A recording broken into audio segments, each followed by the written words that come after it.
When we stopped the story last year, Dante and Virgil had at last reached the top of Mount Purgatory, where the Garden of Eden is located. Virgil disappeared, and then Beatrice, Dante's longed-for beloved, had arrived to accompany Dante on the remainder of the journey. And Dante, now purged of all the things that weighed him down throughout his life, was ready to soar. But then the Purgatorio ended.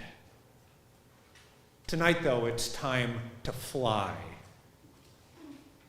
I want you to know that I am so incredibly excited about this night, about the sequence of Dante readings that we've been doing. This is, for me, probably my favorite night of our church calendar year.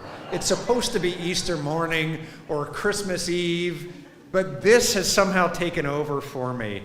I think the Divine Comedy, but maybe more particularly the Paradiso, might be one of the greatest, most beautiful things ever written. And we get to do it. So I want us to begin our evening precisely where we're going to end, some 6 or 7 hours from now.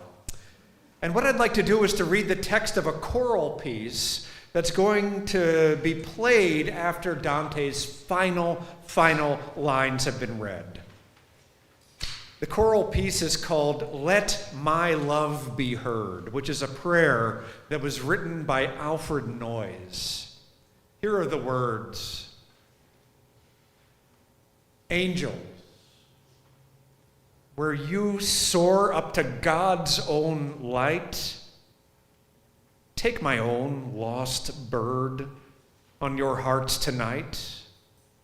And as grief once more mounts to heaven and sings, let my love be heard, whispering in your wings. Let my love be heard. That's what the Paradiso, that's what the entire Divine Comedy is about. Moving through the grief, moving through the sadness, moving through the torment, moving through the greed and self-absorption that can so often weigh us down, and then learning little by little to soar toward God's own light. Let my love be heard is a refrain that we might hear circulating through each of Dante's cantos in the Paradiso tonight. When our reading is finished tonight, I'll invite all of you who still remain. It might just be me and Laura and Carlene, I don't know. But all of you who remain, I'm going to invite you to sit still for just a little bit longer as we hear these words of final benediction to this 3-year project, this literary and spiritual pilgrimage that we've been on together be sung.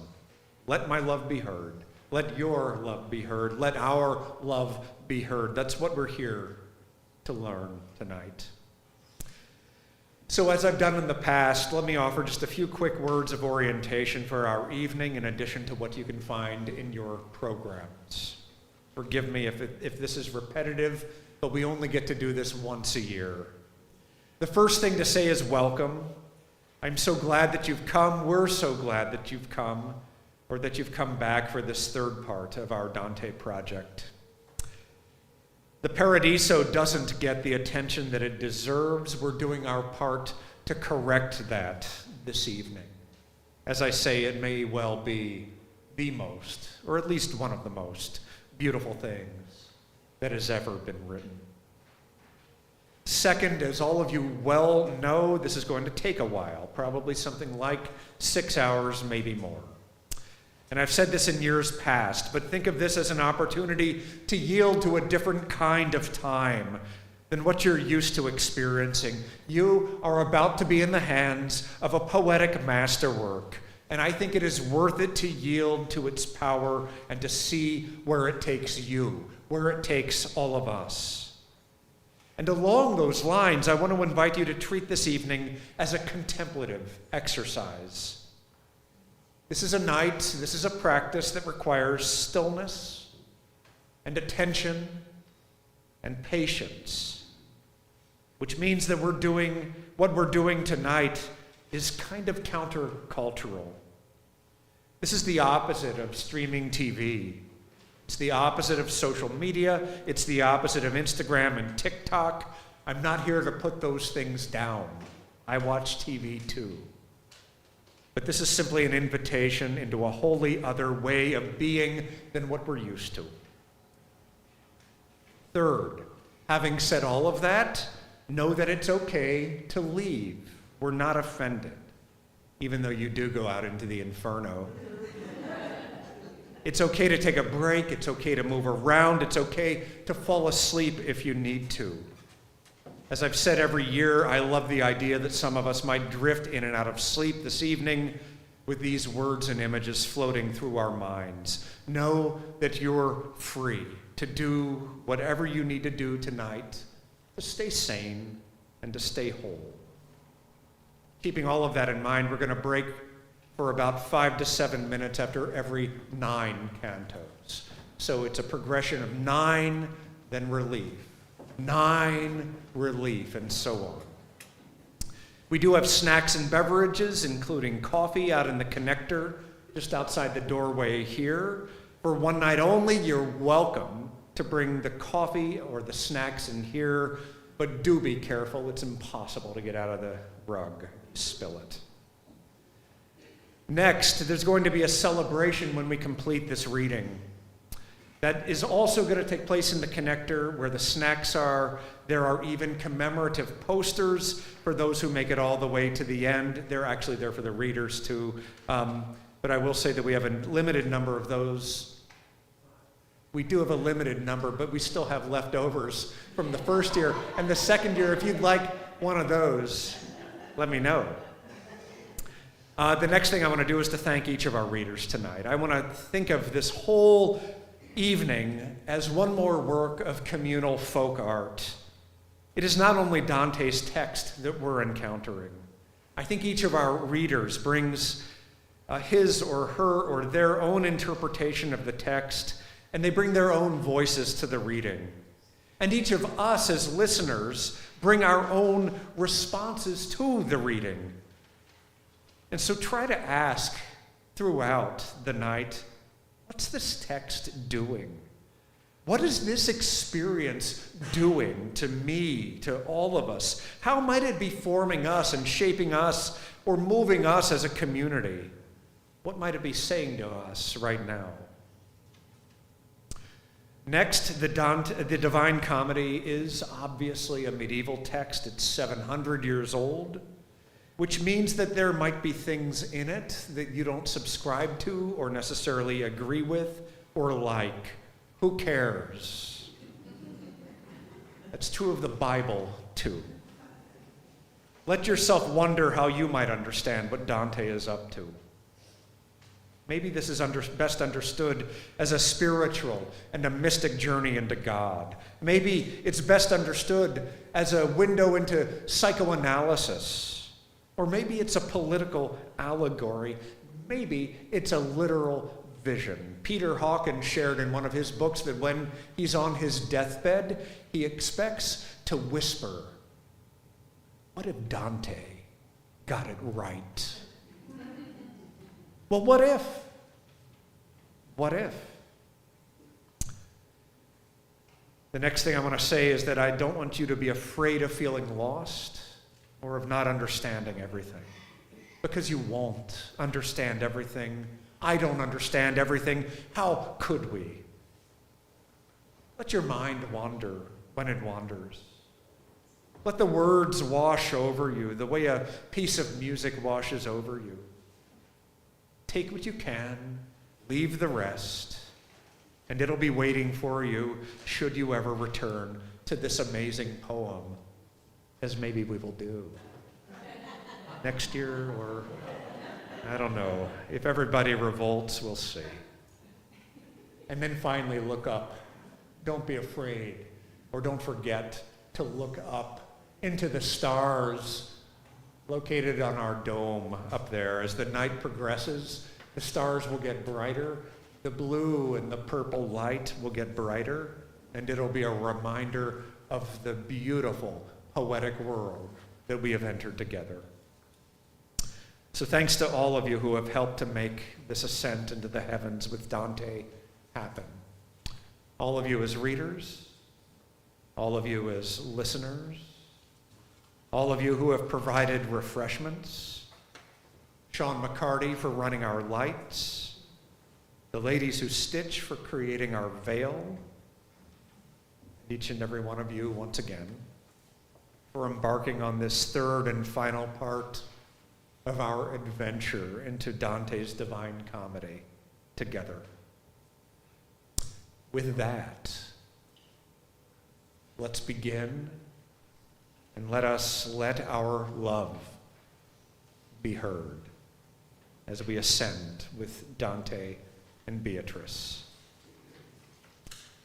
I'll take the first canto.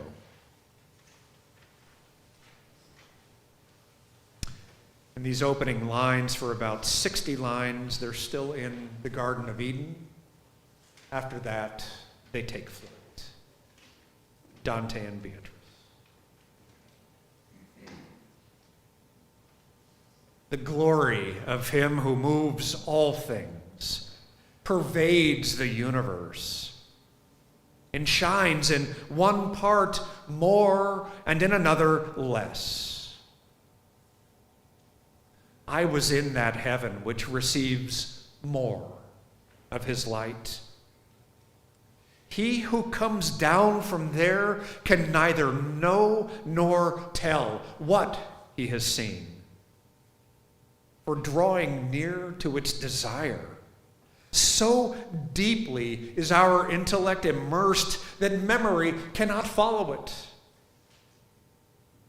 Nevertheless, as much of the holy kingdom as I could store as treasure in my mind shall now become the subject of my song. O good Apollo, for this last labor make me a vessel worthy of the gift of your beloved laurel. Up to this point, one peak of Mount Parnassus has been enough, but now I need them both in order to confront the struggle that awaits. Enter my breast and breathe in me as when you drew out Marsyas, out from the sheathing of his limbs. O holy power, if you but lend me of yourself enough that I may show the merest shadow of the blessed kingdom stamped within my mind, you shall find me at the foot of your beloved tree, crowning myself with the very leaves of which my theme and you will make me worthy. So rarely, Father, are they gathered to mark the triumph of a Caesar or a poet, fault and shame of human wishes, that anyone's even longing for them. Those leaves on the Penaean bough should make the joyous Delphic god give birth to joy. Great fire leaps from the smallest spark. Perhaps in my wake, prayer will be shaped with better words, that Syrah may respond. The lamp of the world rises on us mortals at different points. But by the one that joins 4 circles with 3 crossings, it comes forth on a better course and in conjunction with a better sign. And then it tempers and imprints the wax of the world more to its own fashion. Its rising near that point had brought out morning there and evening here. And that hemisphere was arrayed in light, this one in darkness. When I saw that Beatrice had turned toward her left and now was staring at the sun. Never had eagle so fixed his gaze on it.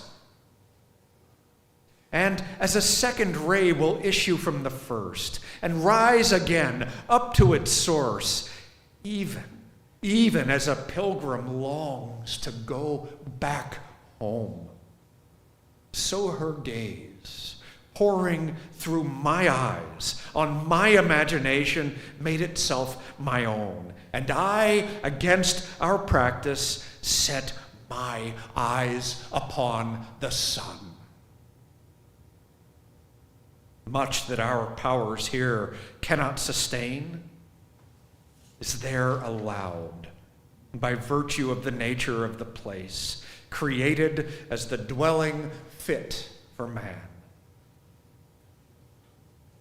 I could not bear it long, yet not so brief a time as not to see it sparking everywhere like liquid iron flowing from the fire.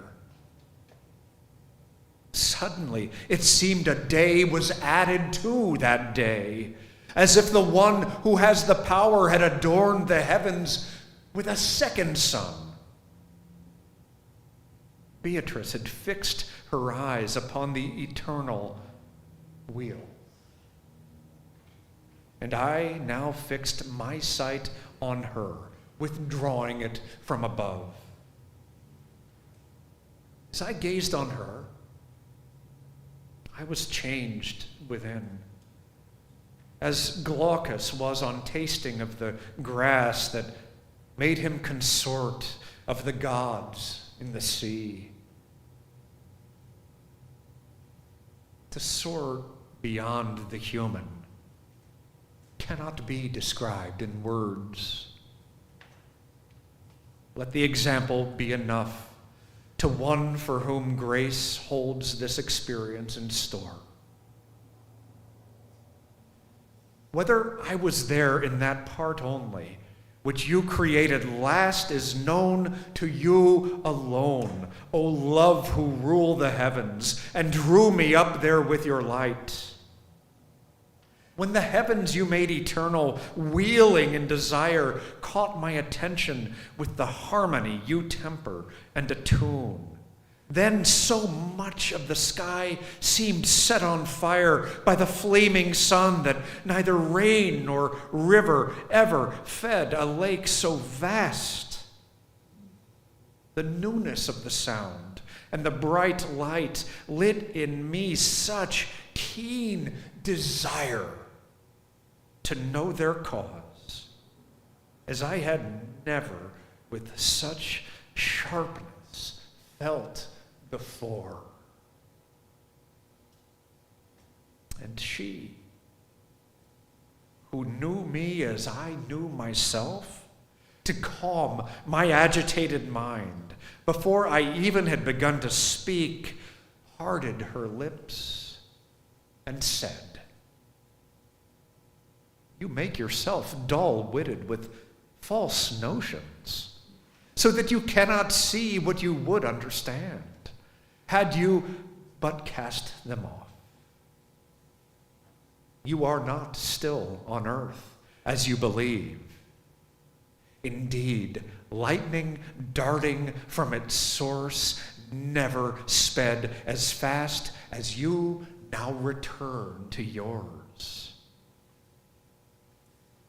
If I was stripped of my earlier confusion by her brief and smiling words, I was the more entangled in new doubt, and said I was content to be released from my amazement. But now I am amazed that I can glide through these light bodies. Then she, having sighed with pity, bent her eyes on me with just that look a mother casts on her delirious child. And she said, "All things created have an order in themselves, and this begets the form that lets the universe resemble God. Here, the higher creatures see the imprint of the eternal worth, the end for which that pattern was itself set forth. In that order, all natures have their bent according to their different destinies, whether nearer to their source or farther from it. They move, therefore, toward different harbors upon the vastness of the sea of being, each imbued with an instinct that impels it on its course. This instinct carries fire toward the moon. This is the moving force in mortal hearts that binds the earth to earth and makes it one. This bow impels not just created things that lack intelligence, but also those that have both intellect and love. Providence, which regulates all this, makes with its light forever calm the heaven that contains the one that whirls with greatest speed.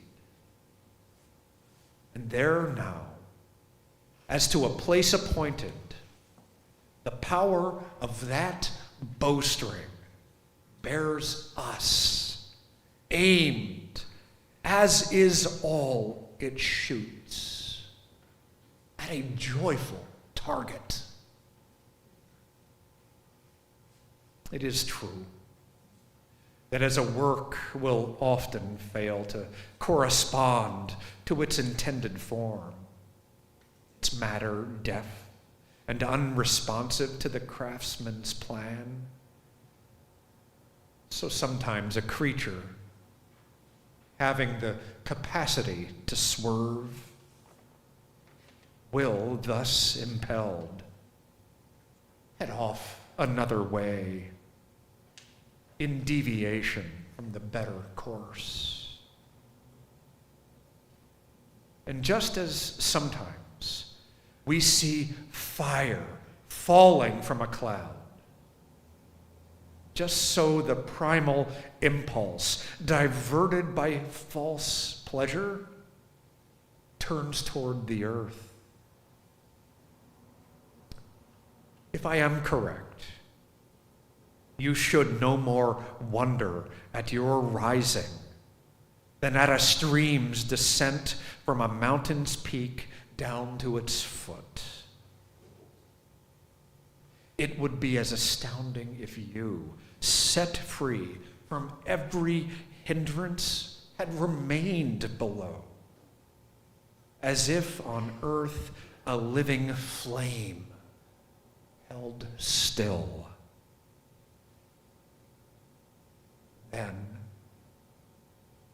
Then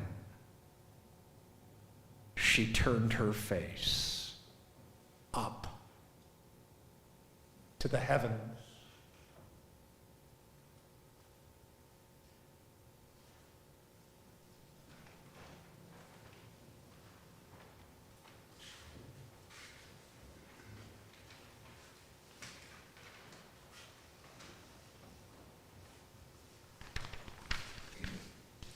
I will read Canto 2, and I'm taking the liberty of reading the first two tercets in Italiano. O voi che siete in piccoletta barca, desiderosi d'ascoltar, seguiti dietro il mio legno che cantando varca, tornate a rivederli vostri liti, non vi mettete in pelago, che forse perdendo me rimarreste smarriti. O you in your little bark, you who are so eager to listen, you who have sailed behind my great ship that is singing as I go, look to your shore, not the water. If you find that you lose sight of me, you might be then on a vast ocean sailing blind. I sail never upon a never-traveled sea. Apollo steers, Minerva moves the air, and the 9 muses show the bears to me. You other few, who held your heads up where you sought bread of the angels early on, sustaining but not satisfying fare. You may indeed commit your ship upon the deep brine in the wake made by my prow, before the water smooths and it is gone. And your amazement will be great now, than the glorious seafarer's surprise at Colchis, finding Jason at the plow. The innate thirst we have, which never dies for the day-form realm born us there, nearly as fast as we see moving skies. Beatrice looked up, I looked at her.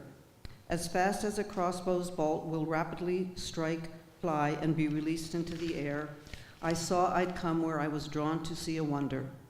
Since it was impossible to hide my thoughts from her, she said to me, as joyful now as she was beautiful, "Turn your grateful mind to God. He has seen fit to make us one with the first star of all." We seemed wrapped in a cloud, one brightly lit, dense and flawless, polished and smooth-sided as is a diamond with the sun striking it. In itself, the eternal pearl united us two with it, as water will take in a ray of light while standing undivided. If I was body, we cannot begin to grasp the way two bodies come to be one in space as they must with each other. Then we should more eagerly desire to see the essence that will show how God and our nature form a unity. What we now take on faith, we will then know, made manifest instead of demonstrated, like primal truths that all accept as so. To him by whom I have been elevated, my lady, from the mortal world's domain, I give my most devoted thanks, I stated. But what are those dark spots here that show plain to men on earth below, I asked her then, inspiring them to tell wild tales of Cain. After she smiled a little, she said, when the senses' key cannot unlock the door and false conclusions have been reached by men, amazement's arrows should not pierce you, for even when going where the senses lead, reason's wings are short, too short to soar. But tell me what you think they are instead. I think the differences are owing to the bodies that are rare or dense, I said. And she? You will see how far that is from true if you will follow carefully the right argument that I present to you. The eighth sphere shows you many lights, all quite varied in quality and quantity, displaying diverse faces to your sight. Were rare and dense the cause, then they would be informed, all of them, by one solitary power, here more, there less, some equally. Now formal principles are necessary for different powers, but you can cancel out all principles except one in your theory. And if the darkness that you ask about were caused by rarity, it would mean that this planet, in some parts, would be without its matter, or that, just as lean and fat distribute in a body's mass, so too this volume leaves were placed in alternate layers. Therefore, if the first case were true in an eclipse, as in all illumination of a rare substance, light would then shine through. But that is not so. And if my demonstration can undermine the second case, you'll know the incorrectness of your speculation. Let us assume the rare part fails to go all the way through.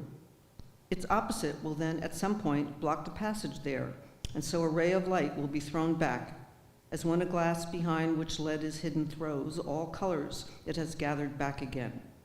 But you will now maintain that the light shows more faintly there because it has to start from further back and weakens as it goes. The fountainhead of every human art has been experiment. Should you agree to test them out, these thoughts will soon depart.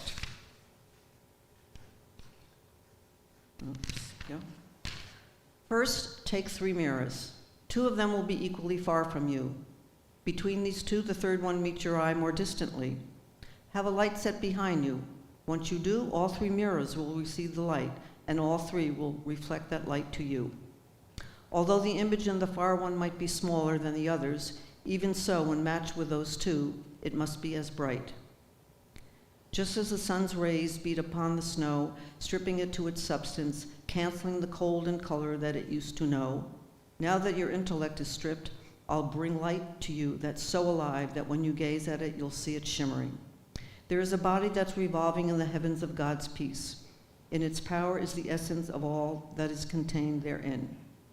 The next sphere then meets out its essences to all stars, though many variations distinct from and contained by it, just as other spheres with differentiations direct their separate powers by the need of their own ends and their inseminations.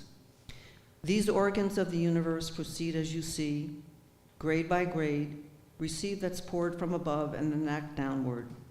Now take heed of how I pass along this way and toward the truth you're seeking, so that you may know alone in the future how to take the ford.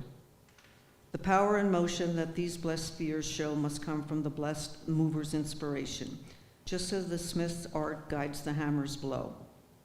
The heaven with beautiful illumination is seal of the stamp that the deep mind produces, the deep mind that produces its circulation. Just as within your dust the soul diffuses throughout your various members and will be shaped to their varied potencies and uses, the intelligence spreads its goodness and bountiness, which the stars multiply, and while they do, it keeps revolving in its unity. The various powers bind diversity to the precious bodies that they vivify, just as life binds and vivifies in you. This mingled power from the source marked by the glad nature shines right through that body as gladness shines through the pupil of an eye. This is the basis of the differences. You see from light to light, not rare and dense. This formal principle is what gives us the bright and dark, shaped by its excellence.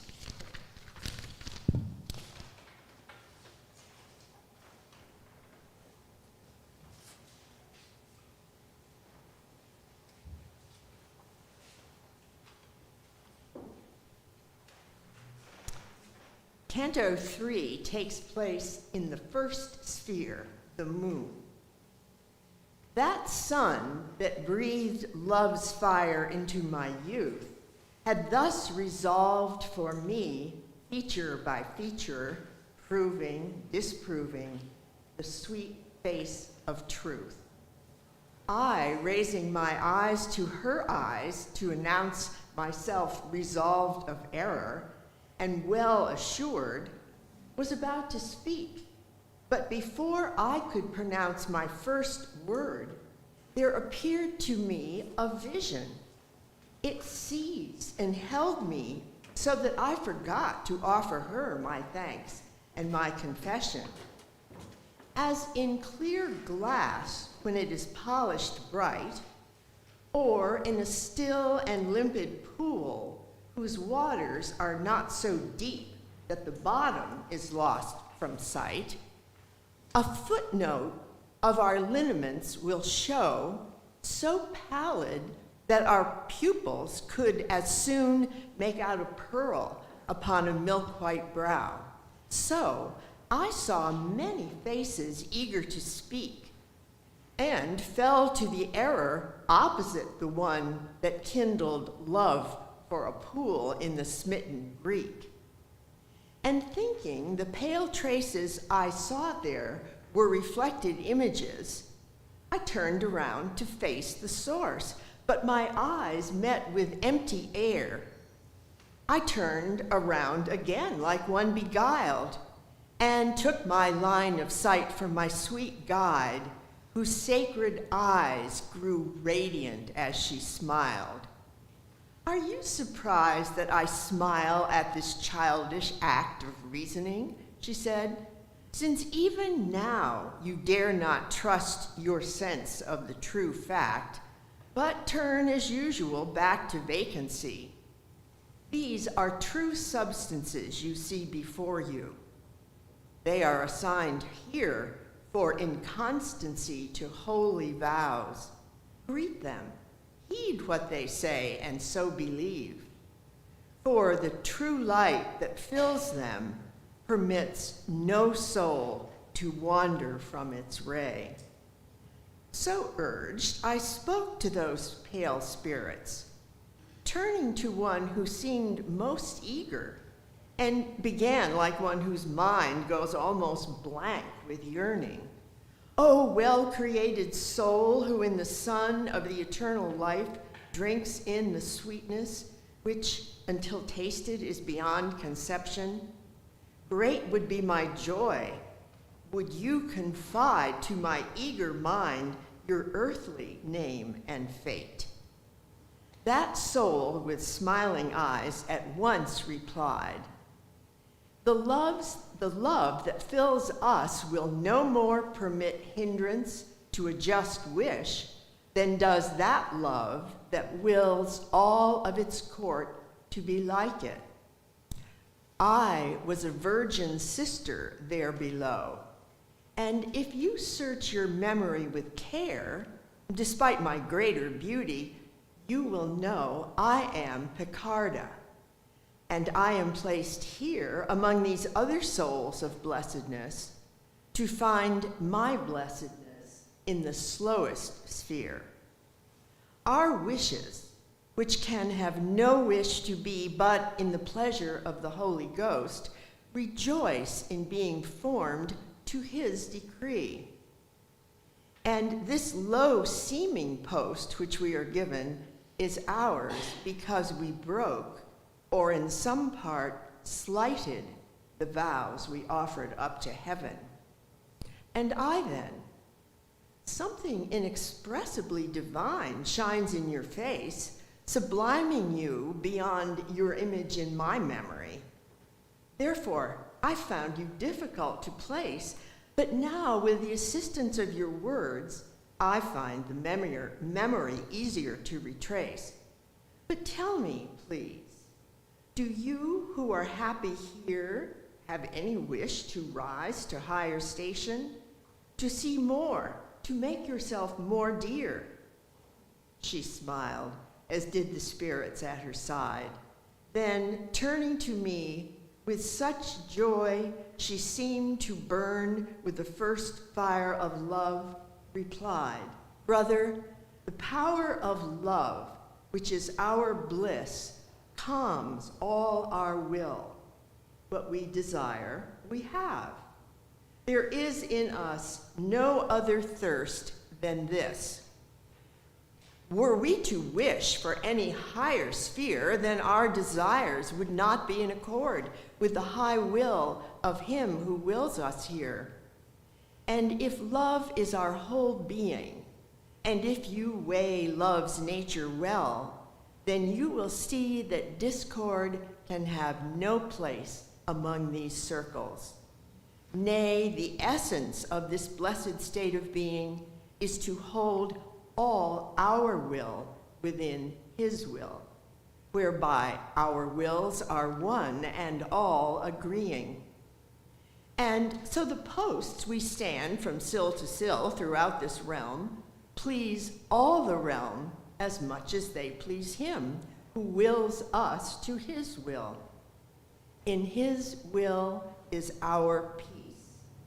It is that sea to which all moves, all that itself creates and nature bears through all eternity. Then it was clear to me that everywhere in heaven is paradise, though the perfect grace does not rain down alike on all souls there. But as at times when we have had our fill of one food and still hunger for another, we put this by with gratitude while still asking for that. Just so I begged to know by word or sign through what warp she had not entirely passed the shuttle of her vow.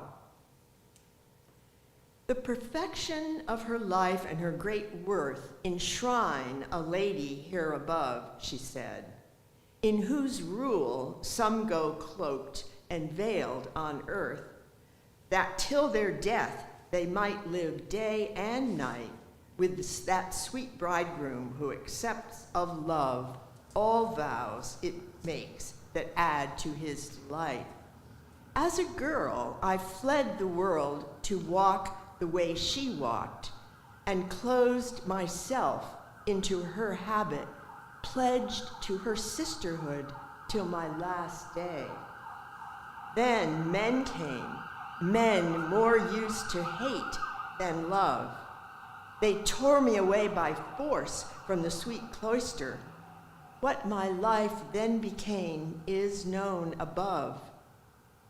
This other splendor who lets herself appear here to my right to please you, shining full of every blessedness that lights this sphere, understands in herself all that I say. She too was a nun.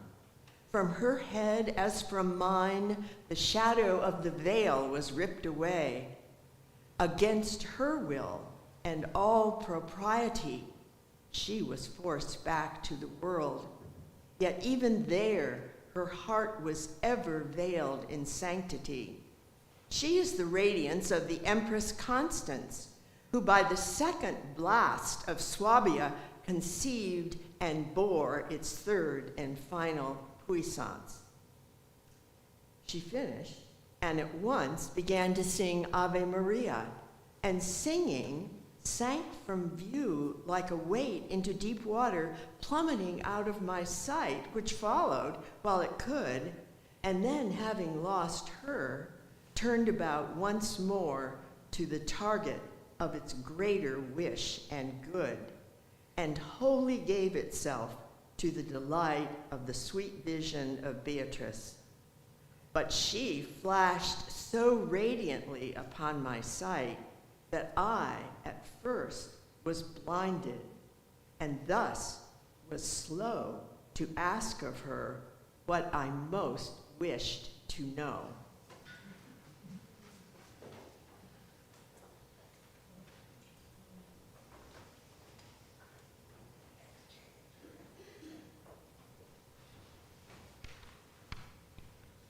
Canto 4. Between two foods, equally distant and attractive, a free man would die of hunger before he brought either to his teeth. So a lamb would stand between two hungers of fierce wolves, fearing both equally, so a hound between two does. Therefore, if I was silent, urged in equal measure by my two doubts, I do not reproach myself, since it was necessary, nor do I commend myself. I was silent, but my desire was depicted on my face and my questions with it, much more warmly than if articulated in speech. Beatrice did as Daniel did when he soothes Nebuchadnezzar's unjustly cruel anger and said, I see well how each of your two desires draws you, so that your concern binds itself and does not speak. You argue, if my good will persists, by what accounting does another's violence lessen the measure of my deserving? Another cause of doubt for you is the souls seem to have returned to the stars, in accord with Plato's opinion. These are the questions that weigh equally in your vow, and therefore I will treat the first, the one that contains more poison, that one among the seraphim that most in God's itself, Moses, Samuel, and whichever John you choose. All, even Mary, I say, have their thrones in no different heaven from these spirits who have just appeared to you, nor have they more or fewer years to their being, but all adorn the first sphere and differingly have blessed life, in that they feel more and less of the eternal spirit. They have shown themselves here, not because this sphere is allotted to them, but to signify the celestial one that is least exalted. To speak thus to your understanding is necessary, for it takes from sense perception alone what later it makes worthy of intellection. For this reason, Scripture condescends to your faculties, attributing feet and hands to God, and meaning something different. And Holy Church represents Gabriel and Michael to you with human shape, and the other one who made Tobias whole. What Timaeus argues about souls is not similar to what is seen here, since what he says does seem to be his meaning. He says that the soul returns to its star, believing that it had fallen down from there when nature gave it to be a form. And perhaps his opinion is different from what the words seem to express, and it may have meaning that is not to be scorned. if he means that honor and blame for their influence returns to these wheels, perhaps his bow strikes some truth.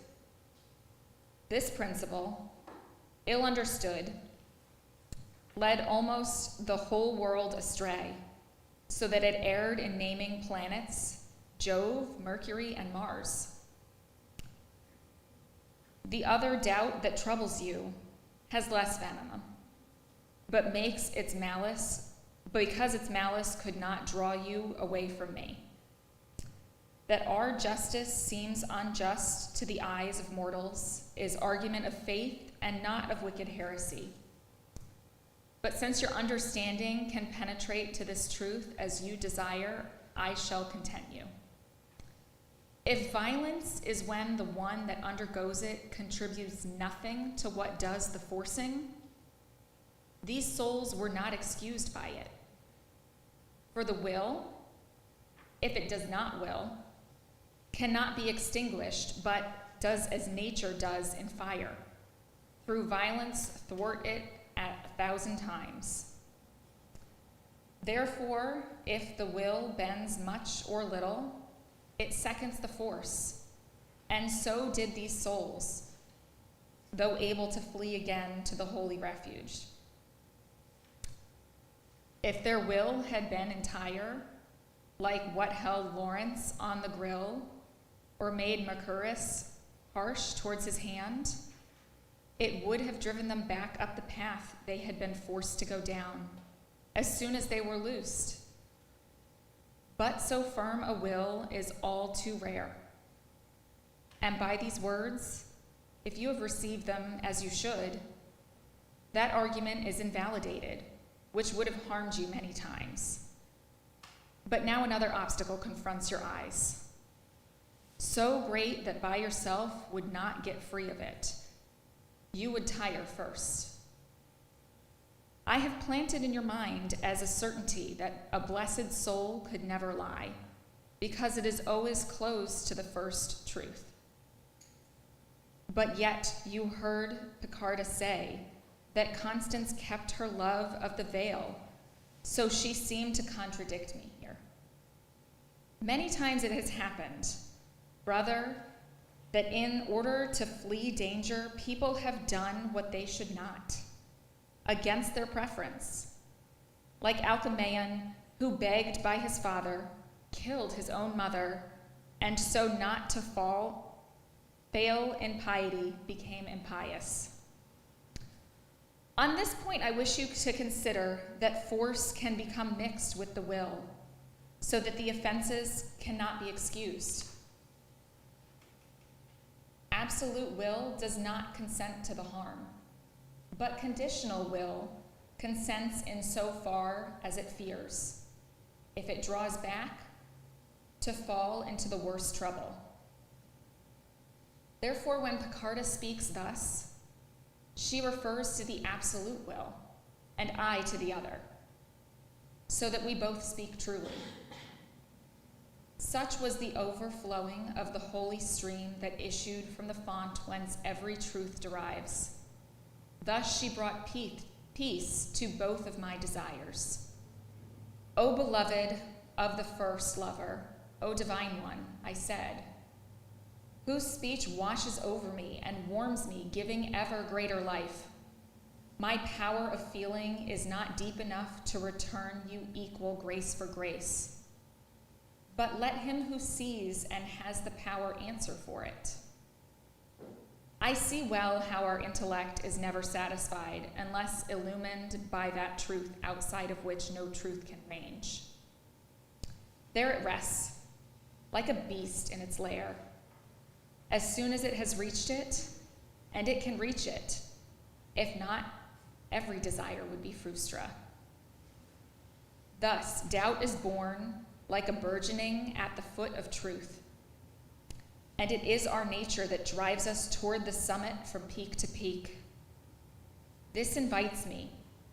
This gives me assurance. Lady, to ask you with reverence about another truth that is obscure to me. I would know if one can so satisfy unfulfilled vows with other goods that they will not be slight in your scales. Beatrice gazed at me with eyes so divine and full of sparks of love that overcome, my powers turned in flight. I almost lost myself, with eyes cast down.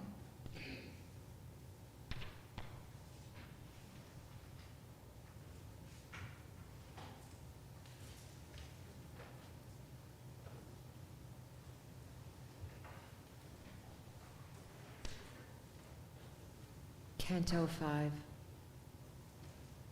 If in the fire of love I seem to flame beyond the measure visible on earth, so that I overcome your vision's force, you need not wonder.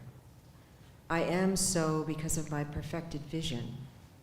As I grasp the good, so I approach the good in act. Indeed, I see that in your intellect now shines the never-ending light. Once seen, that light, alone and always, kindles love. And if a lesser thing allure your love, it is a vestige of that light which, though imperfectly, gleams through that lesser thing. You wish to know if, through a righteous act, one can repair a promise unfulfilled, so that the soul and God are reconciled. So Beatrice began this canto, and as one who does not interrupt her speech, so did her holy reasoning proceed. The greatest gift the magnanimity of God as he created gave, the gift most suited to his goodness, gift that he most prizes, was the freedom of the will. Those beings that have intellect, all these and none but these received and do receive this gift. Thus you may draw as consequence the high worth of a vow, when what is pledged with your consent encounters God's consent. For when a pact is drawn between a man and God, then through free will, a man gives up what I have called his treasure, his free will. What then can be a fitting compensation? To use again what you had offered would mean seeking to do good with ill-got gains. By now you understand the major point, but since the Holy Church gives dispensations, which seems in contrast with the truth I stated, you need to sit at table somewhat longer. The food that you have taken was tough food. It still needs help if you are to digest it. Open your mind to what I shall disclose and hold it fast within you. He who hears but does not hold what he has heard learns nothing. Two things are of the essence when one vows a sacrifice: the matter of the pledge and then the formal compact one accepts. This last can never be annulled until the compact is fulfilled. It is of this that I have spoken to you so precisely.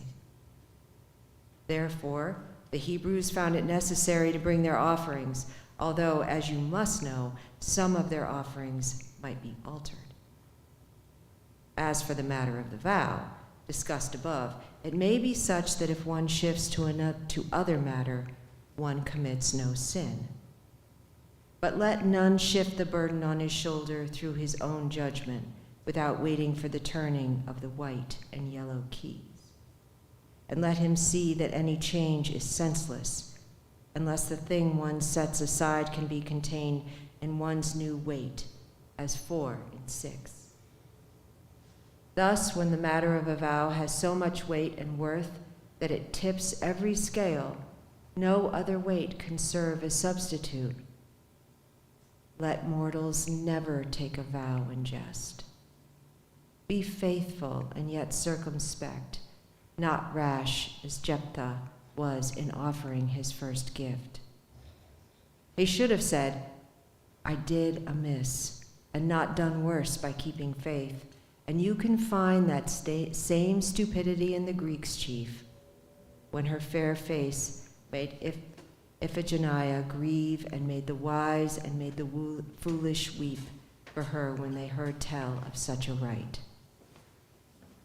Christians, proceed with greater gravity.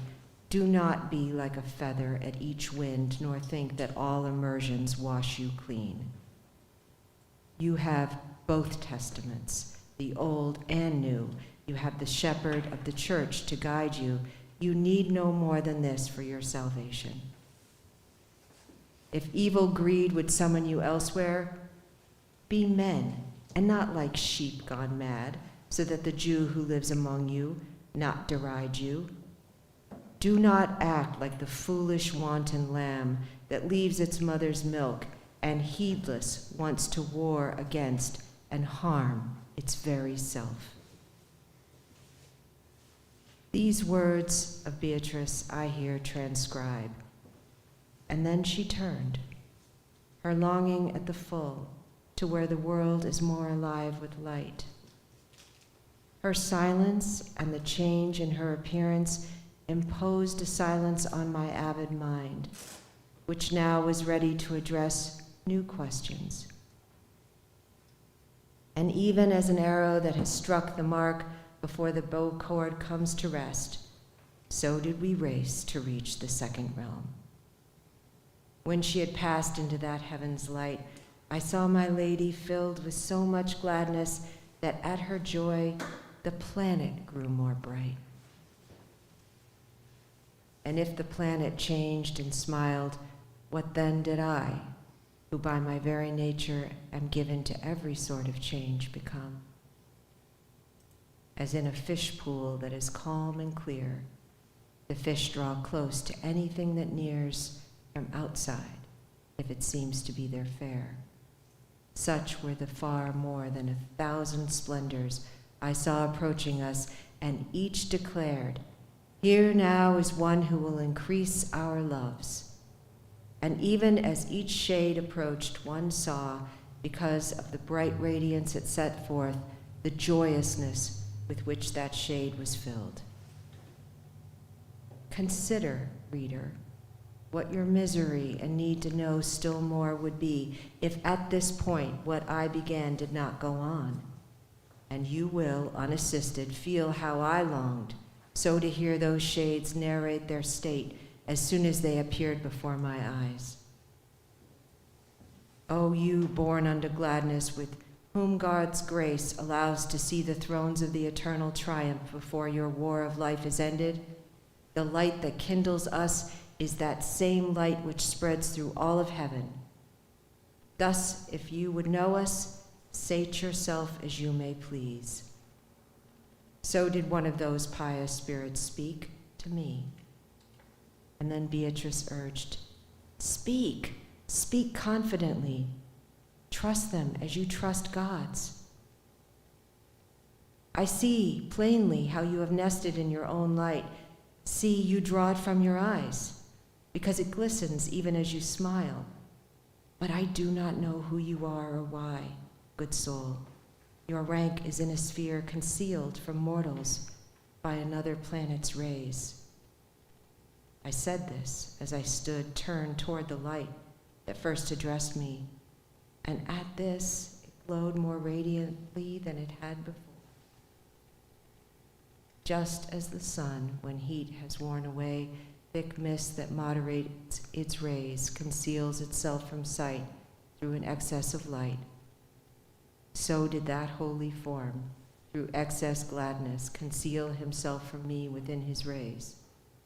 And so, concealed, concealed, he answered me, even as the next canto is to sing.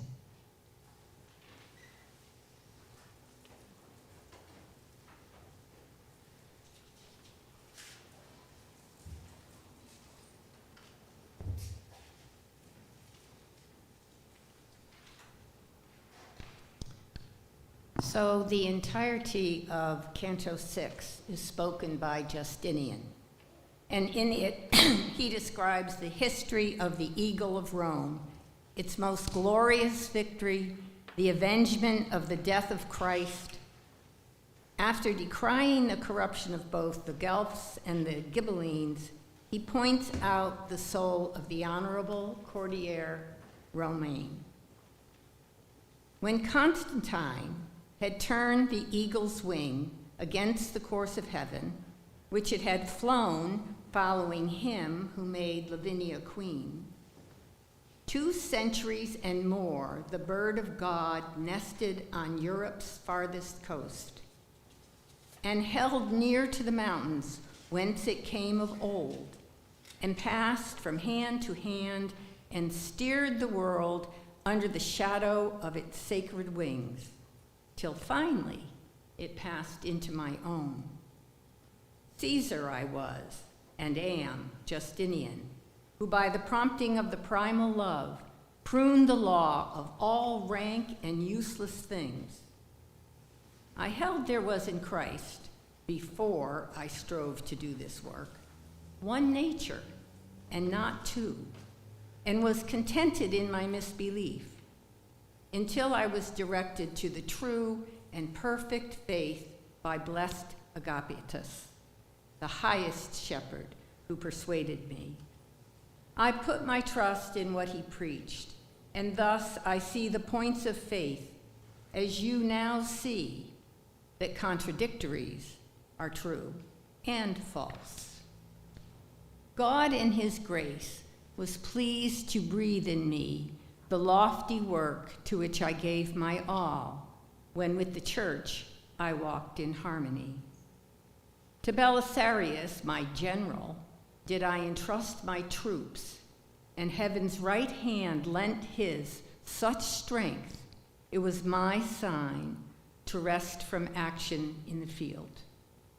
So I reply to your first question, but what I've had to say presses me to append an explanation, that you may see with how much justice they move against the most holy Roman sign.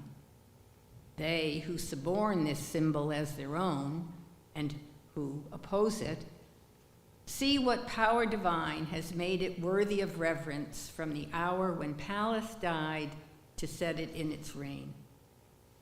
You know it harbored on the Alban shore. Over 3 centuries, till the 3 at last battled the 3, and brought to it Rome once more. You know that from the Sabine rape it passed through 7 kings until Lucretia woes, conquering all the peoples round about. You know the glorious Romans raised it high when they met Brennus in the field of war, met Pyrrhus, met the other kings and councils, where Quinticus of the careless shock of hair, Torquatus and Daci and Fabii, one glory I keep forever fresh with myrrh. This standard cast the Arab's pride to earth, who crossed your rugged well springs, River Po, following Hannibal over the rough north. Beneath this standard, the lads Scipio and Pompey rode in triumph, and it proved harsh to that mountain you were born below. And near the hour when the whole heavens strove to lead the world to its serenity, Caesar, at Rome's desire, took up the flag.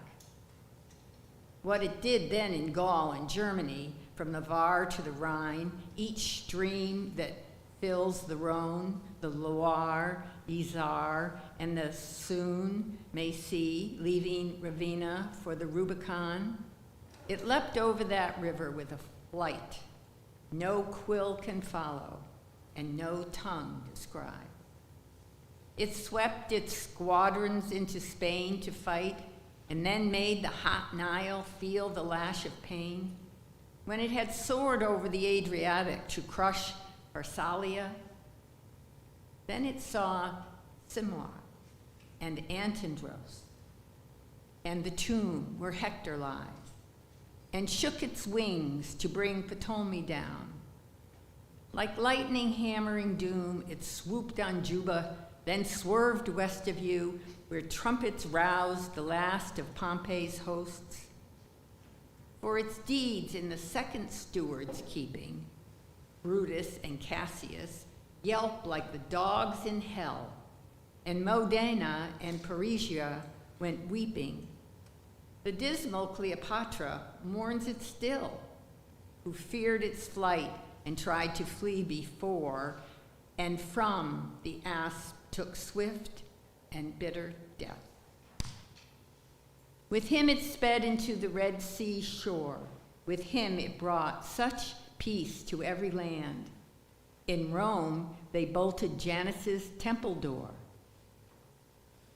But what the standard that inspires this speech had ever done or was to do through all the mortal realms that lay in its command appears dim significance and small if you regard it with clear vision, with pure love, in the third Caesar's hand, because the living justice that instills my breath granted to that third hand a glorious boon, the glory of the vengeance of his wrath. Be stunned by what I now reveal, for soon with Titus did the eagle fly to take vengeance for the ancient sin. And later, when the fangs of the Lombard snake had bitten Holy Church, victorious Charles the Great assisted her beneath its wings. Now you can judge the men I have accused, their falsehood and the evil that are cause of all your trials. For this one has opposed the yellow lilies to the people's sign, while that one claims as his party's own, hard to see who has gone the farther wrong. Ghibellines, go on and ply your art under another standard, for no man can follow the sign well who serves it from right. Nor let this lad Charles think he can batter it with his gulfs, but let him fear talons so sharp they've stripped the very mane from greater lions than he.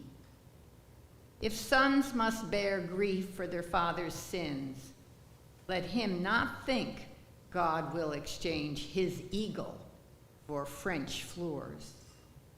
This little star is ornamented by all the brave souls who live their lives that fame and honor might succeed them when they die. But when desire is set on things below, it wanders from the road, and so the rays of true love mount with less life in the flame. That our rewards are measured as our days have merited for us is happiness. That we may see them neither less nor more, the living justice has so sweetened us that we can never twist our hearts toward wrong, for our desires are rendered pure and just. Various voices make the sweeter song. Here in our life, the various thrones endow the wheels of heaven with sweet harmony. Shining within the pearl before you now is one whose work was beautiful and grand, but ill repaid, the gleam of Romeo. But they are not laughing now, those provincials who slandered him, an evil road to glean one's losses from the good of someone else. He had 4 daughters, and each one a queen. Had Raymond Berengar, that was the work of humble Romeo, the foreigner. But cross-eyed gossip goaded the old duke to demand a full reckoning from that just counselor, who had rendered 12 for 10. He left that country poor and full of years. And if the world knew with what heart he bore his life of beggary from crust to crust, for all their praise, they'd praise him all the more.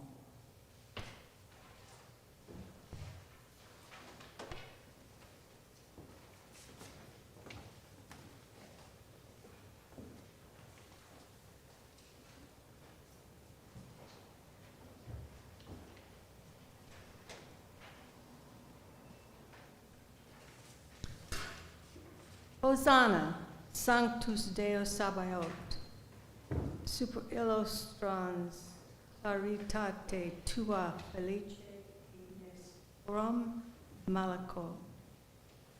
Thus circling on himself to his own tune, was seen by me the singing of that ends, a double light as twoing over him. Into their dance they moved, this light and all, and then with utter speed, sparks of fire, they veiled themselves from me in sudden distance.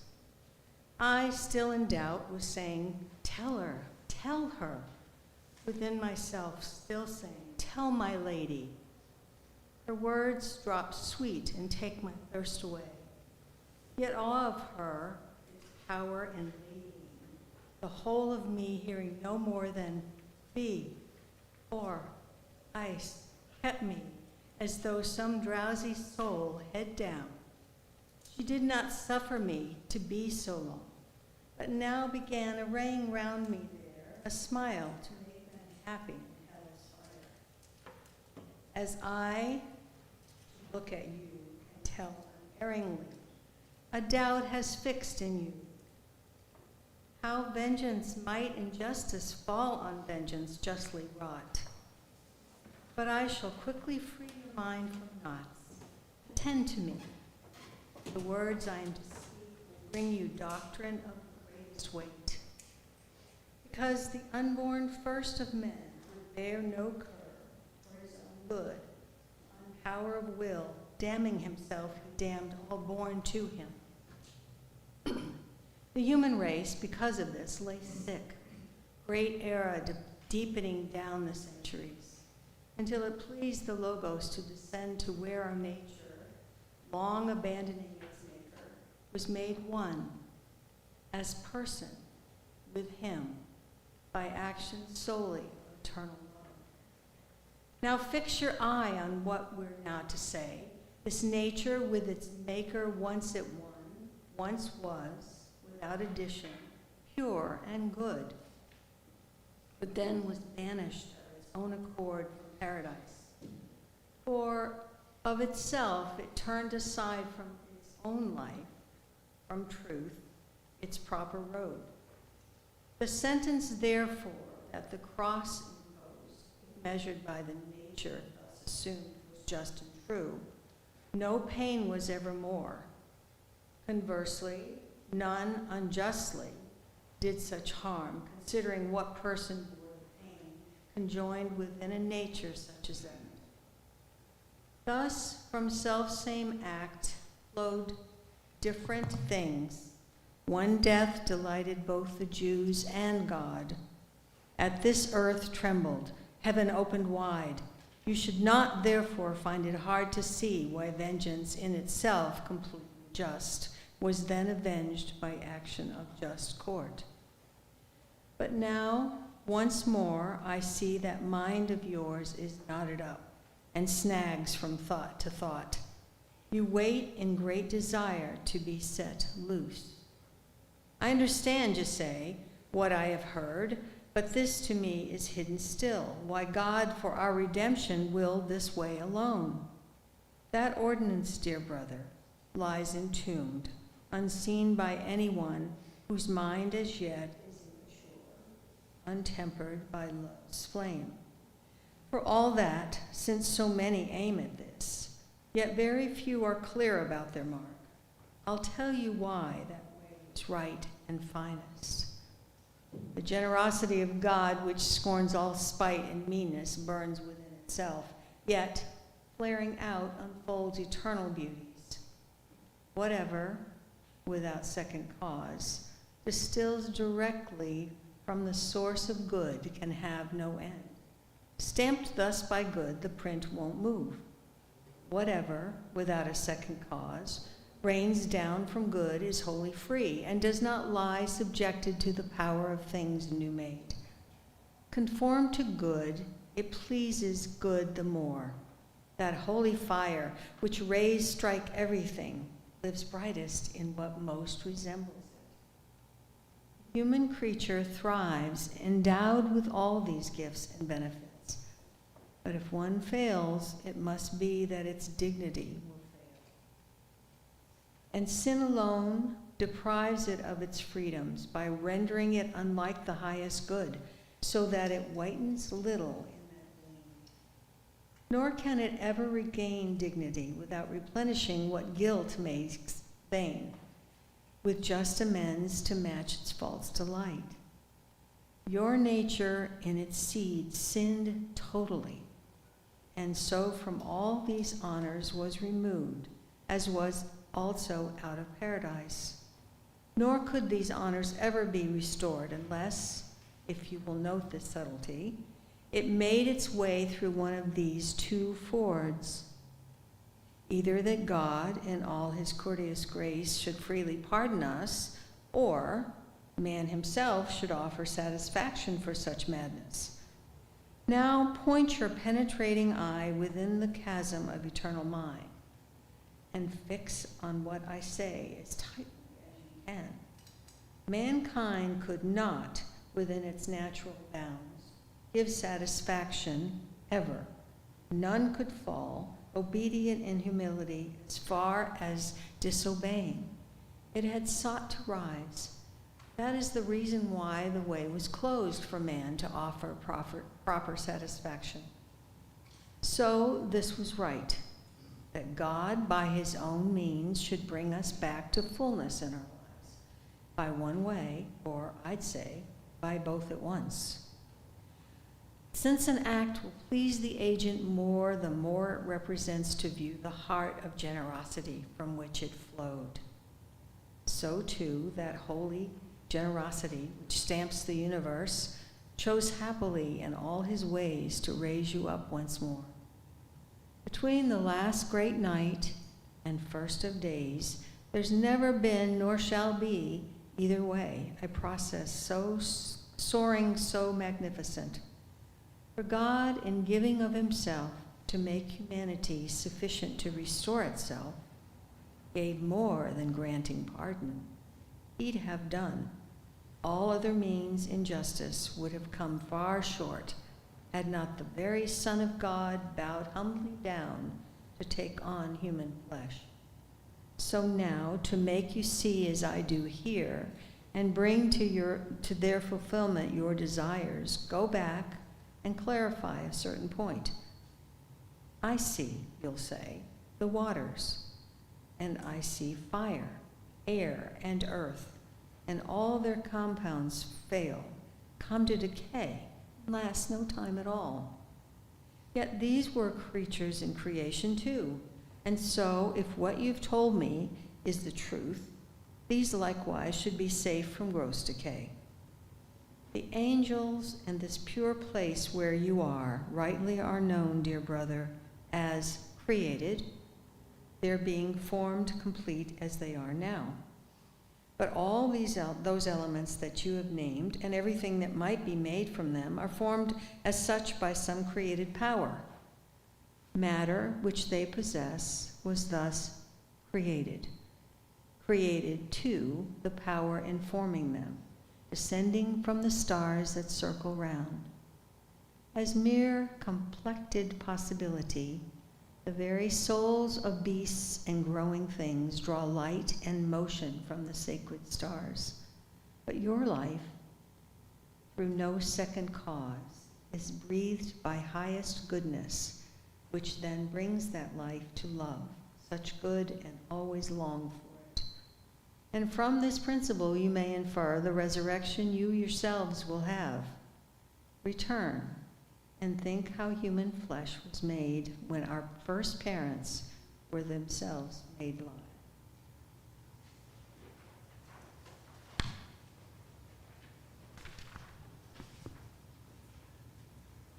To its own cost.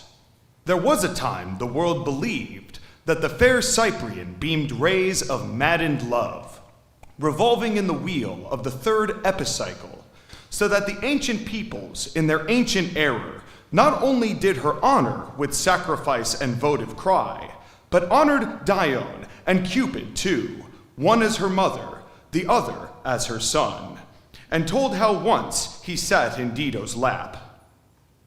And from her, with whom I hear begin, they took the name of the star that is wooed by the sun, now at her nape, now at her brow.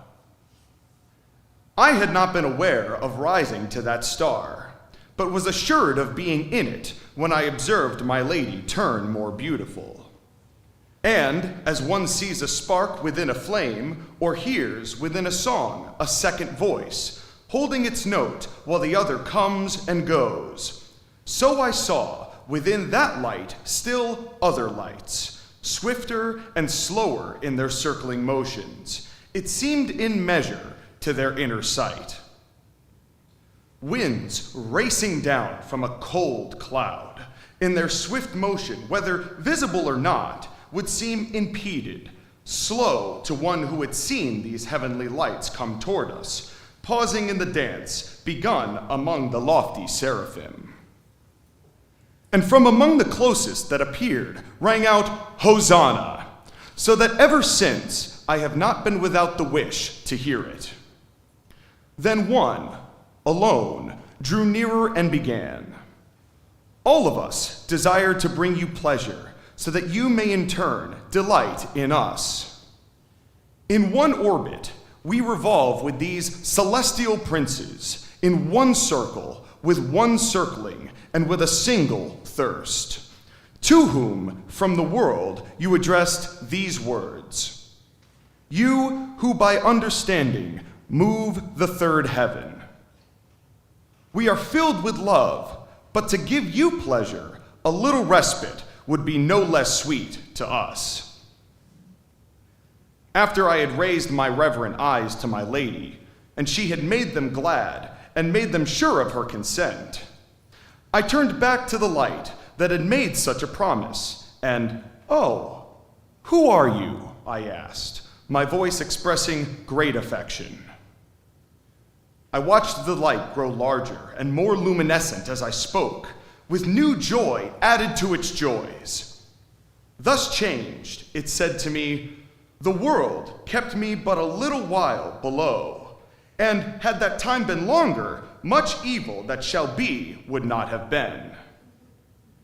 It is my happiness that hides me from you, as it enfolds and hides me in its shining rays, like the creature that is sheathed in its own silk. You loved me well, and with good reason.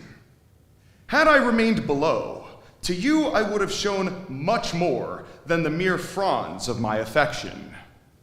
The left bank, that is moistened by the Rhone, once it mingles waters with the Sorgue, awaited me as sovereign at a time to come, as did Ausonia's horn, from where it borders Bari, Gaeta, and Catona, to the place where the Tronto and the Verde flow into the sea.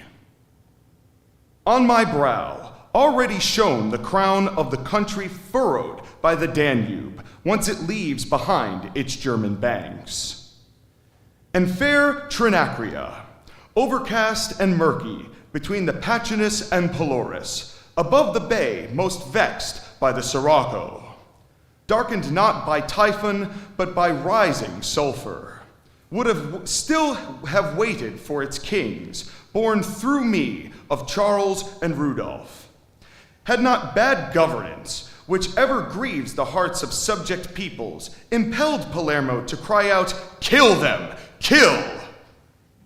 And if my brother but foresaw this, he would shun the greedy poverty of Catalonia so that it would not afflict him. For truly, there is need that he or someone else should look into it, lest on his overloaded bark be laid a load of even greater weight. His stingy nature, though he came from worthy stock, would require officials who do not set their hearts on filling up their coffers. Since I sense that the deep joy your words have filled me with, my lord, is seen by you as clearly as it's seen by me, there where every good begins and ends, my joy is greater. And I also hold it dear that you discern this as you gaze on God. You have made me glad. Now, bring me light, for listening to your words, I am confused. How from sweet seed may come a bitter fruit? Thus I to him, and he, If I can prove a truth to you, then you will have before your eyes an answer to the question on which you turn your back. The good, which revolves and gladdens all the realm you now are climbing, puts its plan to work through these great bodies. Not only are the natures of the souls foreseen within the mind that in itself is perfect, but, along with their natures, their well-being, and thus whatsoever this bow shoots falls predisposed to a determined end, as a shaft directed to its target. Were this not so, the heavens you traverse would engender such effects as would not seem crafted but chaotic. And such cannot be, unless the intellects that impelled the spheres here were defective, and defective to the primal intellect, for failing to perfect them. Would you like to have this truth made clearer? And I, no, for I understand that it cannot be that nature should weary in her necessary chores. And he continued, Now tell me, would it be worse for man on earth if he were not a social being? Yes, I agreed, and here I ask no proof. And can he be such if men down there on earth live not in different ways for different tasks? Not if your master is correct in this. Thus he brought his thesis to its point, and then concluded, The roots of your activities, therefore, are necessarily diverse. Thus one is born Solon, and another Xerxes, one Melchizedek, and the other the man who flew up through the air and lost his son. Circling nature, which sets its seal on mortal wax, plies its craft with skill, but does not distinguish one house from another. Thus it happens that Esau differs even in the seed from Jacob, and Quirinus is born of so rude a father he is ascribed to Mars.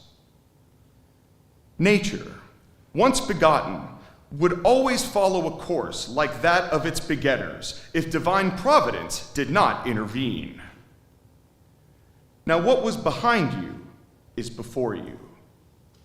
But that you may know how much it is you please me, I want you to wear this corollary as your cloak. Always, if nature meets a fate unsuited to it, like any kind of seed out of its native soil, it comes to a bad end.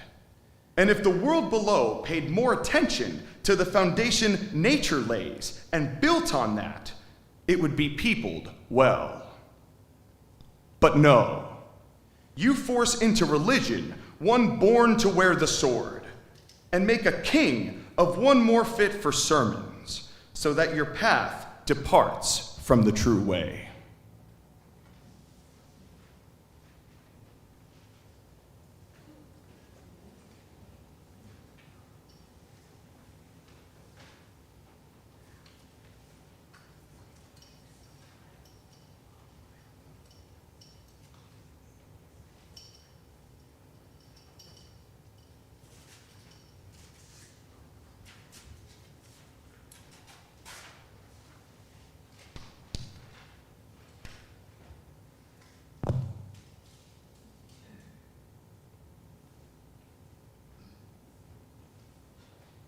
Lovely Clemens, after your Charles had enlightened me, he told of frauds that wait to plague his seed, but then went on to add, be silent and just let the years rotate. So all that I can say is, time will bring well-deserved tears to those who show you hate. That spirit of sacred light was pivoting to face the sun that fills it up, as to the good sufficient to everything. Ah, souls deluded, impious creatures who have set your eyes on empty vanity, turning your hearts from the good as you do. Another splendor neared, and I could see it meant to please me, and since it grew more bright as it continued to come close to me. Beatrice held me steadily in sight, as previously. In her eyes I could find consent for my desire, so that to light I said, "Blessed Spirit, may you be inclined to grant me my wish, and give me evidence that you reflect the thoughts I have in mind." From the depth where it first sang, that radiance, whose being I had yet to recognize, spoke as one joying in benevolence. In the part of wicked Italy that lies from the Rialto over to the land where the Piave and the Brente rise, a hill of no great height is seen to stand. Down from it, letting devastation fly in all directions, came a firebrand. We grew from the same root, that torch and I. Kunitsa was my name. My glow is strong where I am because I was conquered by that star's flame. I absolve myself of wrong, and I don't grieve the reason for my fate, which may be too hard for your common throng. This dear, bright gem of our divine state beside me still has great fame in your sphere. Before that fame is gone, anticipate times enfiving this centennial year. Shouldn't a man live well that from the sum of his life a new one may appear?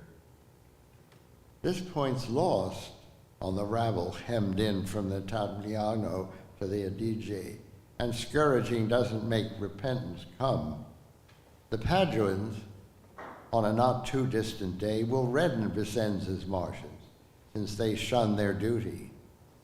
Where the Canagno and Seal meet and commingle waters, there is one with head held high who lords it. Nonetheless, the web to catch him is now being spun. Filter shall grieve a shepherd's treacherousness. No one in Malta has been put there for having done anything as odious. How large would be the vat required to store the blood of the Ferrazzi, and to weigh its ounce by ounce would be an exhausting chore, with which this courteous cleric will convey his party allegiance, and well suited to that country's way of life is such display. Above all mirrors known as thrones to you, from which God's judgment shines, makes us feel it's good to say these things the way we do. She said no more.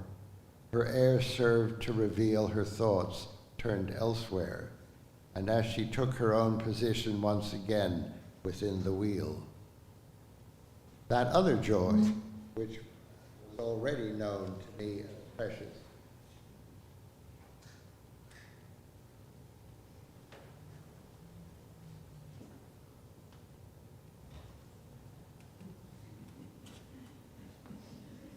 that other joy, which is already known to me as precious, sparkled brightly, lit like a fine ruby on which the sun shone.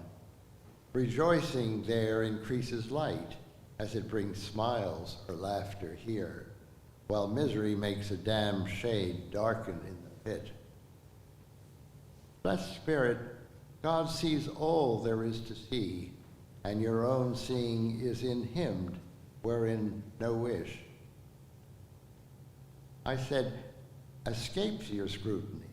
Your voice cheers heaven ever and again with those of the devout flames that proceed to make a cowl of their 6 wings. Why then does it fail to fulfill my wish? Indeed, I wouldn't wait to hear your question sound if I'd in you'd and the way you'd in me. The broadest basin in which waters found, these were the words with which his speech began. Drawn from that sea that wraps the world around, stretches against the sun's flight in a span so broad that from one to the other side moves horizon to meridian. Upon the valley's shoreline, I resided between Ebro and Magra, by whose short flow the Genoans and Tuscans are divided. They nearly share sunrise and sunset's glow, so close are Bougie and my city, who once warmed her port with her blood long ago. Pulque was what they called me, those who knew what my name was, and as this heaven made its mark upon me, now I mark it too.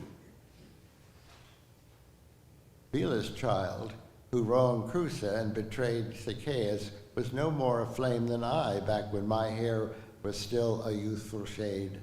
Nor was the maid of Rodolphe, gulled by Demophoon, nor Alcides moved to embed Iole in his heart. We never sighed, though, no in repentance. No, we smiled indeed, not for the fault which memory doesn't show, but for the power that planned and saw ahead. Here we admire the art adorned by so much love, and see the good, which is the way the world above reshapes the world below, so that your wishes born in this sphere may be borne away fulfilled entirely. There are some further words, I must say, as well. You want to know who's in the light you see shining beside me like a ray the sun casts upon clear water. Learn from me that Rahab is in peace in it. As one of our order, she has sealed it at a grade higher than any other soul has done. She was the first of all the souls conveyed by Jesus Christ, triumphant upon this heaven, touched by the tip of your earth's shade. That she should be left in one heaven is most fitting as a trophy to attest the high victory of those two palms of his. She aided Joshua in his earliest glory in the Holy Land, a location the Pope barely recollect at best. Your city, which was planted at a certification of him who spurned his maker first, and whose envy let loose a world of lamentation, produces the cursed flower, which it strews, making the sheep and lambs all deviate, since the shepherd's now the wolf. For this they chose to put aside the gospel and the great doctors, with only Decretals deemed to fit for study, as their margins demonstrate. And over these the Pope and cardinals pour, while Nazareth, where the angel Gabriel spread his wings wide, interests them no more. But Rome's most sacred spots, the Vatican Hill and other places that turned out to be tombs of the soldiers following Peter, will shortly be freed from this adultery.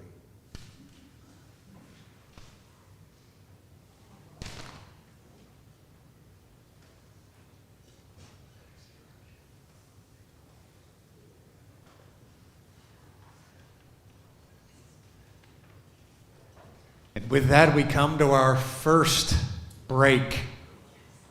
So let's take 5 or 7 minutes to stretch, get a snack, get some coffee, do what you must.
to screw it tighter? Oh, sorry. Doesn't keep.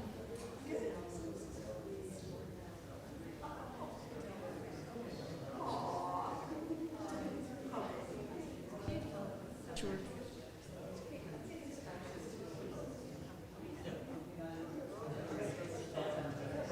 It's being super picky. I don't know what because people are staying too far. You got to get your mouth basically on that way. Yeah.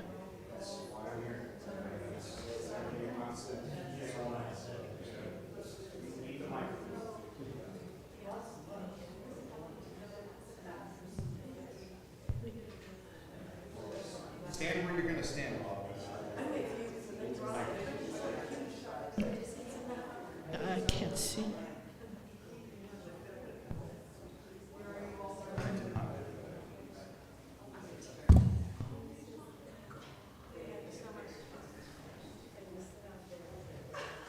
Okay. Can turn that.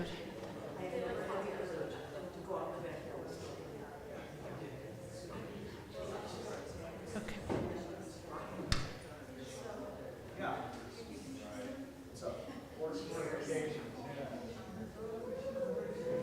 You can plug it into my office.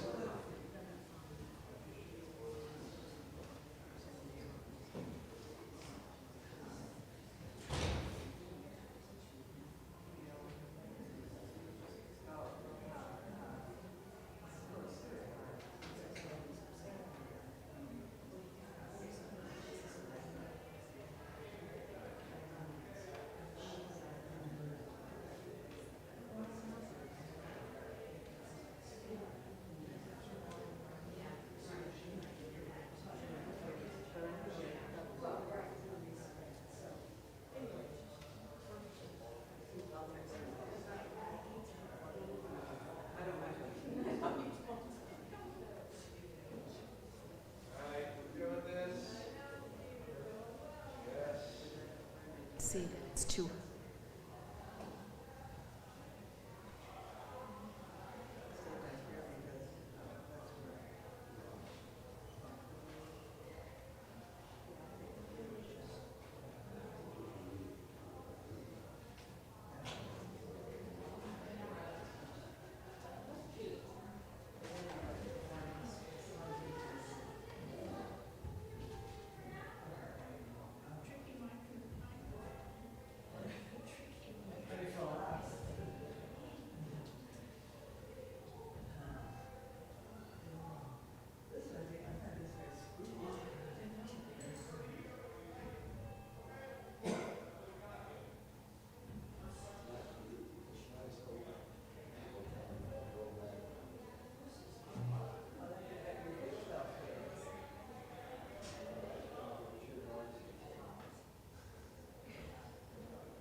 Hello?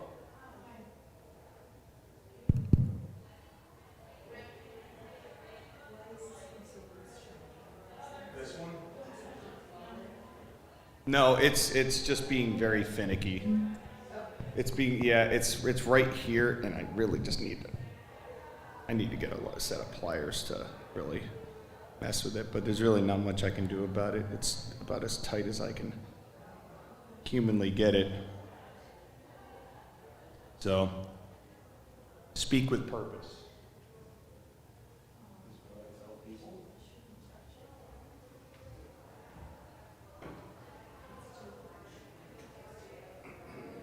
Okay, that's good. Well, I'm going to be here. Yes, so he'll adjust it. Everybody who stands over here because I'm here. Good, You all leave, so. good. Okay, this is.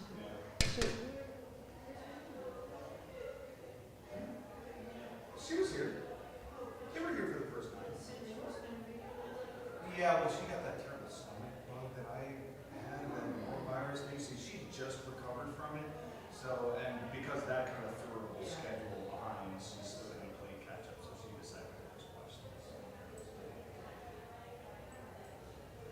Oh, she was here. She was here. Okay. So.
Okay, blessed souls, it is time to begin again, time to rise yet further into the starry heavens above. So I wanted to draw your attention to the map that is on the back of your programs. It has a schema of Dante's Paradise, and it tells you from canto to canto where we are in the progression. Right now, at the end of Canto 9, up until a certain point in Canto 10, we are in Venus, and shortly we'll be ascending into the sun during Canto 10. The Paradise, the heaven of the sun, is where the theologians reside. And so we're going to be meeting a lot of theologians as we circulate through the sun. It's a pretty wonderful part of the Paradiso. After that, we'll go into Mars, where we have, I think, the finest moment in all of the Paradiso and in all of Dante's Divine Comedy, where he encounters his great-great-grandfather, a man named Cacciaguida. We'll get to that in 15 to 17, and shortly after that, we'll have another break. But for now, let's return to Venus, and we'll pick up our story with Robinson.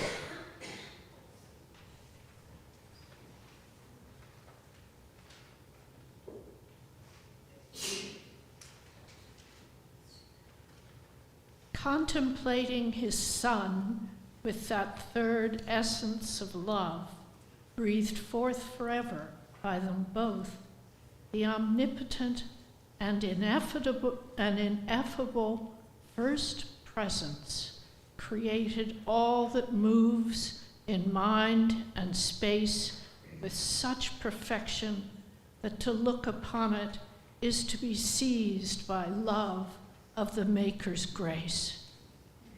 Therefore, reader, raise your eyes across the starry sphere, turn with me to that point at which one motion and another cross, and there begin to savor your delight in the Creator's art, which he so loves that it is fixed forever in his sight.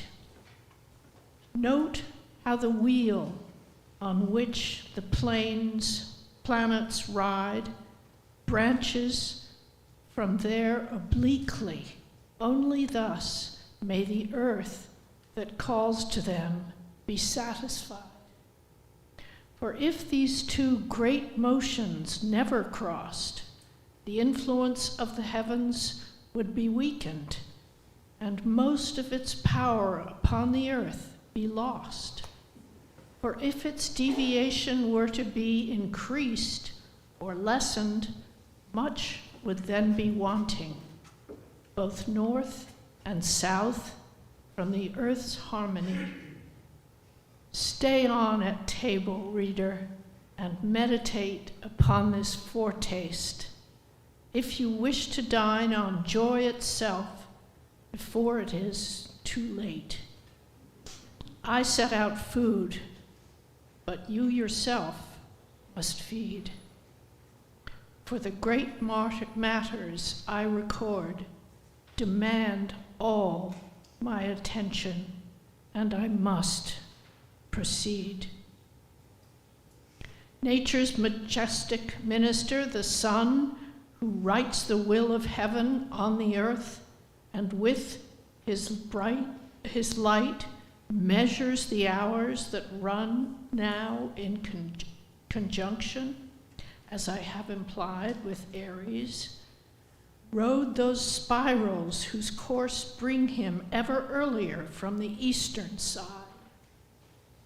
And I was with the sun, but no more aware of my ascent than a man is of a thought that comes to mind until he finds it there. She it is who leads our climb from good to better, so instantaneously that her action does not spread itself through time. How radiant in its essence that must be, which in the sun, where I now was, shows forth not by its color, but its radiancy. Though genius, art, and usage stored my mind, I still could not make visible what I saw.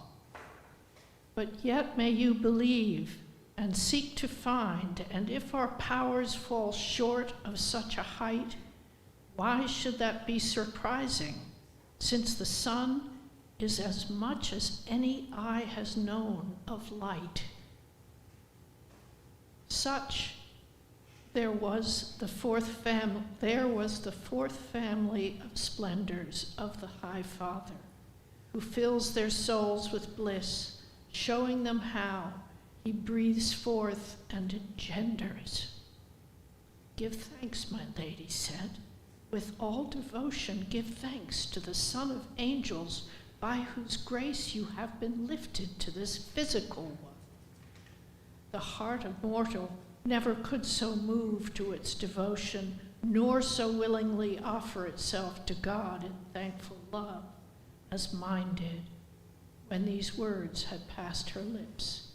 So wholly did I give my love to him, that she sank to oblivion in eclipse. Nothing displeased, she laughed so that the blaze of her glad eyes pierced my mind's singleness, once again divided it in several ways. Splendors of living and transcendent light circle us now and make a glowing crown, sweeter in voice than radiant in sight. Latona's daughter sometimes seems to us so banded when the vaporous air weaves round her, the thread that makes her girdle luminous. In heaven's courts, from which height I have come, are many gems so precious and so lovely that they cannot be taken from the kingdom. Of such those splendors sang. Who does not grow wings that will fly him there must learn these things from the tidings of the tongueless here below. When, so singing, those sun-surpassing souls had 3 times turned their blazing circuit round us like stars that circle close to the fixed poles, they stood like dancers, still caught in the pleasure of the last round, who pause in place and listen till they have caught the beat of the new measure. And from within its blaze, I heard one start.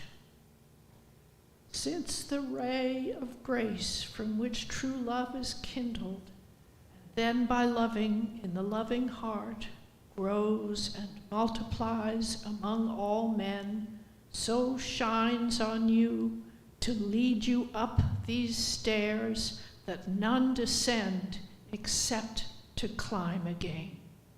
Whoever refused your soul, it being thirsty, wine from his flask, would be no freer to act than water blocked from flowing to the sea. You wish to know what flowering plants are woven into this garland that looks lovingly on the lovely lady who strengthens you for heaven. I was a lamb among the holy flock Dominic leads to where all plenty is, lest the lamb itself stray to bare rock. This spirit on my right, once of Cologne, was my teacher and brother. Albert was his name, and Thomas of Aquinas was my own. If you wish similarly to know the rest, let your eyes follow where my words shall lead, circling through all this garland of the blessed. The next flame springs from the glad smile of Gratian, who so assisted one court and the other that in him heaven found good cause for relation.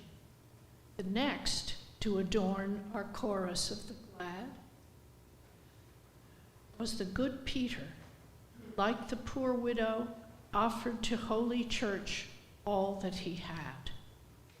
The fifth light, and the loveliest here, shines forth from so magnificent a love that men hunger for any news of it on earth. Within it is that mind to which we're shown such depths of wisdom, if truth be true, no mortal ever rose to equal this one.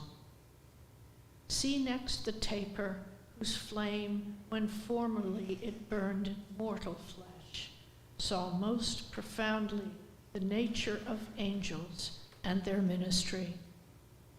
Within the lesser lamp next on my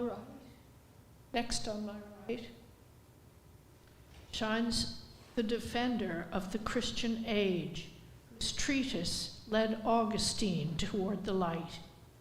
Now, if your mind has followed on my praise from light to light, you are already eager to know what spirit shines in the eighth blaze. In it, for having seen the sum of good, there sings a soul that showed the world's deceit to any who would heed. The bones and blood from which it was cruelly driven have their tomb down there in Ciel d'Oro. To this peace it came, from exile and from martyrdom. See next the flames breathed forth by Isidore, by Bede, and by that Richard whose contemplations saw all that a mere man can see and more.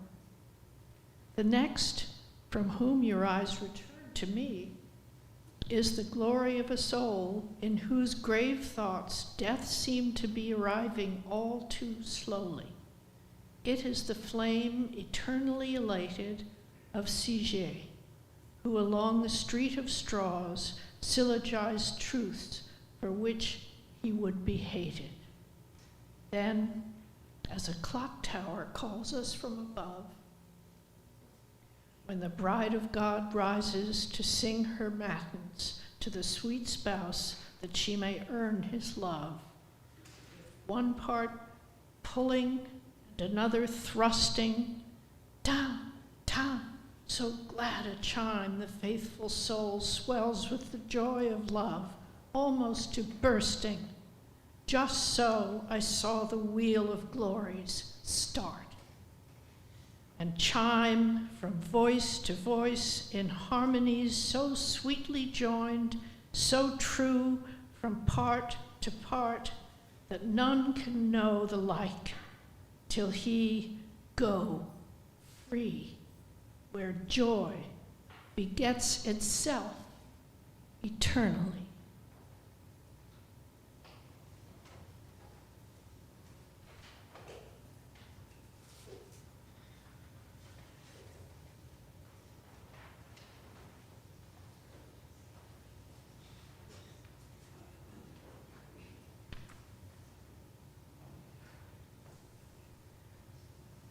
O senseless care of mortals, how defective are the syllogisms that make you ply your wings downward. This one was pursuing Jura, and that one aphorismi. This one priesthood. These sought to rule by force or by sophisms. This one to steal. This one to gain public office. This other labored immersed in the pleasure of the flesh, and this other gave himself to idleness, while, free from all of these things, I was with Beatrice up in heaven, so gloriously received. After each had returned to the point of the circle where he had been before, each stopped like a candle on a chandelier, and I heard, within the light that had earlier addressed me, one begin, smiling and becoming brighter. Just as I reflect his ray, so, looking into the eternal light, I apprehend whence you derive your thoughts. You are puzzled, and you wish my words to make clear in such open and ample language as befits your hearing. Where earlier I said, where one fattens well, and where I said, the second had not been born, and here one must distinguish well. The providence that governs the world by that counsel in which every created sight is vanquished before it touches bottom, so that the bride of him who with piercing cries wedded her with his blessed blood might go toward her delight secure in herself, and also more faithful to him, ordained two princes to protect her, to act as her guides on this side and on that. One was all seraphic in his love, the other in wisdom was a splendor of cherubic light on earth. I will tell one of them, because we speak of both when praising one, whichever we take, for their works were toward one same end. Between Tupino and the stream that descends from the hill chosen by the blessed Ubaldo, there slopes the fertile side of a high mountain, from which Perugia feels the cold and heat at Portasol, and behind it the heavy mountain yoke makes Nocera and Gualdo weep. From this slope, where it breaks its steepness, was born to the world a son, as this one is born at times from Ganges.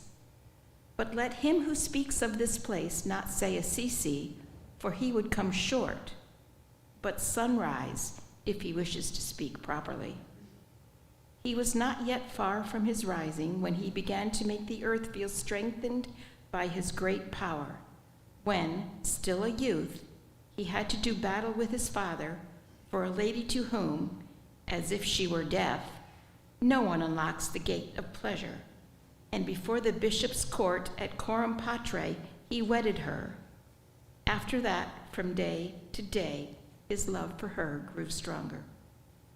This lady, deprived of her first husband, had waited, scorned and obscure, without a suitor 1,100 years and more, until this man had appeared, nor had it availed that he who terrified the whole world with his voice had found her fearless with Amyclas, nor had it availed to have been constant and fierce in her love, so that, when Mary stayed below, she wept with Christ upon the cross. But that I may proceed not too obscurely, take Francis and Poverty for these two lovers now in my extended speech.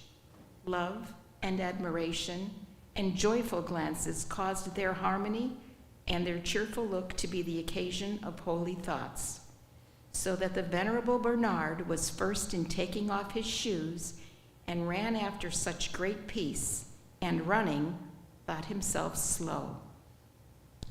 O unknown riches, O fertile good, Egidio goes barefoot, Silvestro too, following the bridegroom, so pleasing is the bride. So he goes on, that father, that master, with his lady and that family already girt with the humble robe. Nor did any cowardice of heart weigh down his brow for being the son of Pietro Bernardone, nor for appearing wondrously base. But regally he set forth his harsh intention to Innocent, and from him had a first seal to his order. When the flock of poor folk grew behind him, whose wondrous life would be better sung in the glory of heaven, the eternal Spirit, through Honorius, crowned for a second time the holy will of this arch-shepherd.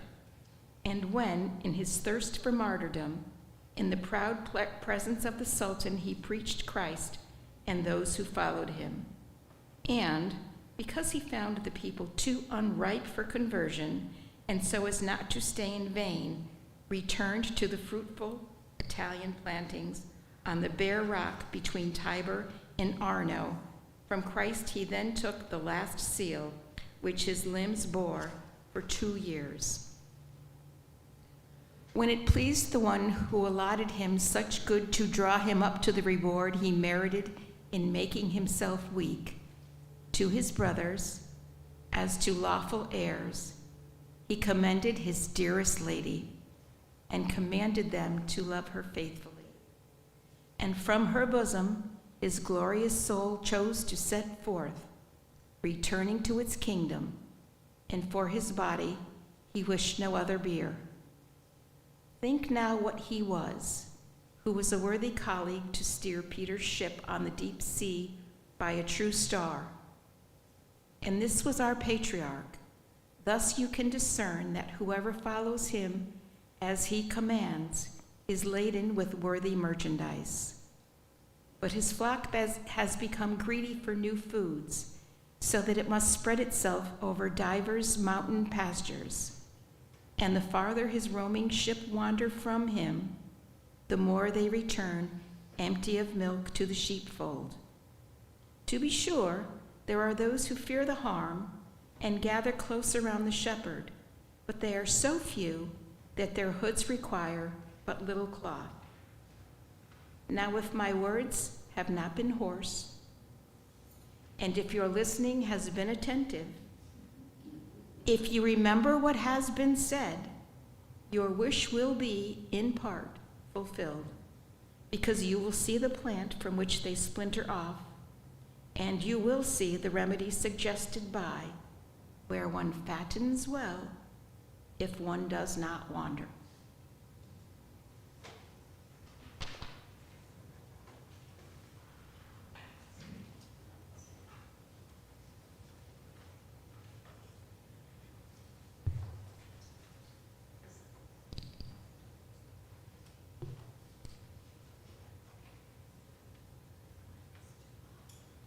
Canto 12.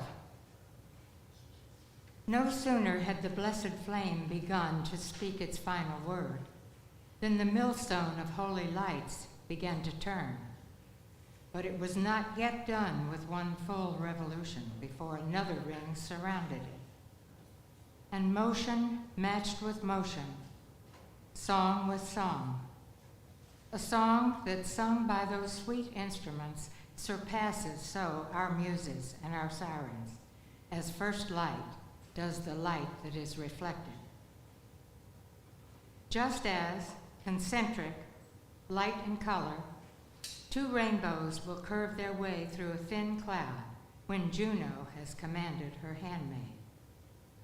The outer rainbow echoing the inner, much like the voice of one, the wandering nymph, whom love consumed as sun consumes the mist. And those two bows let people here foretell that by reason of the pact God made with Noah, that flood will never strike this world again. So the two garlands of those everlasting roses circled around us, and so did the outer circle mime the inner ring, when dance and jubilation, festival of song and flame that answered flame, of light with light, of gladness and benevolence, in one same instant, with one will, fell still, first as the eyes, when moved by their desire, can only close and open in accord. Then from the heart of one of the new lights there came a voice, and as I turned toward it, I seemed a needle turning to the pole star. And it began, "The love that makes me fair draws me to speak about the other leader, because of whom my own was so praised here. Where one is, it is right to introduce the other. Side by side, they fought, so many they share in glory, and together gleam. Christ's army, whose re-arming cost so dearly, was slow, uncertain of itself, and scanty behind its ensign, with the emperor who rules forever, helps his ranks in danger, only out of his grace, and not their merits. And as was said, he then sustained his bride, providing her with two who could revive a straggling people. Champions who would, by doing and by preaching, bring new life. In that part of the West where gentle zephyr rises to open those new leaves in which Europe appears reclothed, not far from where, behind the waves that beat upon the coast, the sun, grown weary from its lengthy course, at times conceals it from all men's eyes. There, Calaraga, blessed by fortune, sits under the aegis of the mighty shield on which the lion loses and prevails. Within its walls was born the loving vassal of Christian faith, the holy athlete, one kind to his own and harsh to enemies. No sooner was his mind created than it was so full of living force that it, still in its mother's wombs, made her prophetic. Then at the sacred font, where faith and he brought mutual salvation as their dowry, the rites of their espousal were complete. The lady who had given the assist for him saw in a dream astonishing fruit that would spring from him and from his heirs. And that his name might echo what he was, a spirit moved from here to have him called by the possessive of the one by whom he was possessed completely. Dominic became his name. I speak of him as one who Christ chose as the worker in his garden. He seemed the fitting messenger and servant of Christ. The very first love that he showed was for the first injunction Christ had given. His nurse would often find him on the ground, alert and silent, in a way that said, "It is for this I have come." Truly, his father was Felice, and his mother Giovanna, if her name interpreted is in accord with what has been asserted. Not for the world for which men now travail, along Tadeo's way, or Ostian's, but through his love of the true manna, he became in a brief time so great a teacher that he began to oversee the vineyard that withers when neglected by its keeper. And from the seat that once was kinder to the righteous poor and now has gone astray, not in itself, but in its occupant, he did not ask to offer 2 or 3 or 6, nor for a vacant benefice, nor decimas quae sunt papero Dei, but pleaded for the right to fight against the erring world, to serve the seed from which they grew the 24 plants that ring you.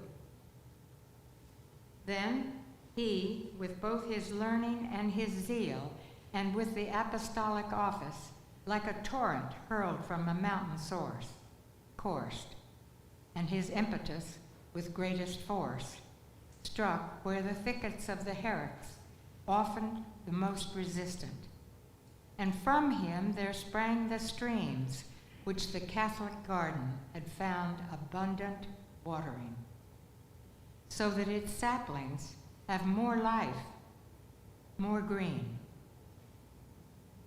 If such was one wheel of the chariot in which the Holy Church, in her defense, taking the field, defeated enemies within, then you must see the excellence of him, the other wheel, whom Thomas praised so graciously before I made my entry. And yet the track traced by the outer rim of that wheel is abandoned now, as in a cask of wine where crust gives way to mold. His family, which once advanced with steps that followed his footprints, has now turned back. Its forward foot now seeks the foot that lags. And soon we are to see, at harvest time, the poor grain gathered where the tares will be denied a place within the bin, and weep. I do admit that if one were to search our volume, leaf by leaf, he might still read one page with, "I am as I always was." But those of Aquasparta or Corsale who read our rule are either given to escaping it or making it too strict. I am the living light of Bonaventura of Bonargria. In high offices, I always put the left-hand interests last. Illuminato and Augustine are here.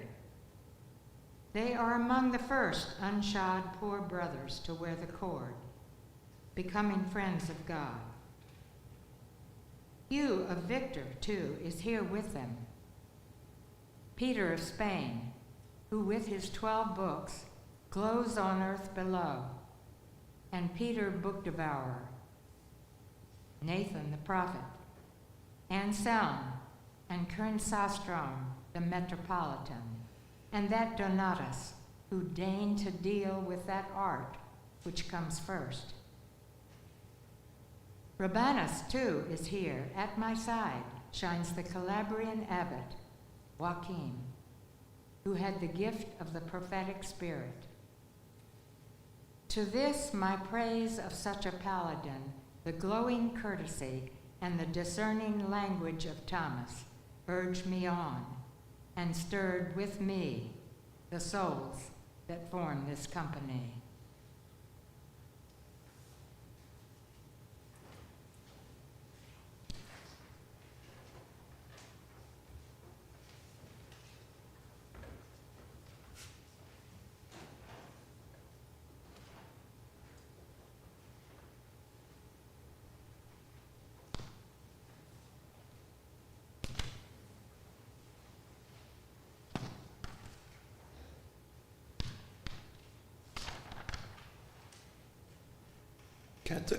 Canto 13. Imagine, if you wish, to phantom well what I now saw. And while I speak, retain the image like a rock-built citadel. From all the starry shores, the bright 15, livening heaven with such peaceful rays. They lift all haze and make the air serene. Imagine then that northern wane that stays full in our view, however its helm may turn, finding our skies sufficient, nights and days. Imagine the two pan stars of that horn, beginning with the axis pinned in place, round which the first great wheel of heaven revolves, forming themselves into two signs in space, like the bright crown of Minos' daughter as she felt death coming with a touch of ice, flashing each other's radiance like glass, each turning but in opposite career, circling together as they cross and pass. And of this double dance, you'll have a mere shadow, a ghost of that true constellation revolving around the point where I was standing. As far above our usual conversation, as Chiana's swamp more sluggish than the ring that sends the other heavens in rotation. Not Bacchus there, not Paean do they sing, 3 persons in one nature, the divine, and in one person, the divine man. The dance had reached the end of its design, and then the holy lanterns turned our way, leaving their own care gladdening with mine. The silence of those powers in harmony was broken by the light that spoke about the wondrous life of God's poor man to say, when one row of corn is trodden out, and when its fruit is safely in the crib, sweet love now lures me on to thresh the other. You're thinking of the breast that gave its rib, drawn forth to form the woman of fair cheek, whose palate made the whole world pay so dearly, and that of the breast pierced with a lance to make full recompense for future sins and past, causing the scales of human debt to break. Whatever light our nature has possessed must have been, so you argue, wholly infused into the hearts of these two by that first power that created them. So you're confused when I say that no second has been found to match the wisdom housed in the fifth light.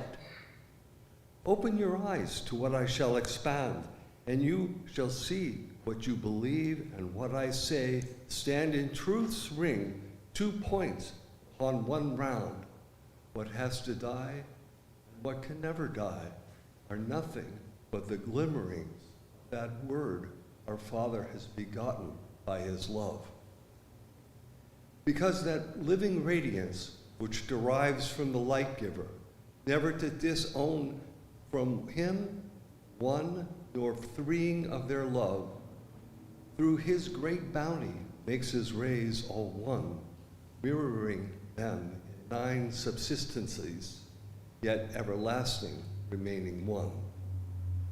Thence light descends to the last potencies from act to act until it proceed that are what are no more than brief contingencies. I mean all generated things that need not be, but change and die and come to light by heaven in motion, with or without seed. Since their wax and the hand that shapes and vary, the heavenly impress, varying in degree, will shine in every object, dim and bright. And that is how it happens to that one tree bears better and worse fruit, and men are born with various gifts of ingenuity. Clear the wax to perfection and return the heavens to where their powers are at the peak. Then you will see the seal in fullest shine. But nature, always come up lame and weak, works like an artist with a trembling hand who falters, though he knows his art's technique. But when the ardent love has brought to bear the wisdom of the primal power and sealed every perfection, it is embodied there. So once the earth was well prepared to yield every perfection of a living soul, so once the Virgin Mother was with child. Thus do I say, your reasoning is quite true, that human nature never has been, nor shall again be as it was with those two. But now, your words might well begin. Therefore, how could this man have been without a peer, unless I walked with you and talked a little more? To clarify what isn't quite clear, you should recall the person and the cause when God said, ask, and moved him to his prayer. From what I've spoken, you can see he was a king, and he asked for capacity to fulfill the king's duties, not to muse about the angels and the quantity of movers of the stars, or if a must and a might together make necessity, or whether an uncaused motion can exist, or if on a half circle you can fit a triangle unless one's angle is right. That's where the arrow of my intention hit. He had no peer in foresight for a king, if you note what I say, comparing it with what I said before. But my word rose. You'll see that kings alone were those I meant, to whom are many, but the good are few.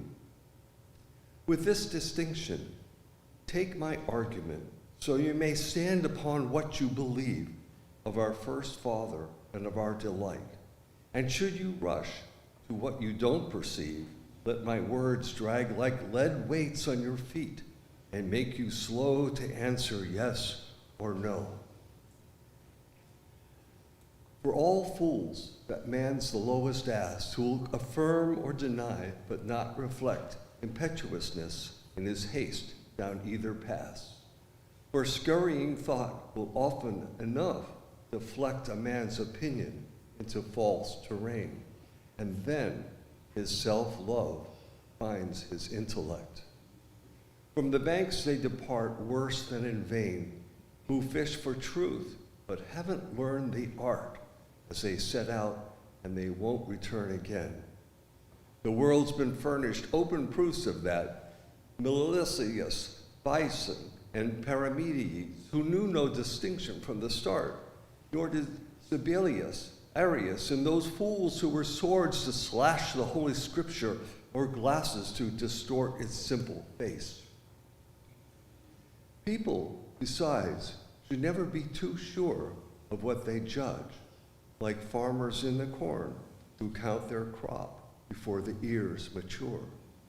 For I've seen all the winter a bare thorn, looking like nothing but a stick, rough stick, whose crown would blossom when the rose was born. And I have seen a vessel, sleek and quick, racing through its courses along the main, founder as it was just putting into port. So let not Master Dick and Lady Jane, seeing one rob, another give his all, think they can see with providence divine, because the one can rise, the other fall.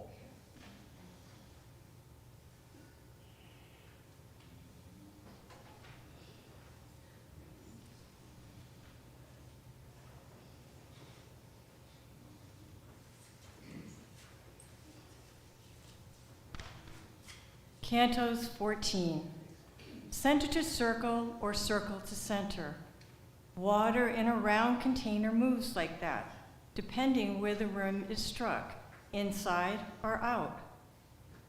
I utter here the instant thought that chanced to cross my mind when now, in all its glory, the life of St. Thomas fell silent, born from resemblances that now arose between his words and these that, after him, were voiced by Beatrice. She began, "This man still needs, although he does not say, nor is he even thinking it as yet, to trace another truth down to its root. Tell him that light in which, as what you are, your being in its substance is inflowered, will that remain eternally with you? And if it does remain, then tell him how. When once you are remade as visible, it cannot spoil your eyesight, being so. Compare, as dancers, wheeling, drawn, impressed by keener happiness at certain points, exult in voice, their gestures quickening. So now to hear her prompt, devoted prayer, the holy circles showed new joy in turns of flashing speed and notes to wonder at.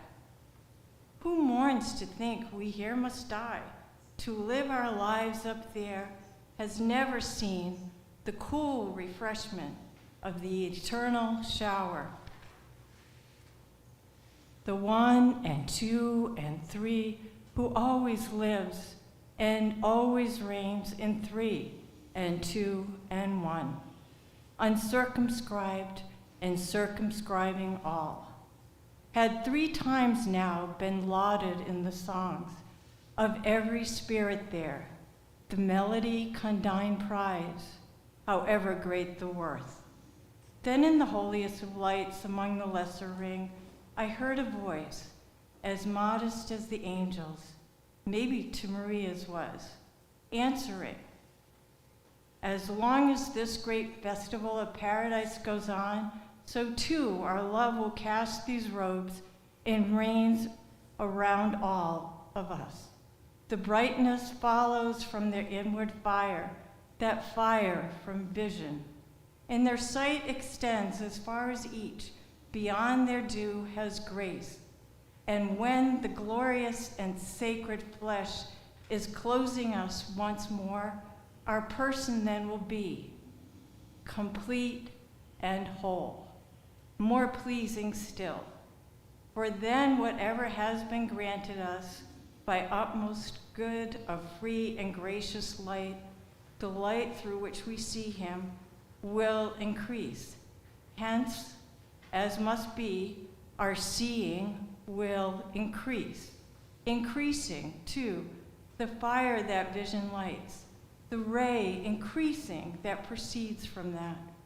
But just as burning coal may give our flames, yet overcome these with its own white light, keeping within its shape and semblance whole, so too the shining out that rings us round will, in appearance, be surpassed by flesh, which all day long the earth now covers up.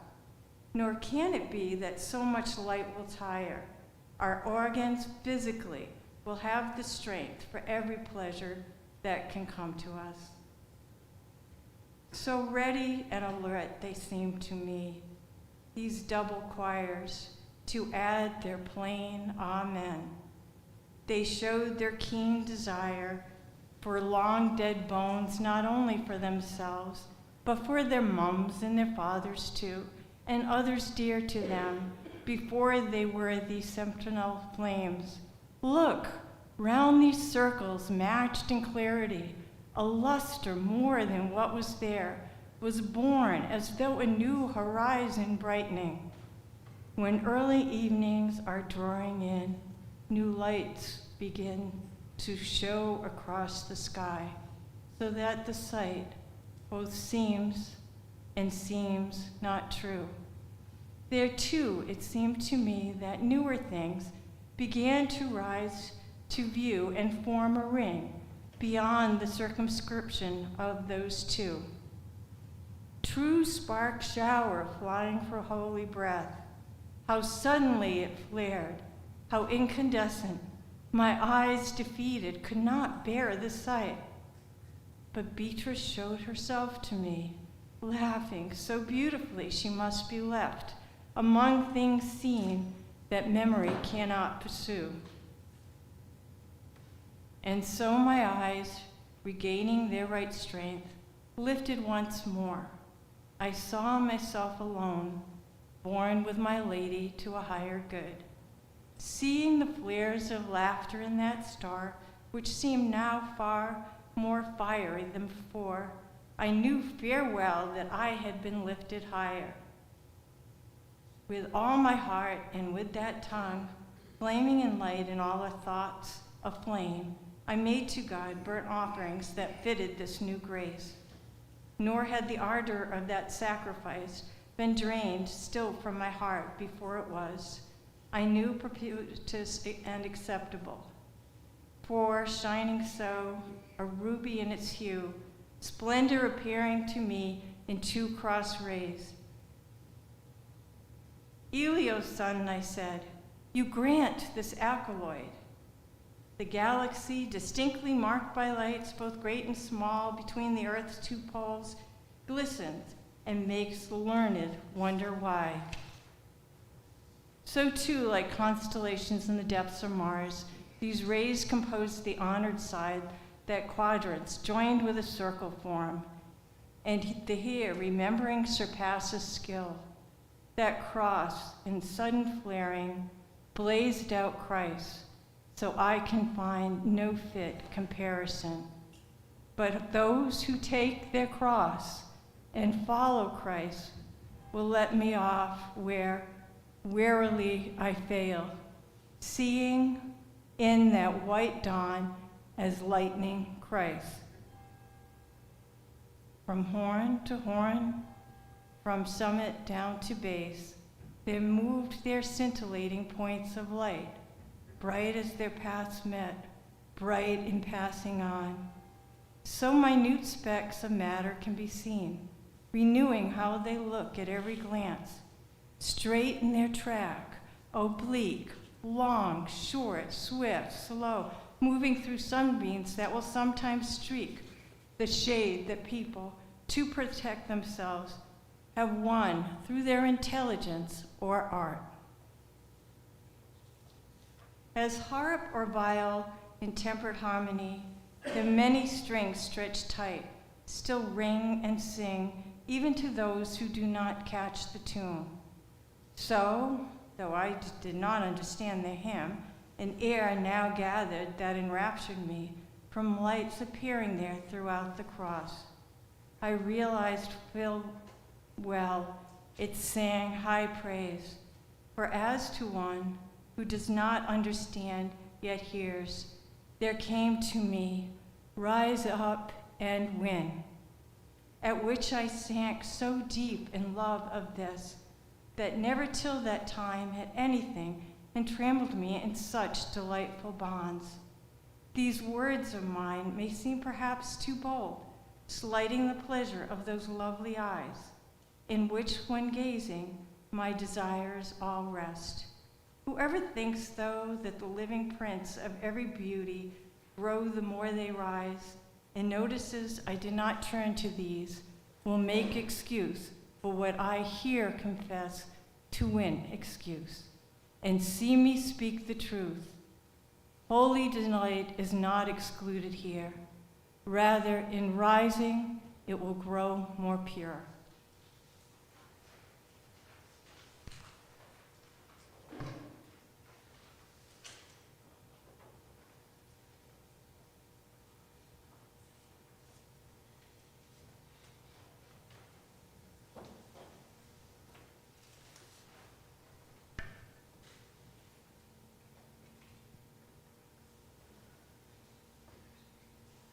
Canto 15. Benevolent will, in which a righteous love, whose breath is true, must always show itself, as does cupidity with an evil will, had silenced the sweet-sounding lyre, and hushed the sacred strings that heaven's right hand loosens and draws taut. How can they be deaf to these righteous prayers, the very spirits who, to prompt my prayer, fell silent as with one accord? It is well that endless be his grief who, for love of things that do not last, casts off a love that never dies.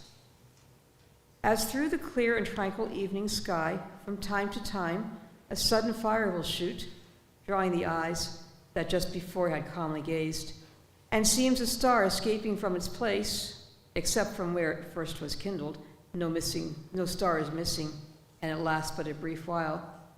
So from the arm of that great cross extending on the right, a star raced to the foot of the resplendent constellation there. Nor did this jewel leave its ribbon, but ran along the shining band so that it seemed a flame that glows in the alabaster. With such affection did Anchises' shade reach out, if our greatest muse is out to believe, when in Elysium he knew his son. O sanguis meus, O superinfusa gratia Dei, sicut tibi cui, bis unquam, celi inua reclusa? Thus spoke that light, and I gave heed, then turned my eyes back to my lady. Whichever way I looked, I was amazed, for there glowed such a smile within her eyes, I thought that with my own I had attained my ultimate bliss, my final paradise. Then, a joy to hear and a joy to see, the Spirit added to what first he said, words so profound that I could not understand them. Nor did he hide his thoughts from me by choice, but by necessity, for his conceptions were set beyond our mortal limit. And when his bow of ardent love relaxed enough to let his speech descend down towards the limits of our intellect, the first thing I could understand was, may you be blessed, threefold and one, who show such favor to my seed. And he went on. That long and welcome craving, derived from reading in the massive book, where neither black nor white is ever altered, you have satisfied, my son, within this light from which I speak to you, by grace of her who dressed you out in wings for this high flight. You think your thoughts flow into mine through him, who is the first, as from the number one, will radiate the 5 and 6, if one is known. For that reason, you do not ask me who I am, nor why I seem to you more filled with joy than any other in this happy throng. And you are right, for the humble and the mighty up here in this life gaze into the mirror in which, before you think them, thoughts shine clear. But that sacred love, which keeps me watching with enduring vision and makes me thirst with sweet desire, may be more happily fulfilled. Let your voice resound, sure, bold, and joyful to proclaim the will, proclaim the desire, for which my answer is already set. I turned to Beatrice, who had heard before I spoke and smiled a sign that made me will put forth its wings. And I began, love and intelligence, once the prime equality appeared to you, then became yours in equal measure, since that sun that you lit your way and made you warm distributes both its heat and light so evenly that all comparisons fall short. But for mortals, as you well know, the will to act and the power to carry through have wings that are not feathered equally, so that I, who am mortal, feel in myself this inequality and thus can only offer thanks for your paternal welcome with my heart. But I implore you, living topaz set into this priceless ornament, that you reward my longing with your name. O bough of my tree, in whom I have rejoiced, even in expectation, I was your root. Such was the preface of his words to me. Then, he from whom your house derives its name, and for 100 years and more has circled the mountain on its lowest bank, was your great-grandfather and my son. It is most fitting that you shorten his long and weary labor with your prayers. Florence, within the circle of her ancient walls from which she still hears tierce and nuns, dwelled then in peace, temperate and chaste. No bracelet, no tiara did she wear, no embroidered gown, no waistband more striking to the eye than was its wearer. Nor did a newborn daughter make her father fear, for marriage age and dowry were not yet extreme, the one too low, the other too high. No houses then stood uninhabited, nor had Sardanapalus yet arrived, to show what might be done behind closed doors. Not yet did your Ucciolaccio surpass in splendor Montemario, but exceeding in its rise, it shall surpass in its fall. I saw Bellinciamberte wear a belt of leather and plain bone, and saw his lady step back from the glass, her face untouched by paint. And I saw one of the Nerli and a Del Riccio, both content with wearing simple, unlined skins, their ladies busy with spindles and their flax. Oh, fortunate women! Each knew for certain where she would be buried, nor was yet forsaken in her bed at Francis' call. One kept eager watch upon the cradle, using sounds and words that first delight fathers and mothers when they soothe their child. Another, while drawing the wool from its spool, would delight her household with the tales of Troy, Fiesole, and Rome. A Singella or a Lapostrello in those days would have caused the same surprise as now would Cincinnatus or Cornelia. It was to be a municipal life so peaceful and so fair, to a citizenry so loyal, to so sweet a place to live, that Mary gave me when invoked with cries of childbirth and in your ancient baptistry. I was at once Cacciaguida and a Christian.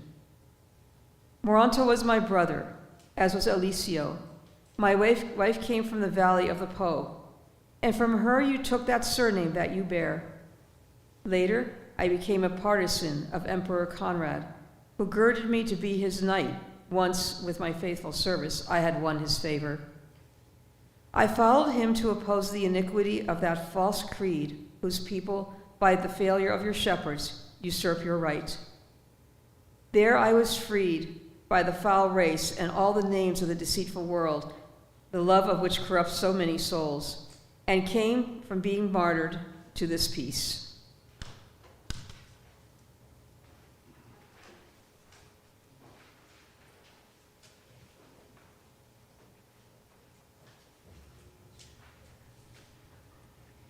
O petty pride of blood, that you are able to make yourself be gloried in by men down here, where our affections are unstable, will never amaze me now, for even when I was where appetite is not askew, heaven, I mean, I gloried in you then.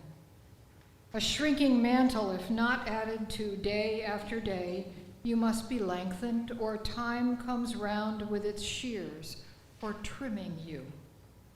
With that you, which the Romans used before others did, although their progeny maintain at least my words began once more. Beatrice smiled aside, reminding me of the lady's cough as the first lapse by Guinevere written down for us to see. You are my father, I started my reply. You give me voice by strengthening my heart. You raise me so that I am more than I. So many streams of happiness now start to flow into my mind, it makes me sing within to know it is not burst apart. Tell me, beloved stock from which I spring, who your ancestors were, and what years may be from your childhood worth remembering. Tell me of St. Giovanni's sheepfold. Say how large it was, and which of its residents were fit for the highest places of that day. Just as a breath of wind makes coals commence to burst in flame, that light grew brighter from listening to my earnest blandishments, more splendid, and I heard its voice become sweeter and softer as it spoke again, although not in our modern idiom. From when Ave was spoken until when the burden that my sainted mother bore was eased by giving me birth, there had been 550 and then 30 more times that this fire had returned to be kindled again beneath its lion's paw. I and the earlier ones of my family were born where horsemen reach the last ward as they race into your annual festivity. As for you, who my forebears were, and where it was they came from, let what you have heard me say suffice, for silence is more decorous. Those fit to bear arms in the land that lay between Mars and the Baptist numbered then a fifth of those who are living there today. Before the city intermixed with men of Campi, Caraldo, and Figline, its blood was pure down to the humblest artisan. It would have been so much more to the good had they stayed neighbors, not lived cheek by jowl. Had Galuzzo and Trespiano's brothers stood, than to smell the churl of Aglion's foul stench, with the one from Signa who has shown a grafter's eye already on the prowl. And if the most degenerate people known had been, instead of a stepmother to Caesar, like a mother with her own, a traitor and a money changer, who is Florentine now, would be in Sinfonti, where his grandfather begged in the avenue, Montemorlo would have been ruled still by the Conti, the Cerci still be in Ancone, and we might see Valdegrive still hold the Buendemonte.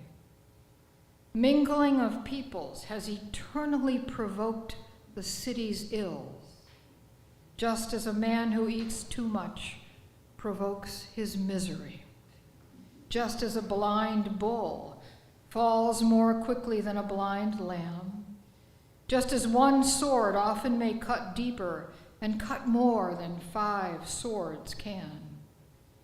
Take Luni and Urbizgalia and see how they have disappeared. See Chiusi following, and Senegalia too. And you will say that it is not so hard or strange a thing to hear that families die, when cities too, having run their course, are perishing. All things contain their deaths, just as you do. Though lives are short, some things perpetuate themselves so long their deaths are hid from you. You see the moon's sphere endlessly rotate, covering and uncovering the shore. To fortune, Florence must capitulate. There is no cause for wonderment, therefore, that Florentines in this discourse of mine once bore great names that time has made obscure. I saw the Ugi and others just as fine, Catalini, Filippi, Grecchi, Ormani, and Alberici, all already in decline. Della Arca and Della Sanella were in the land, Soldinieri, Ardinghi, Bostici, every one an ancient lineage, and each one grand. Above the gate, now weighed down with a ton of fresh new treacheries, so burdensome that soon the bark will need to jettison, were the Ravigliani.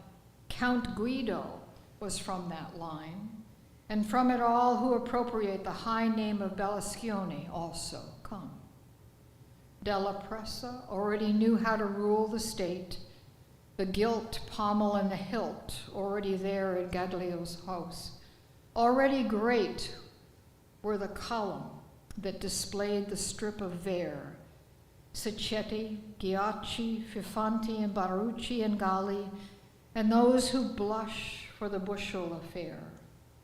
Already great was the stock that the Calfucci came from, and in the curule chairs installed already were the Sizzi and the Aragucci. Oh, I have seen the once great when they crawl, felled by their own pride, and seen Florence be adorned in her great deeds by balls of gold. Thus did the sires of those who constantly, when there are vacancies in your church, grow fatter through a long consistory.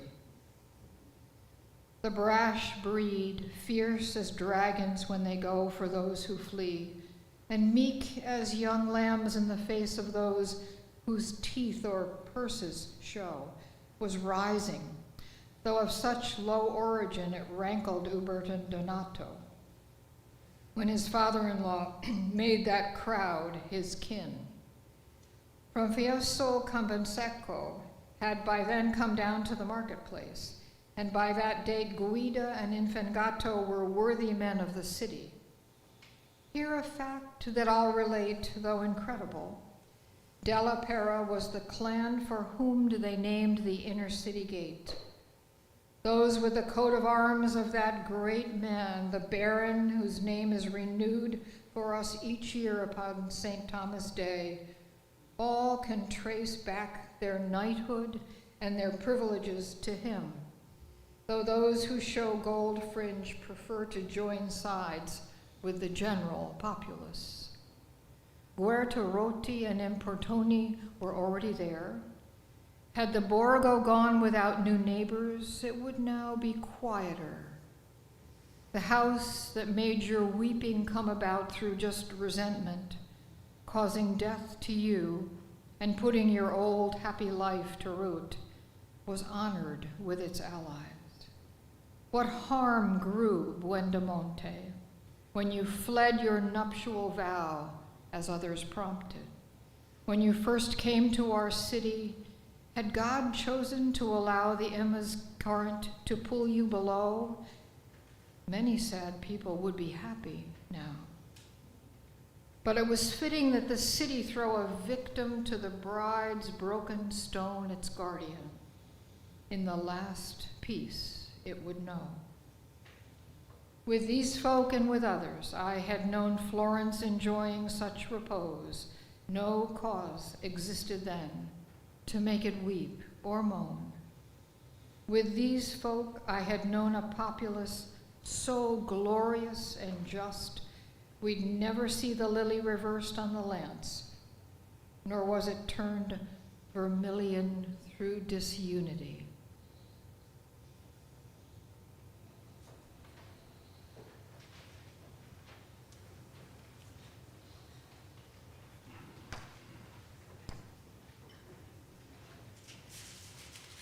Well, we're halfway to the fullness of Paradiso. Canto 17. Like him who went to Clymene to learn if what he had heard was true, and who makes fathers unwilling to yield to their sons at every turn, such was I, and such was I taken to be by Beatrice and by the holy lamp that earlier had changed its place for me. Therefore, my lady, speak, and let the fire of your consuming wish come forth, she said, well marked by the inner stamp of your desire, not that we learn more by what you say, but that you better learn to speak your thirst, that men may sooner quench it on your way. Dear root of my existence, you who soar so high that as men grasp how a triangle may contain one obtuse angle and no more, you grasp contingent things before they find essential being. For you can see that focus where all time is time present in God's mind. While I was yet with Virgil there below, climbing the mountain where the soul is healed and sinking through the dead world of its woe, dark words of some dark future circumstance were said to me, whereby my soul is set foursquare against the hammering of chance. And therefore, my desire will be content with knowing what misfortune is approaching, for the arrow we see coming is half spent. Such were the words of my reply addressed to the light that had spoken earlier, and with them, as Beatrice wished, my own wish was confessed. Not in dark oracles like those that glued the foolish like limed birds before the Lamb that takes our sins away, suffered the rude, but in clear words and the punctilious style of ordered thought, that Father love replied, concealed in and revealed by his own smile. Contingency, whose action is confined to the few pages of the world of matter, is fully drawn in the eternal mind. But it no more derives necessity from being so drawn than a ship dropping down river derives its motion from a watcher's eye. As a sweet organ harmony strikes the ear, so from the primal mind my eyes receive a vision of your future drawing near. As Hippolytus left Athens, forced to roam by his two-faced and merciless stepmother, just so shall you leave Florence, friends, and home. So it is willed. So does it already unfold. So will it soon be done by him who plots it, there where Christ is daily bought and sold. The public cry, as usual, will blame you of the offended party, but the vengeance truth will demand will yet show what is true. And that you held most dear you will put by and leave behind you.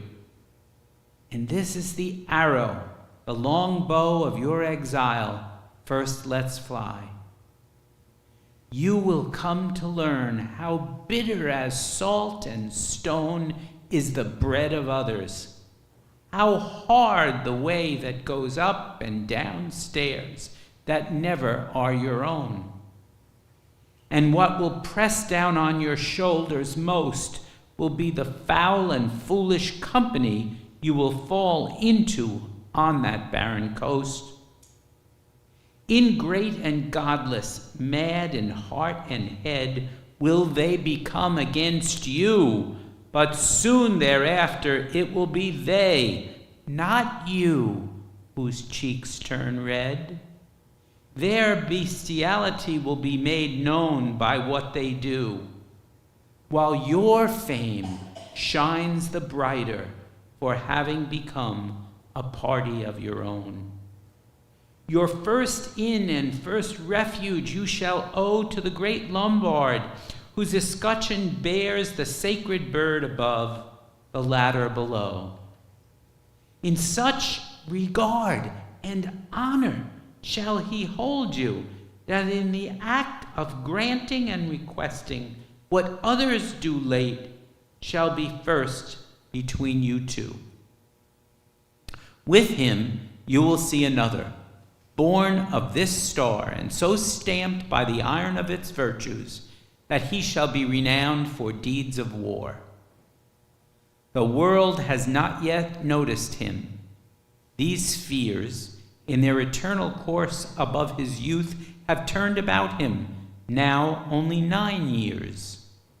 Before the Gascon sets his low intrigue to snare high Henry, men will start to speak of his disregard of money and fatigue.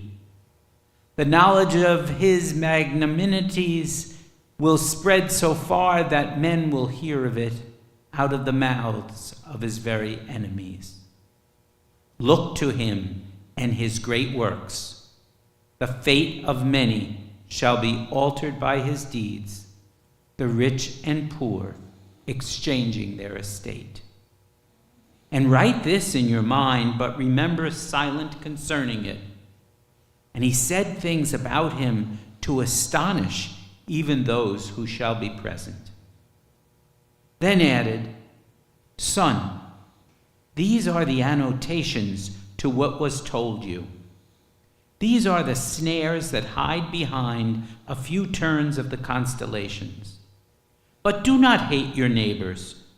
Your future stretches far beyond the reach of what they do, and far beyond the punishment of wretches. When, by his silence, that blessed soul made clear that he had finished passing his dark shuttle across the threads I had combed for him there, I then, as one who has not understood, longs for the guidance of a soul that sees, and straightway wills, and wholly loves the good.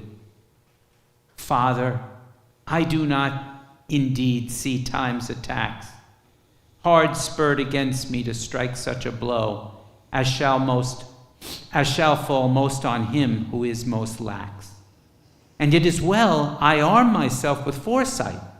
Thus, if the dearest place is taken from me, I shall not lose all place by what I write. Down through the world of endless, bitter sighs, and on the mountain from whose flowering crown I was uplifted by my lady's eyes. And then through heaven from ray to living ray, I have learned much that would, were it retold, offend the taste of many alive today. Yet if, half friend to truth, I mute my rhymes, I'm afraid I shall not live for those who will think of these days as the ancient times. The light in which my heaven-found treasure shone smiled brighter in its rapture, coruscating like a gold mirror in a ray of sun. Then answered me, a conscience overcast by its own shame, or another's, may indeed be moved to think your words a bitter blast.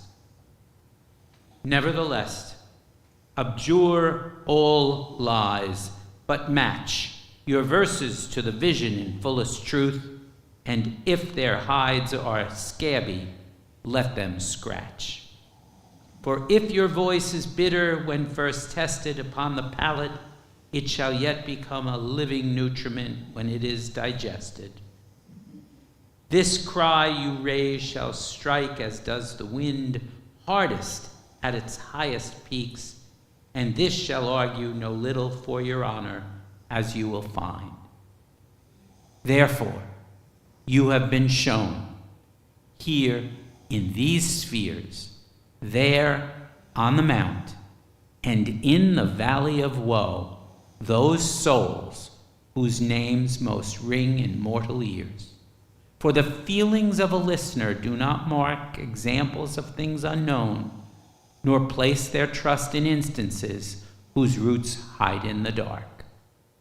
Nor will men be persuaded to give ear to arguments whose force is not made clear.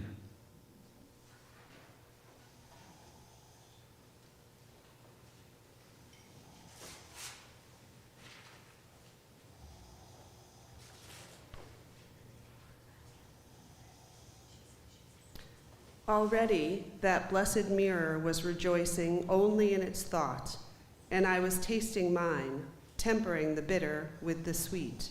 And the lady who was leading me to God said, "Change your thought. Think that I am close to the one who lightens every injury." I turned to the loving sound of my comfort, and what love I saw then in her holy eyes, I here abandon it, not because I lack confidence in my speech, but because my memory cannot return so far above itself, if not guided by another. This much I can relate of that point. Gazing on her, my affect was free of any other desire, while the eternal pleasure, shining directly on Beatrice, contented me with its reflection in her lovely face. Vanquishing me with the light of a smile, she said, "Turn and listen, for not only in my eyes is paradise. As down here we sometimes see the effect in someone's eyes, if it is so great that the whole soul is seized by it. So in the blazing of the holy fire to which I turned, I recognized its desire to speak somewhat further with me.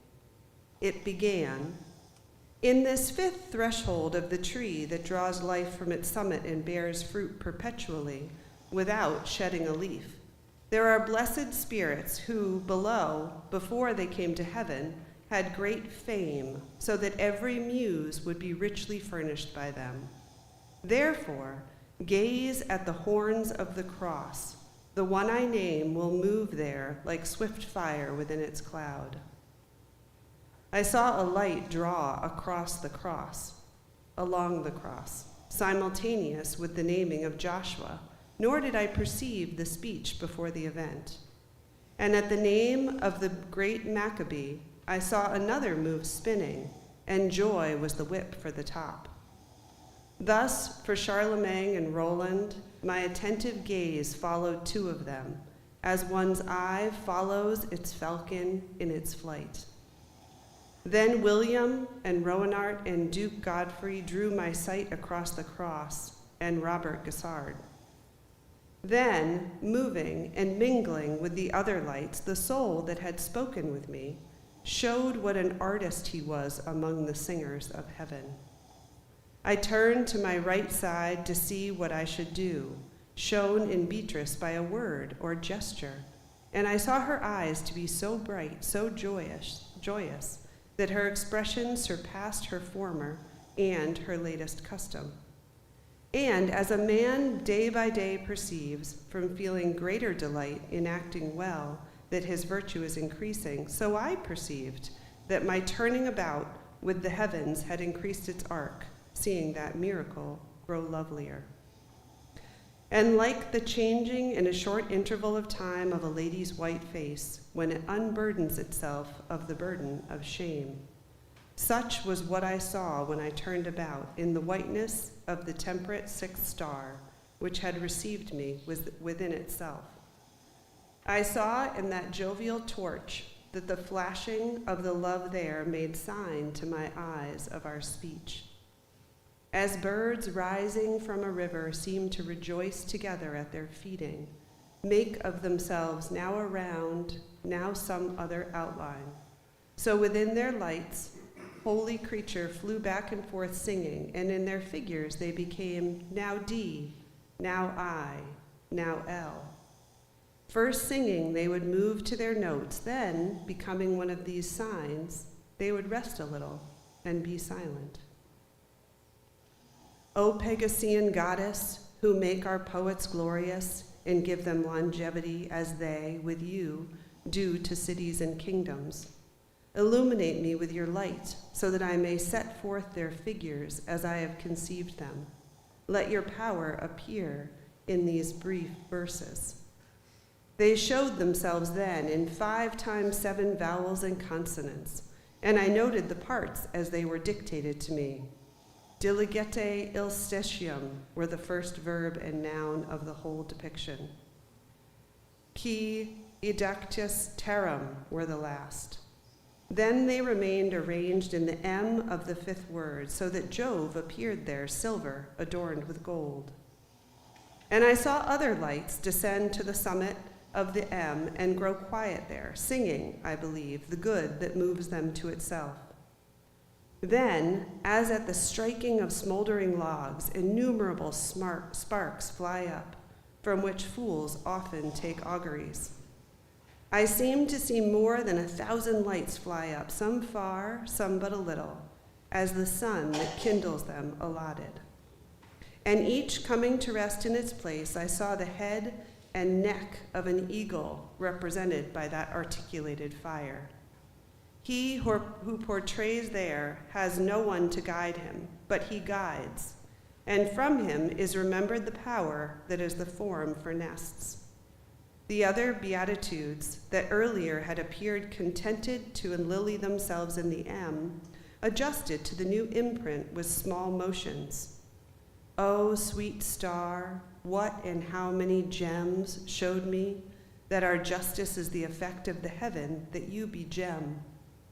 Therefore I beg the mind that initiates your motion and your power, that it look whence comes the smoke that vitiates your shining, so that yet again it may be angered by the buying and selling within the temple, whose walls were built with miracles and martyrdoms. O army of heaven that I contemplate, pray for those who are on earth, all astray behind the evil example. In the past they made war with swords, but now they do it by withholding, now here, now there. The bread the merciful Father locks away from no one. But you who write only to strike out, remember that Peter and Paul, who died for the vine you are laying waste, are still alive. You can well say, my desire is so fixed on him who wished to live alone, whom dancing led to martyrdom, and I know not the fisherman nor pole.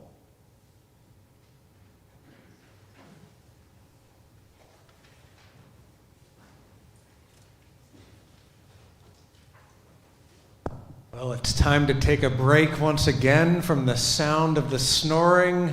It's time to get up and jump around, move around, maybe have some coffee, something like that. But thank you for that gentle sound. It's actually quite wonderful. I'm glad folks have taken me up on my invitation. Let's take a quick, let's say 7 minutes. And then we'll come back in here and we'll rise yet further into the heavens.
That's good. Hello? Is that good? All right. I don't even know that I need one. I think I probably do. Let's see. Let's see.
Well, my friends among the elect, our numbers are diminishing. It's just like heaven.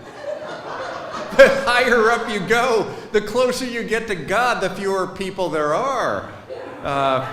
This is how it works. This is how it works. Listen, a couple of things that I want you to bear in mind as we listen, if you can.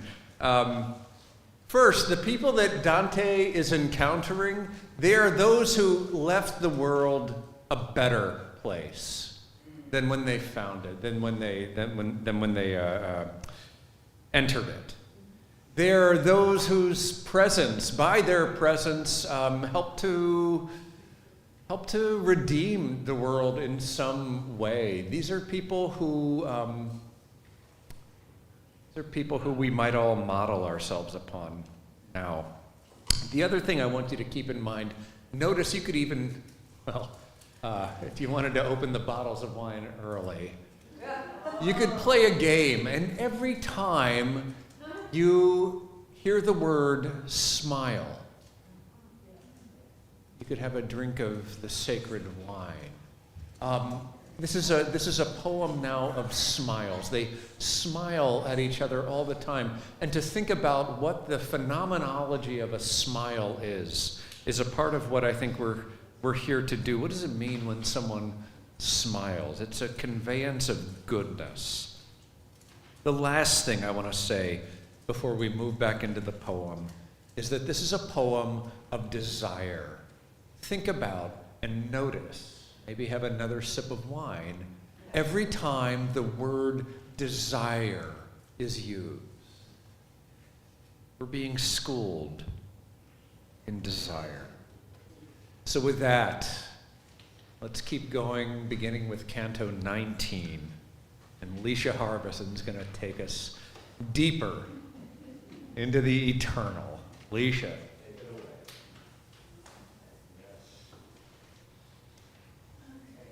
Snoring. And I don't recall any smiles or desires in this section, but here we go. Here we go. Canto 19. The handsome image those united souls, happy within their blessedness, were shaping, appeared before me now with open wings. Each soul seemed like a ruby, one in which a ray of sun burned so that in my eyes it was the total sun that seemed reflected. And what I now must tell has never been reported by a voice, inscribed by ink, never conceived by the imagination, for I did see the beak, did hear it speak and utter with its voice, both I and mine, when we and ours were what in thought was meant. And it began, because I was both just and merciful, I am exalted here to glory no desire can surpass. The memory I left on earth is such that even the malicious praise it there, although they do not follow its example. Thus one soul warmth is felt from many embers, even as from a multitude of loves, one voice alone rose from the eagle's image, to which I said, O everlasting flowers of eternal gladness, who make all your fragrances appear to me as one, do let your breath deliver me from that great fast which kept me hungering so long, not finding any food for it on earth. I know indeed that though God's justice has another realm in heaven as its mirror, you here do not perceive it through a veil. You know how keenly I prepare myself to listen, and you know what it is that doubt, which caused so old a hungering in me. Just like a falcon set free from its hood, which moves its head and flaps its wings, displaying its eagerness and proud appearance, so I saw that ensign do, that eagle woven of praises of God's grace, accompanied by songs whose sense those up above enjoy. Then it began. The one who turned his compass to mark the world's confines, and in them set so many things concealed and things revealed, could not imprint his power into all the universe without his word remaining in infinite excess of such a vessel. In proof of this, the first proud being, Satan, he who was the highest of all creatures, fell, unripe because he did not wait for light. Thus it is clear that every lesser nature is, all the more, too meager a container for endless good, which is its own sole measure. In consequence of this, your vision, which must be a ray of that intelligence with which all beings are infused, cannot of its own nature find sufficient force to see into its origin beyond what God himself makes manifest to man. Therefore, the vision that your world receives can penetrate into eternal justice no more than I can penetrate the sea. For though near shore sight reaches the sea floor, you cannot reach it in the open sea, yet it is there, but hidden by the deep. Only the light that shines from the clear heaven can never be obscured. All else is darkness or shadow of the flesh or fleshly poison. Now is the hiding place of living justice laid open to you, where it had been hidden while you addressed it with insistent questions. For you would say, a man is born along the shoreline of the Indus River. None is there to speak or teach or write of Christ. And he, as far as human reason sees, and all he seeks and all he does is good. There is no sin within his life or speech. And that man dies unbaptized without faith? Where is this justice then that would condemn him? Where is his sin if he does not believe?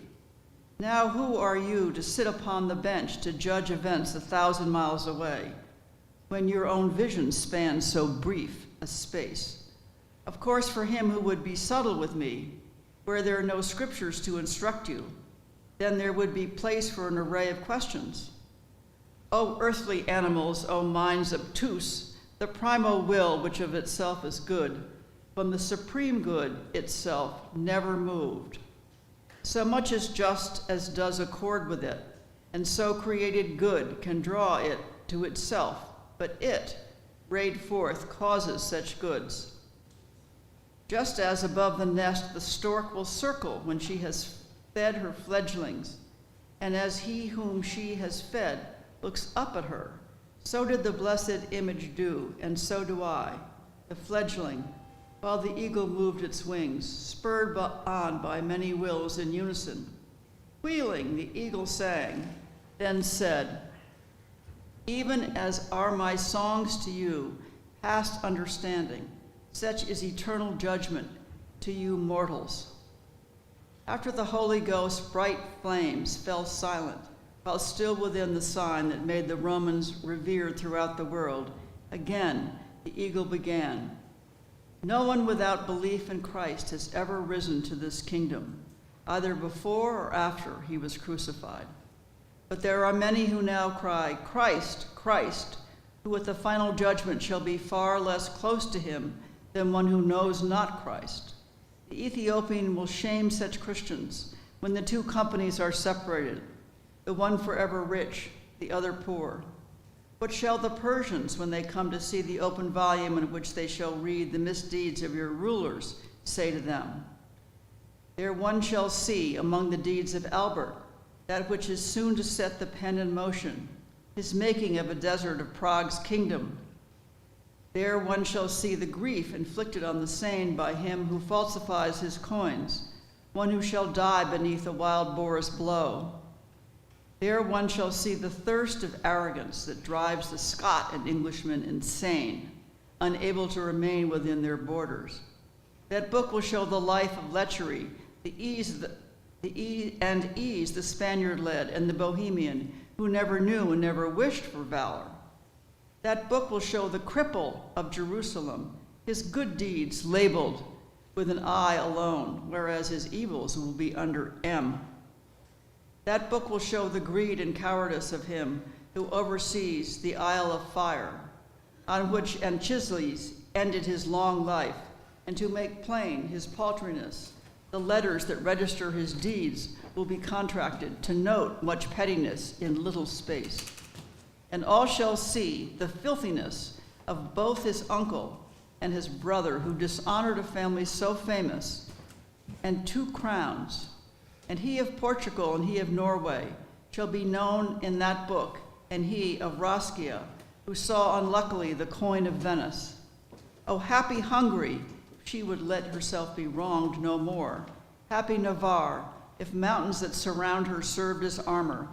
And if Navarre needs token of her future, now Nicosia and Famagosta suffer, as men must see, lament and anger over their own beast with his place beside the others.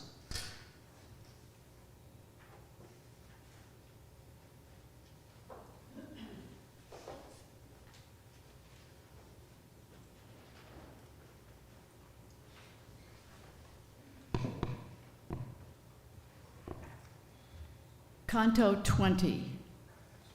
When he that brightens all the world with light passes below our hemisphere, the day in all directions dwindles into night.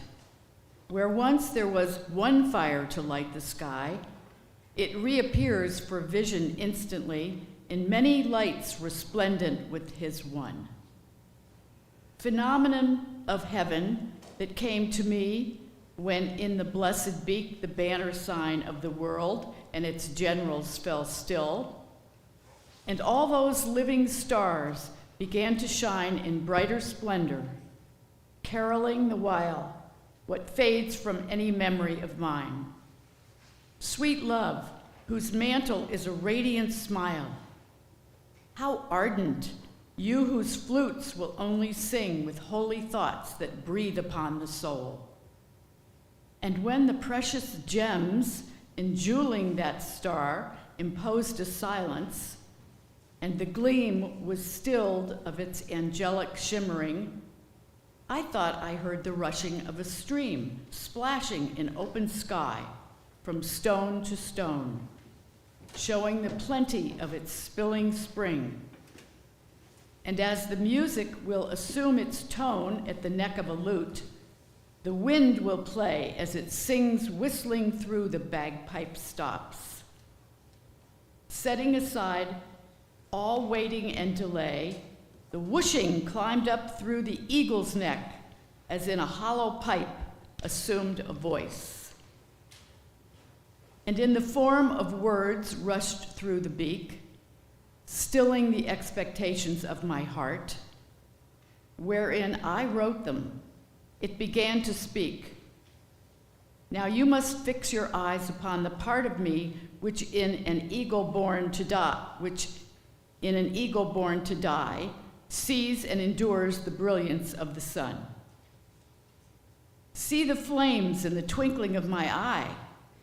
These are all souls by whom my figure beams, enjoy my vision most exaltedly. He in the center, as the pupil, gleams who was the singer of the Holy Spirit, the king who moved the ark from house to house.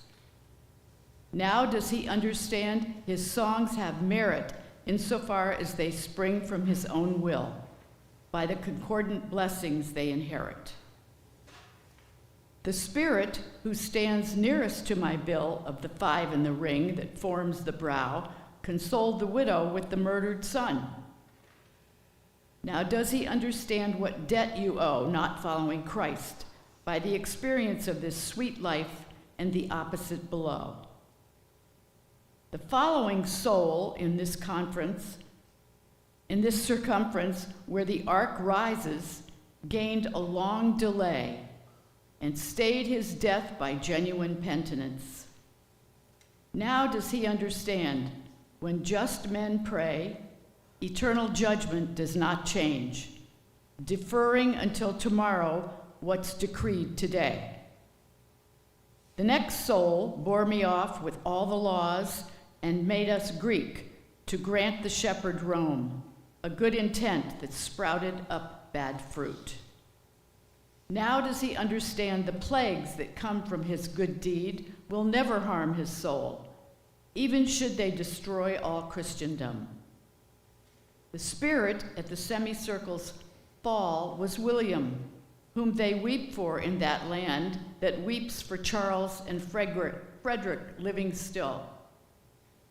Now does he understand how deeply heaven loves a just king. And in his lightning blaze, he shows it still for all to understand. Who would believe down in the world that errs that Ripheus and Trojan in this round would be in the 5th among the holy flares?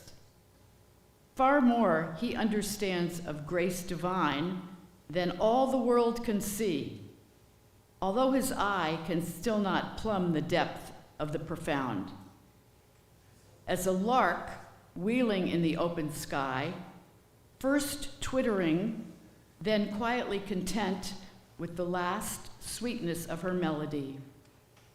She seemed to me the symbol, the imprint of the eternal pleasure, at whose will all things become what they were meant to be. And though my doubt was plainly visible, like colors mantled by a pane of glass, I couldn't bear the waiting longer still. but broke forth, uttering, "What things are these, driven by urgency?" And I could see the glittering of their grand festivities.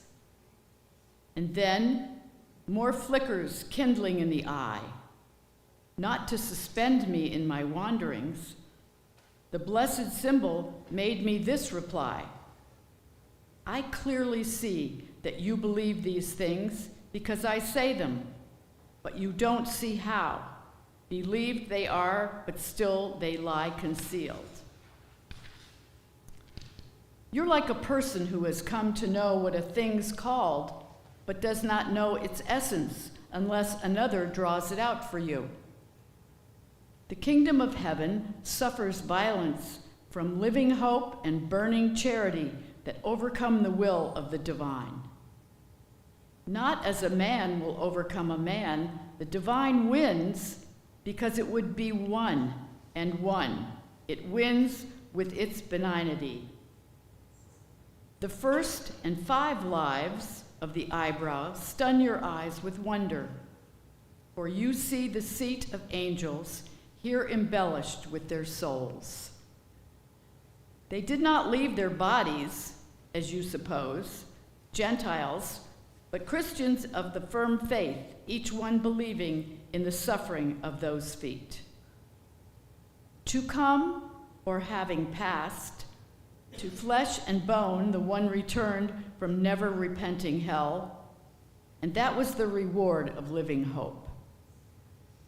Of living hope with power to impel prayers to God that he might rise once more and live, and so be moved to willing well.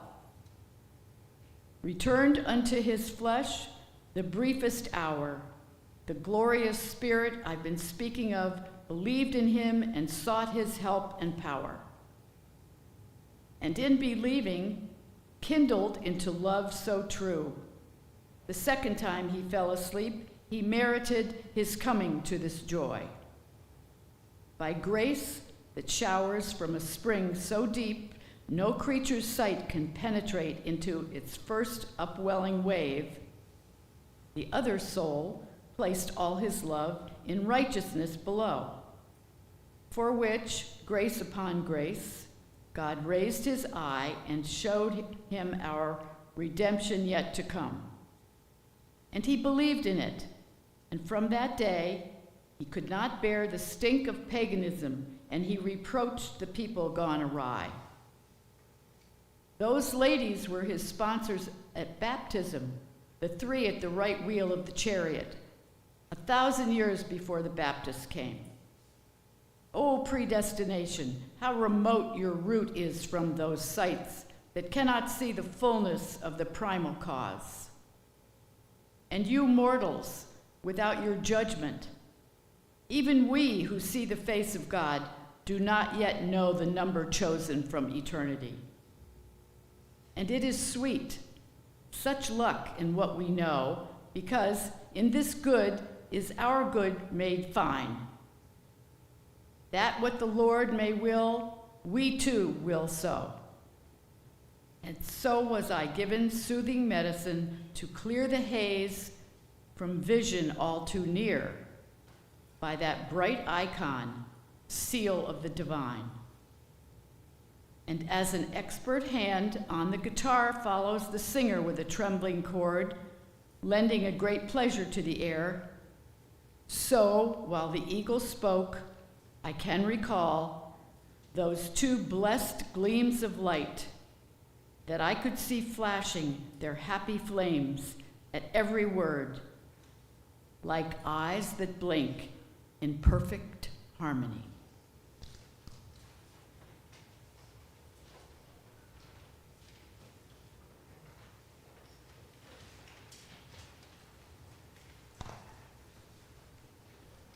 Canto 21. Now once again my eyes were fixed upon my Donna's countenance, and drawn away with all my thoughts from any other aim. She did not smile, but if I were to smile, so she began, you would become what once Emile was, when she was turned to ash. For if my beauty which, as you have seen, burns yet more brightly as it climbs the stair that carries us through this eternal hall, were not now tempered, it would shine so clear that all within your mortal power would be a sprig, as this flash struck, shaken by thunder. We're lifted to the seventh splendor now, which here, beneath the fiery lion's breast, combines its rays in brave strength with that sign. Fix your mind firm behind those eyes of yours, and make them both a mirror for the form that is this mirror will appear to you. Whoever knows the pasture for themselves, that my eyes grazed on in that blessed sight, when once I'd alter to that other care, will recognize the pleasure that I took in bowing down to that celestial guide, weighing consent against the sight of her. Within the crystal, circling round the world, which bears the etymon of that dear Lord, under whose sway all evil thoughts lay dead, I saw, as gold in which a ray shines through, a ladder stretching upwards, and so far, my eyelights could not follow where it led. I also saw descending, rung by rung, so many brilliancies that every flare the skies displays I thought was flowing down. Compare, by instinct, as the day first breaks, jackdaws will flock and stir their wings as one to bring some warmth once more to icy plumes. Then some will make away and not return, while others do go back from where they'd come. And some will stay and wheel around that same spot. In just that way, these sparks appeared to me, combining in their scintillating showers as each one struck upon a certain step. The light then, tightest at our side, shone out so clear that, thinking to myself, I said, I see full well what love you show to me, but she from whom I wait to hear the when of silence, of speech, and how, stays still. Against my will, it's well that I don't ask. So she who saw my silence in the sight of him, who sees the all of everything, said now, unloose the knot of warm desire. No merit I may claim, so I began, can make me fit to hear what you will say. But for the sake of her who lets me ask, make known to me, you happy living soul, hiding within the heart of your own joy, the reasons you have set yourself so near to me. And tell me why the symphony of paradise, which sounds in sweet devotion through the other spheres, is muted in this wheel. In hearing you are mortal, as in sight. So, just as Beatrice does not smile, likewise, he answered me, there is no song here. I have descended down the holy stair as far as this to bring you only joy, with speech and with the light that mantles me. Nor does more love to you make me more quick. That same love and more seethes upward here, as all this flaming out displays to you. But Caritas on high, that makes us serve so readily the wisdom of the spheres, allots the places here as you observe. I truly see, I said, O sacred light, how love, the freedom of this holy court, is all one needs to trace God's providence. But this, for me, seems hard to penetrate. Why, among those who share your destiny, are you alone predestined to this task? Nor had I reached the last of all these words, when that light took its center as a hub, spinning around itself as grindstones do. The love within it then replied to me, divine light drives its point upon me here, and, penetrating in that which I am wombed, its virtue, joined with my own powers of sight, lifts me so high above myself, I see on high the essence where that light is milked. Hence comes the brightening joy in which I flame. Equal to what I see in clarity is this clear flame that I myself display. But still the soul in heaven that brightens most, that seraph with its eyes fixed most in God, could never satisfy your last demand. For what you ask so in beyonds itself, within the chasm of divine decree, it's cut off wholly from a creature's sight. And so, when you return to mortal things, bear this with you, so none there may presume to move their feet to any such like aim. Minds that shine here on earth give off mere smoke, so just consider whether those down there could do what, raised to heaven, no mind can do. His words cut and limited my thoughts that I gave up the question, holding back, to ask him very humbly who he was. Between the littorals of Italy, not far from your own fatherland, hard rocks surge up so high the thunder sounds beneath.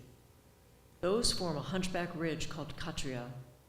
Below that lies a consecrated cell devoted once to God's unending praise. So he began for me his third address, and then, continuing, here I remained so steadfast in the service of our Lord, oil, simply, of the olive dressed my food, that I lived lightly through both heat and chill, contented with contemplative intent. That cloister once would render to the skies a fertile crop, but now, and this will soon be all revealed, is hollow, empty, and vain.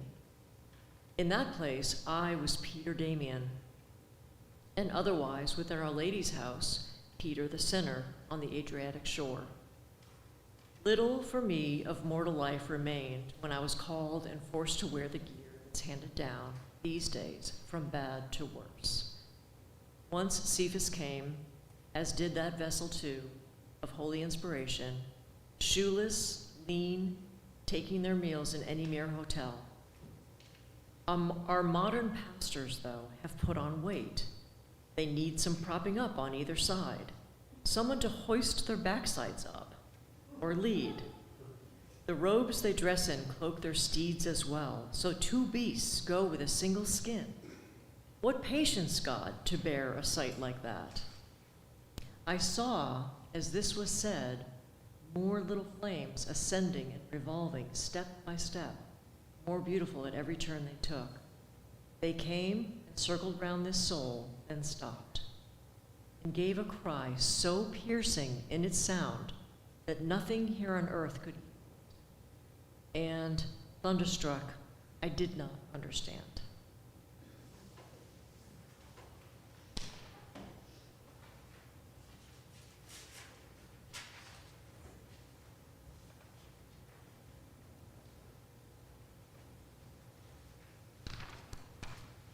Canto 22. Overcome by wonder, I turn to my guide, as does a child who always scurries back to the one who has his utmost trust. And she, like a mother, quick in comforting her son when he is pale and out of breath, with a voice that often calmed him in the past, said, "Don't you understand you are in heaven? Don't you understand that all heaven is holy? That all things done here spring from righteous zeal?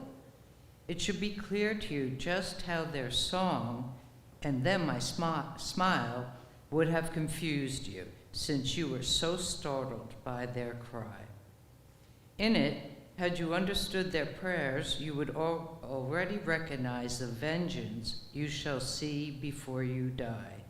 The sword of heaven never cuts in haste nor in delay, but to the one who waits in longing or in fear, it may well seem so. Now turn around and see the others, for you shall look on many illustrious spirits, if you but see your gaze to where I say." I turned my eyes as she had urged and saw 100 little globes that made each other brighter in the glittering reflections of one another's rays. I was as one who in himself restrains the spur of his desire, and fearing to presume, dares not pose his question. The largest and most lustrous of those pearls advanced to satisfy my longing and find out more about him. Then, from deep within, I heard him say, "Who do you see?" As I do, the charity burning in our midst, you would have shared your thoughts with us. And that your arrival at the lofty goal be not delayed by waiting, I shall answer your guarded thoughts, which you dare not express. The summit of the mountain, on whose slope Casino lies, was once much frequented by people both deluded and perverse. I am he who first brought up the slope, the name him who carried down to earth the truth that so exalts us to the heights. As such abundant grace shone down on me, I led the neighboring towns away from impious worship that misled the world. All these other flames spent their lives in contemplation, kindled by that warmth which brings both holy flowers and holy fruits to birth. Here is Macarius, here is Romulus, here are my brothers whose feet never strayed beyond their cloister and whose hearts were firm. And I to him, the affection you display when you speak with me and the signs of kindness that I see mark in all your fires, and have enhanced my confidence as the sun expands the rose when it opens to its fullest bloom. Therefore, I pray you, Father, reassure me, if I may hope to gain so great a favor that I might see you with your face unveiled. And he, brother, your lofty wish shall find fulfillment in the highest sphere, where all desires are fulfilled, and mine as well. There only all we long for is perfected, ripe and entire. It is there alone each element remains forever in its place. For it is not in space and does not turn on poles. Our ladder mounts right up to it, and thus its top is hidden from your sight. Jacob, the patriarch, saw the ladder's highest rungs attain the height when, teeming with the throngs of angels, it appeared to him. But no one bothers now to raise his foot up from the earth and to climb those rungs, and my rule is but a waste of paper. The walls that were constructed for an abbey have been converted into dens for thieves and sacks now filled with rotten flour, once served as cowls. But the highest rates of usury are not exacted against God's will so much as is the harvest that turns the hearts of monks to madness. For whatever the church has in its keeping is reserved for those who ask it in God's name, and not for kindred or more vile relations.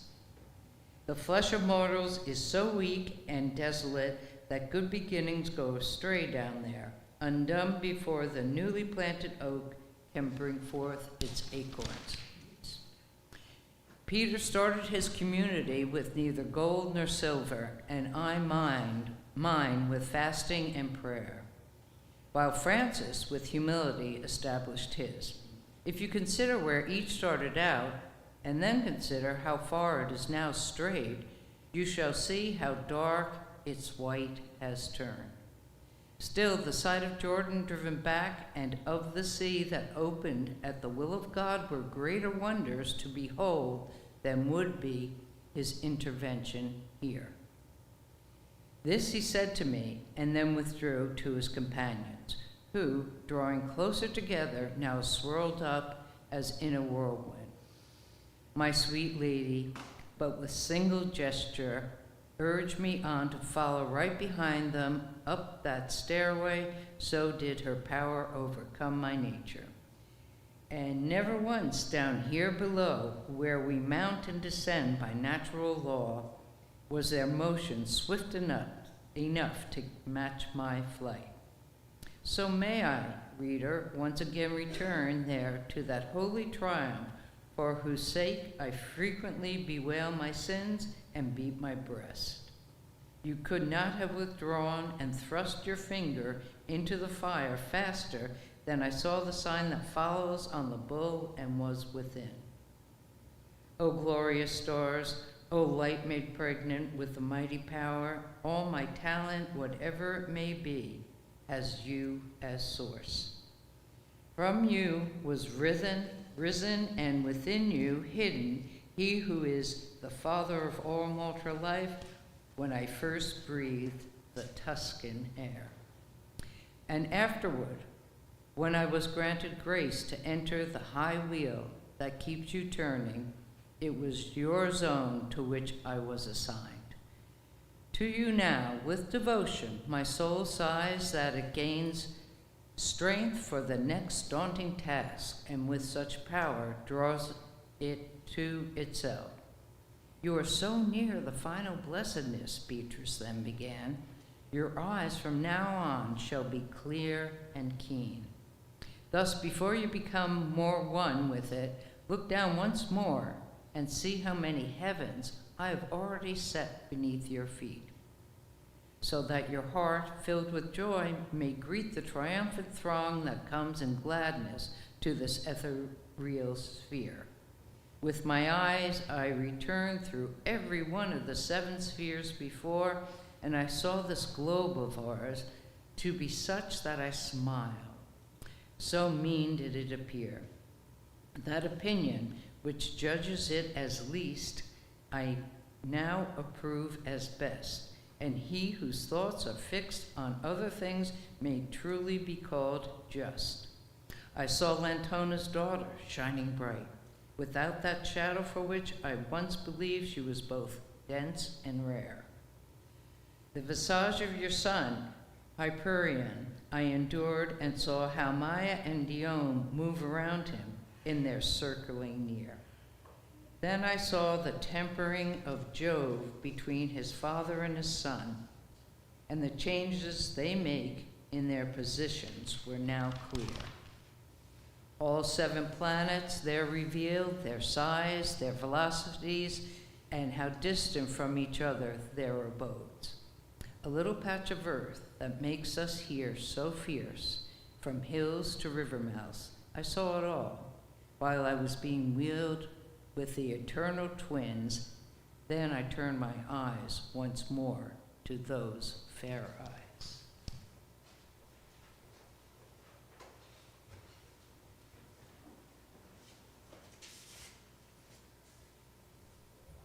Canto 23. As the bird sits among loved leaves next to her sweet chicks in the nest through the entire night that keeps things hidden from our view, so that she may fulfill her strong desire to see their faces and find food for them, great labors gladly undertaken by her, as she looks forward on the open limb to when the day will break and longs to see the sun. With ardent love awaiting him, my lady stood straight, with intensity looking toward that region of the sky beneath which the sun moves less hastily. I was like one who longs for change as I watched her stand eager and anticipating, and so relies on hope to satisfy. The time was short between one when, my waiting, and the other seeing heaven's light with ever-increasing brightness radiating. Behold the host of Christ's triumph, the sight moved her to say, and all fruits harvested from these spheres in the circling of their flight. Her face was so aflame, I would have said, and so much joy was shining in her eyes that I don't paint it, but pass on instead. As amid eternal nymphs who tint the skies in every quarter, Trivier smiles on clear nights when the full moon is seen to rise. Above thousands of lamps I saw appear a sun that lit them all, just as our own kindles the lights we see above us here. Through living light, a lucent substance shone, so vividly my vision could not bear the force of the fierce rays that had been thrown. Now I heard Beatrice, dear sweet guide, declare, none can defend against the force that stuns you so.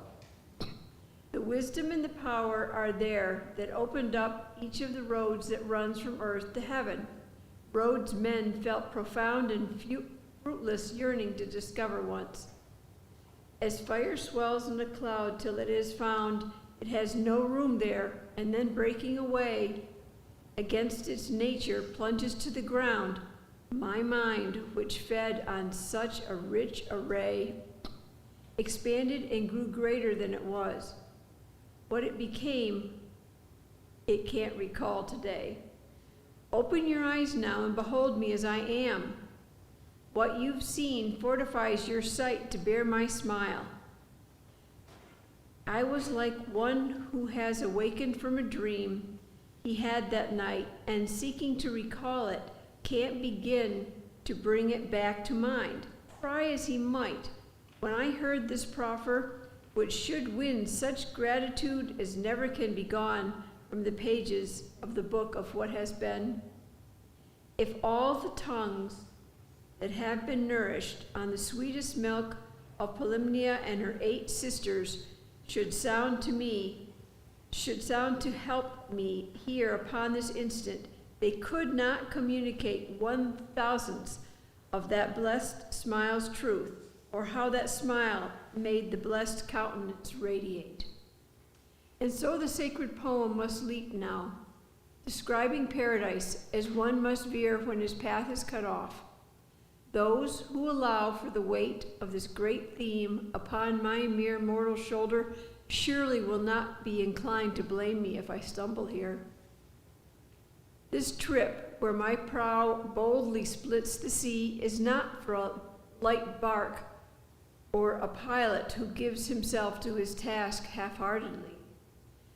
Now why, when you should turn your vision to the lovely garden with its blossoms stirred by Christ's rays, does my face enrapture you?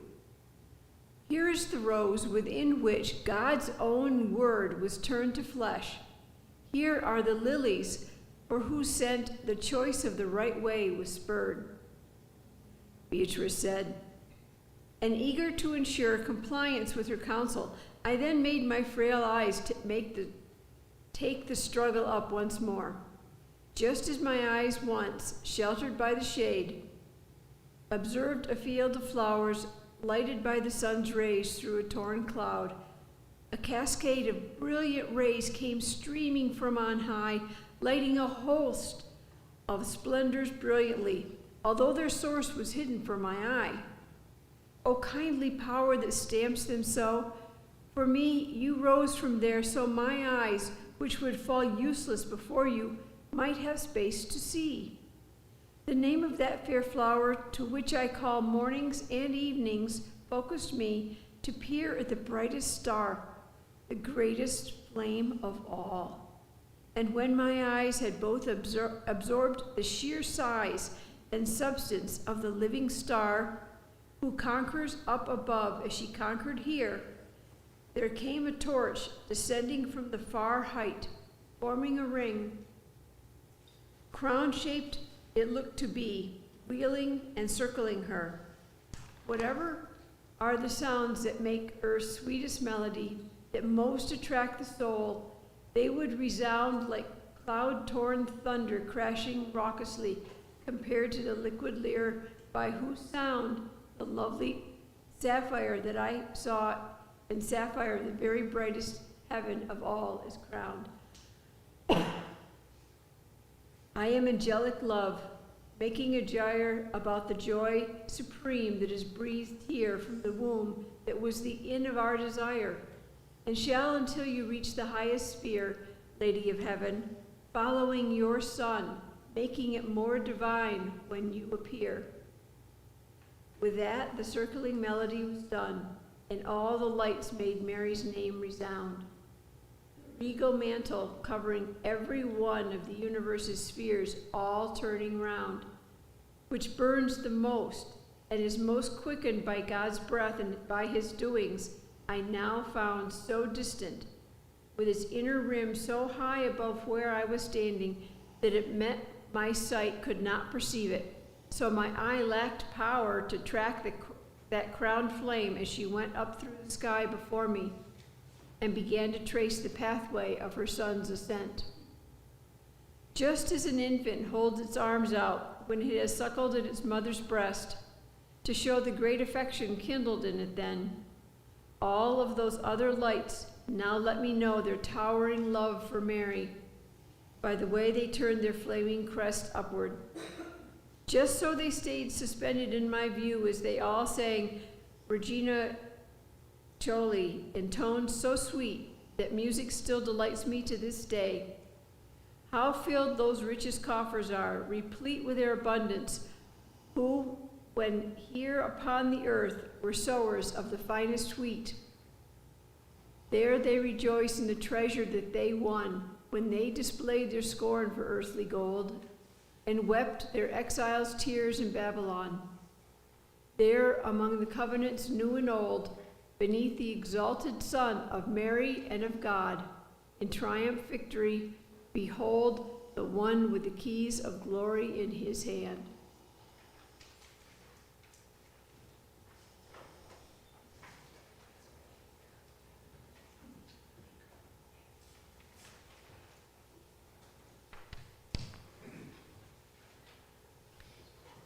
The yawning intensifies once again. Canto 24. O spirits of that chosen company that feeds on the Lamb of God, the flesh of which satisfies hunger to all eternity, if by God's grace this man is given a foretaste of what falls from your table before death takes him from time and lays his body waste, consider the boundless thirst with which he burns. Bedew him from your plenty. You drink forever the waters of that spring for which he yearns. So spoke Beatrice, and those blissful souls, flaming as bright as comets, formed themselves into a sphere revolving on fixed poles. As the wheels within a clockwork synchronize so that the innermost, when looked at closely, seems to be standing, while the outermost flies just so those rings of dancers whirled to show, and let me understand their state of bliss, all joining in the round, some fast, some slow. From one I saw, the loveliest of them all, there grew a radiance of such blessedness that it outshone the hosts of the celestial. 3 times it danced round Beatrice to a strain so heavenly that I have not the power so much as to imagine it again. Therefore my pen leaps and I do not write. Not words nor fantasy can paint the truth. The folds of heaven's draperies are too bright. O sacred sister, whose prayer is so devout, the ardor of your love enters my bliss within that lovely sphere and calls me out. When it had come to rest, that fire of love directed its breath to my lady and spoke these words, exactly as I have set them down above. And she, eternal light of the great priest to whom our Lord brought down and gave the keys to the sublimities of this joyous feast, at your own pleasure, whatever it may be, test this man on the greater and lesser points of the faith in which you once walked on the sea. If love and hope and faith are truly his, you will discover it, for your eyes are turned where you can see the image of all that is. But since this realm is peopled from the seed of the true faith, he will the better praise it, could he discuss with you the perfect creed. As a bachelor arms himself for disquisition in silence till the master sets the terms for defending, not deciding, the proposition, so did I arm myself for the expression of every proof, preparing while she spoke for such an examiner and such profession. Speak, good Christian, manifest your worth. What is faith? At which I raised my eyes to the light from which these words had been breathed forth, then turned to look at Beatrice, and she urged me with her eyes to let the waters of the spring that welled within my soul pour free. May the grace that grants the grace of this confession to the captain of the first rank, I began, grant that my thoughts may find worthy expression. Continuing, Father, as it was set down by the pen of your dear brother, who, with you, set Rome on the road that leads to glory's crown, faith is the substance of what we hope to see, and the argument for what we have not seen. This is its quiddity, as it seems to me. Next, I heard, this is, in fact, the essence, but do you understand why he classifies it first with substances and then with argument? And I, in answer, the profundities that here reveal themselves so liberally are so concealed down there from mortal eyes they exist in belief alone. Unbelief, the structure of high hope, rises. It is substant, therefore, or standing under by its very nature. Starting with this belief, it is evident we must reason without further visible proofs, and so it partakes by nature of argument. I heard, if all that mortal man may know through mortal teachings were as firmly grasped, sophists would find no listeners there below. Such was the breath from that love's ecstasy, continuing then. You have assayed this coinage, its weight and metal content accurately. Now tell me if you have it in your possession. And I then, yes, I have. So bright, so round, usage has worn down none of its impression. After these words, the breath once more resounded from the light that shone before me. This, dear gem, on which all good and power of good are founded, whence comes it to you? And I, the shower of gold of the Holy Ghost, which pours down endlessly over the sacred scrolls, both new and old, reasons it to such logical certainty that by comparison all other reasoning can only seem confused and dull to me. And I heard, these propositions, the old and new, that move you to this conclusion, for what reason do you accept them as divinely true? And I, the proof that shows the truth to me is in the works that followed. Never has nature heated and forged such iron in its smithy. And I was answered, tell me how you know there were such works. What seeks to prove itself? It only and nothing more swears it was so. If the whole world became Christian without the aid of the miraculous, that is a miracle 100 times greater than the rest, I said.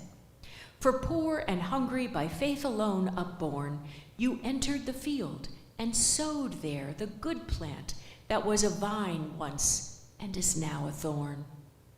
This said, that high and holy choir let ring Te Deum Laudamus, sounding through the spheres such melody as the souls of heaven sing. And that baron, who examining my belief from branch to branch, had drawn me out already to where we were approaching the last leaf, began again. The grace whose loving good had pledged itself to your mind has moved your mouth up to this point to open to it as it should. I approve what has emerged thus far, but now it is time you should explain what you believe and from what source it comes to you and how. O Holy Father, Spirit that now can see what faith once held so firmly that you were prompter than younger feet to the tomb in Galilee. My answer ran, you wish me to expound the form of my own promptness to believe, and you ask what reasons for it I have found. And I reply, I believe in one God, loved, desired by all creation, sole, eternal, who moves the turning heavens, himself unmoved. And for this faith I have the evidences not only of physics and of metaphysics, but of the truth that rains down on my senses through Moses, the prophets, the Psalms, through the Evangel, and through you and what you wrote when the ardent Spirit made you foster father of God's people. And I believe in 3 persons, this Trinity, an essence triune and single, in whose being is and are conjoined to eternity. That this profound and sacred nature is real, the teachings of the evangels in many places have stamped on the wax of my mind like a living seal. This is the beginning, the spark shot free that gnaws and widens into living flame, and like a star in heaven shines in me. As a master who is pleased by what he hears, embraces his servant as soon as he has spoken, rejoicing in the happy news he bears, so that glorious apostolic blaze, at whose command I had spoken, heard me out, and blessing me in a glad chant of praise, danced 3 times round me there in the 8th great rim. Such pleasure had my speaking given him.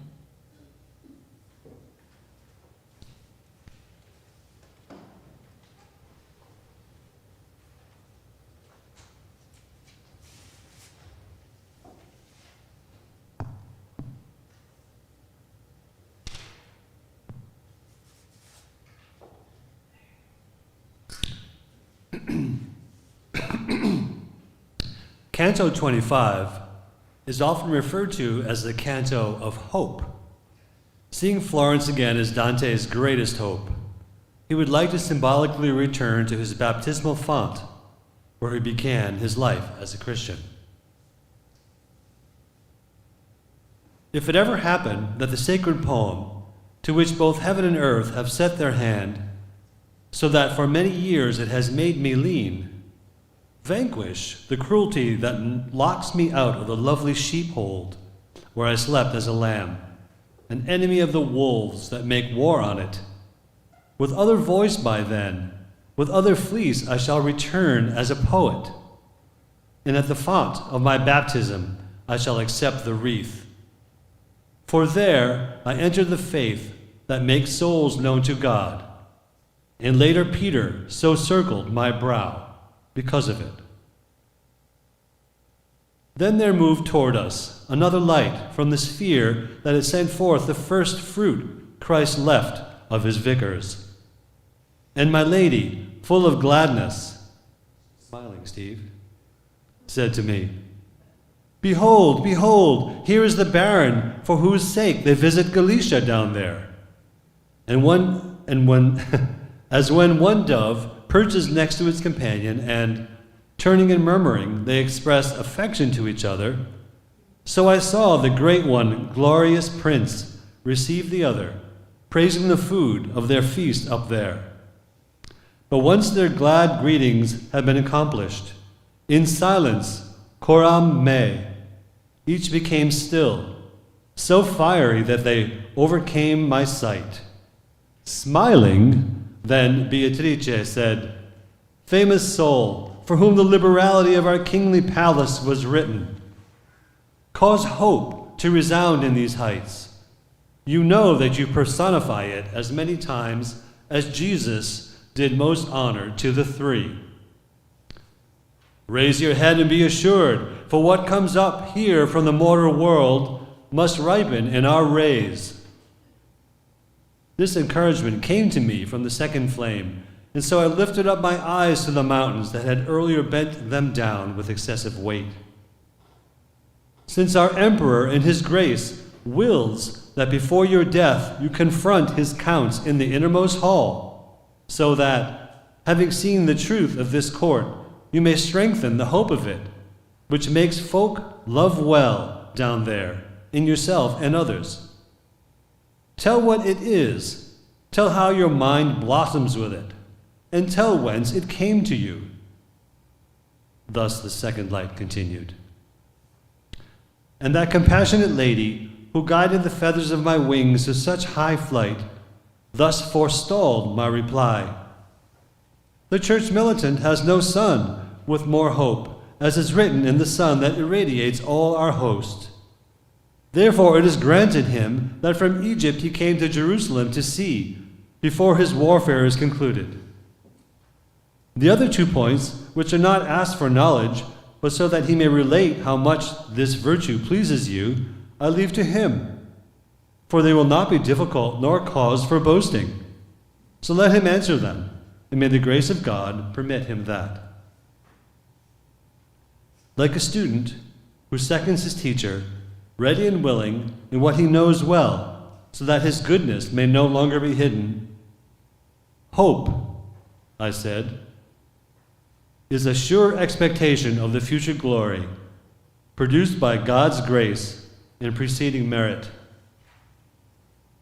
From many stars this light comes to me, but he who first instilled it in my heart was the highest singer of the highest Lord. Let them hope in thee, he says in his divine song, those who know thy name, and who does not know it, if he has my faith. Along with his instilling, you instilled it in me then in your epistle, so that I am full, and I in turn on others which you have rained on me. While I was speaking, within the living bosom of that flame, a flashing trembled, sudden and repeated like lightning. Then he breathed, the love with which I am still aflame toward the virtue that followed me to my palm and my retirement from the field makes me speak again to you who delight in it. And I wish you to say what it is that hope promises you. And I. The new scriptures and the old set forth the target for the souls whom God has made his friends, and that fact points it out to me. Isaiah says that in the homeland each will be clothed in a double raiment, and the homeland in this sweet life. And your brother, far more distinctly, where he treats of the white stoles, manifests this revelation to us. And first, after the end of these words, Sperent in te was heard above us, to which all the carols replied. Then among them one light brightened so, that if cancer had such a crystal, the winter would have a month of one sole day. And as a joyous virgin rises and walks and joins the dance, solely to pay honor to the new bride, not because of any fault, so I saw the brightened splendor come to the two who were returning to a melody such as befitted their ardent love. It joined the song there and the circling, and my lady kept her eyes fixed on them, like a silent and unmoving bride. This is he who reclined on the breast of our pelican, and from the cross he was chosen for the great duty. So my lady, nor did her words before or after, cause her eyes to become less attentive. Like one who gazes and strives to see the sun eclipsed, if only a little, and who through seeing becomes unseeing, so did I become toward that last fire, while these words were spoken. Why do you dazzle yourself to see what has no place here? On earth, my body is earth, and it will be there with the others until our number equals the eternal purpose.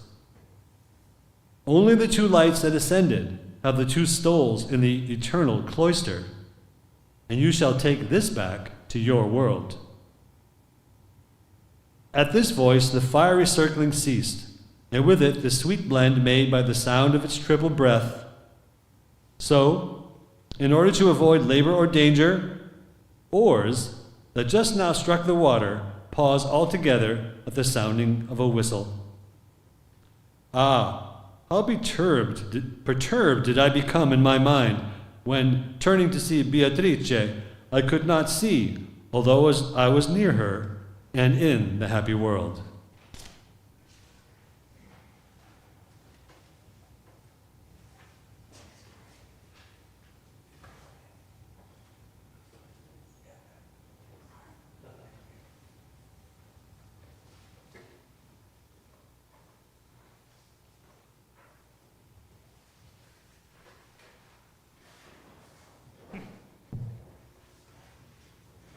Cantos 26.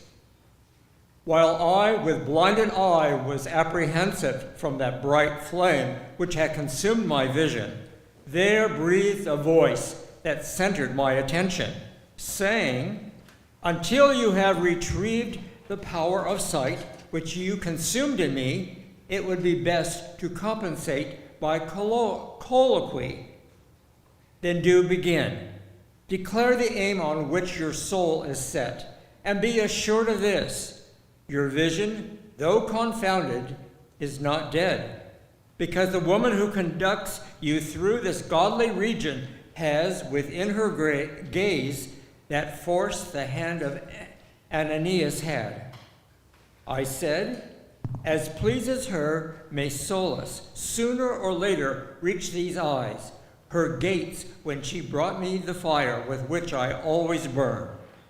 The good with which this court is satisfied is Alpha and Omega of all writings that love has, loud or low, read out to me.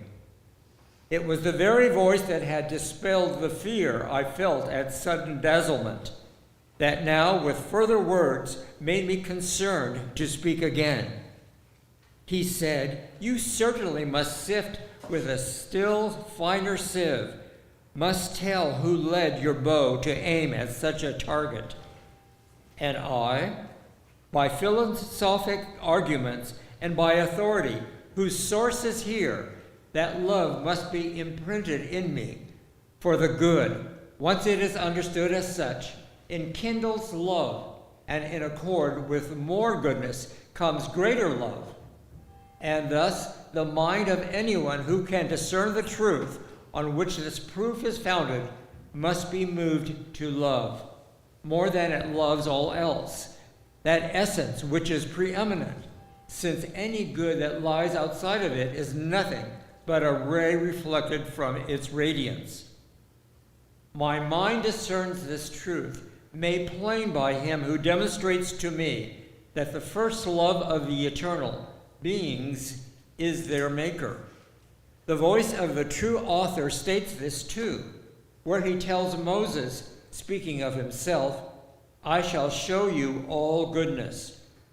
You reveal this too when you begin your high evangel, which more than any other proclamation cries out to earth the mystery of heaven. I heard, through human reasoning and through authorities according with you, you conclude your highest love is bent on God. But tell me, too, if you feel other chords draw you toward him, so that you voice aloud all of the teeth by which this love grips you. The holy intent of Christ's eagle was not hidden. I indeed was made aware of what he would most have my words declare. Thus I began again. My charity results from all those things whose bite can bring the heart to turn to God. The world's existence and mine, the death that he sustained that I might live, and that which is the hope of all believers, as it is my hope, together with living knowledge I have spoken of, these drew me from the sea of twisted love and set me on the shore of the right love. The leaves and leaving all the garden of the everlasting gardener, I love according to the good he gave to them. As soon as I was still, a song most sweet resounded through that heaven, and my lady said with the others, "Holy, holy, holy."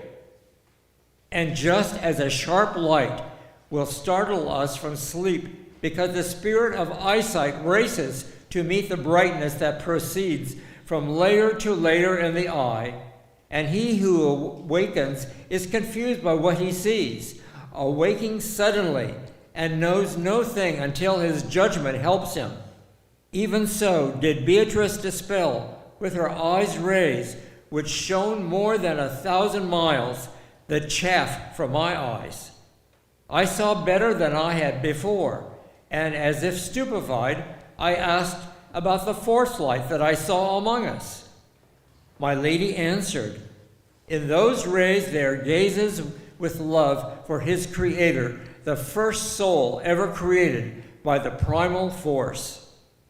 As does a tree that bends its crown because of winds that gust and then springs up, raised by its own sustaining power, so did I while she was speaking. I, bewildered then, restored to confidence by that desire to speak with which I was inflamed, began, O fruit that was the only one to be brought forth already ripe, O ancient father, to whom each bride is as a daughter and daughter-in-law, devoutly as I can, I do beseech you, speak with me. You see my wish to hear you sooner. I do not declare it. And the primal soul, much as an animal beneath a cover stirs, so that its feelings are made evident when what enfolds it follows all its movements, showed me through that which covered him with what rejoicing he was coming to delight me. Then he breathed forth, though you do not declare your wish, I can perceive it better than you can perceive the things you hold most certain. For I can see it in the truthful mirror that perfectly reflects all else, while no thing can reflect that mirror perfectly. You wish to hear how long it is since I was placed by God in that high garden where this lady readied you to climb a stair. So long, and just how long it pleased my eyes, and the true cause of the great anger, and with what idiom I used and shaped.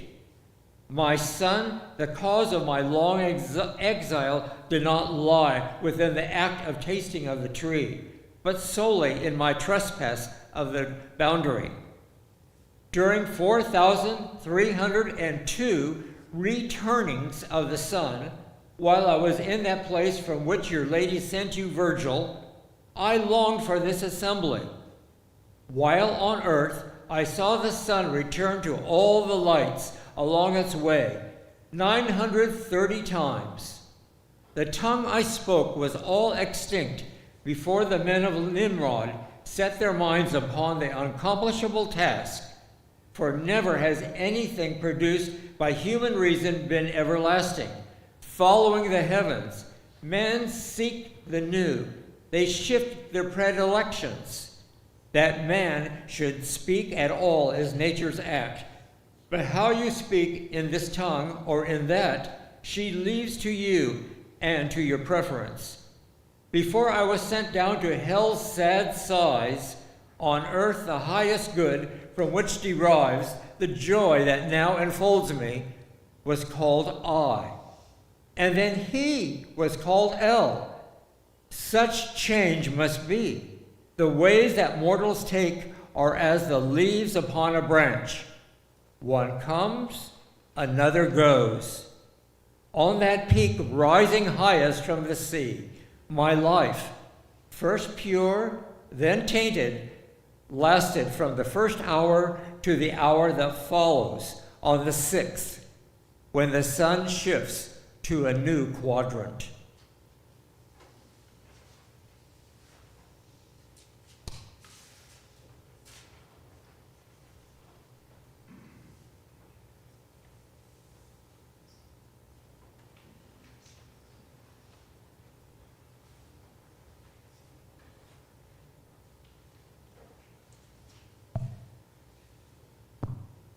Canto 27. To Father and to Son and Holy Ghost sang all the heavens, glory, filling me with drunken joy. It seemed what I beheld was laughter of the universe, the glee of laughter whose inebriating swell enters by what you hear and what you see. Oh joy, oh happiness ineffable, oh riches safe, no worry of desire. O life of love and peace, perfect and full.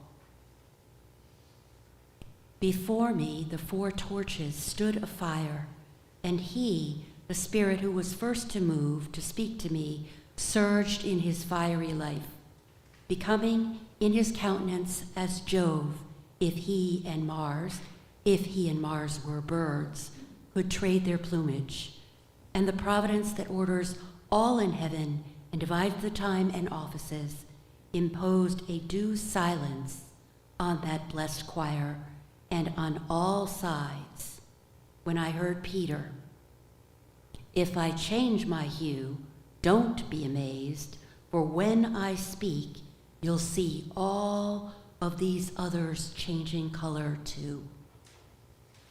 He who usurps on earth my holy see, my holy see, my holy see, which sits empty in the presence of God's Son.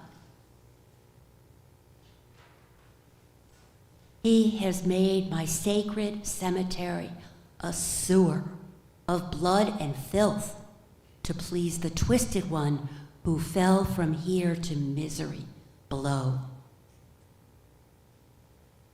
Think of the tint that shades the dusk or dawn when the sun slants its light upon a cloud.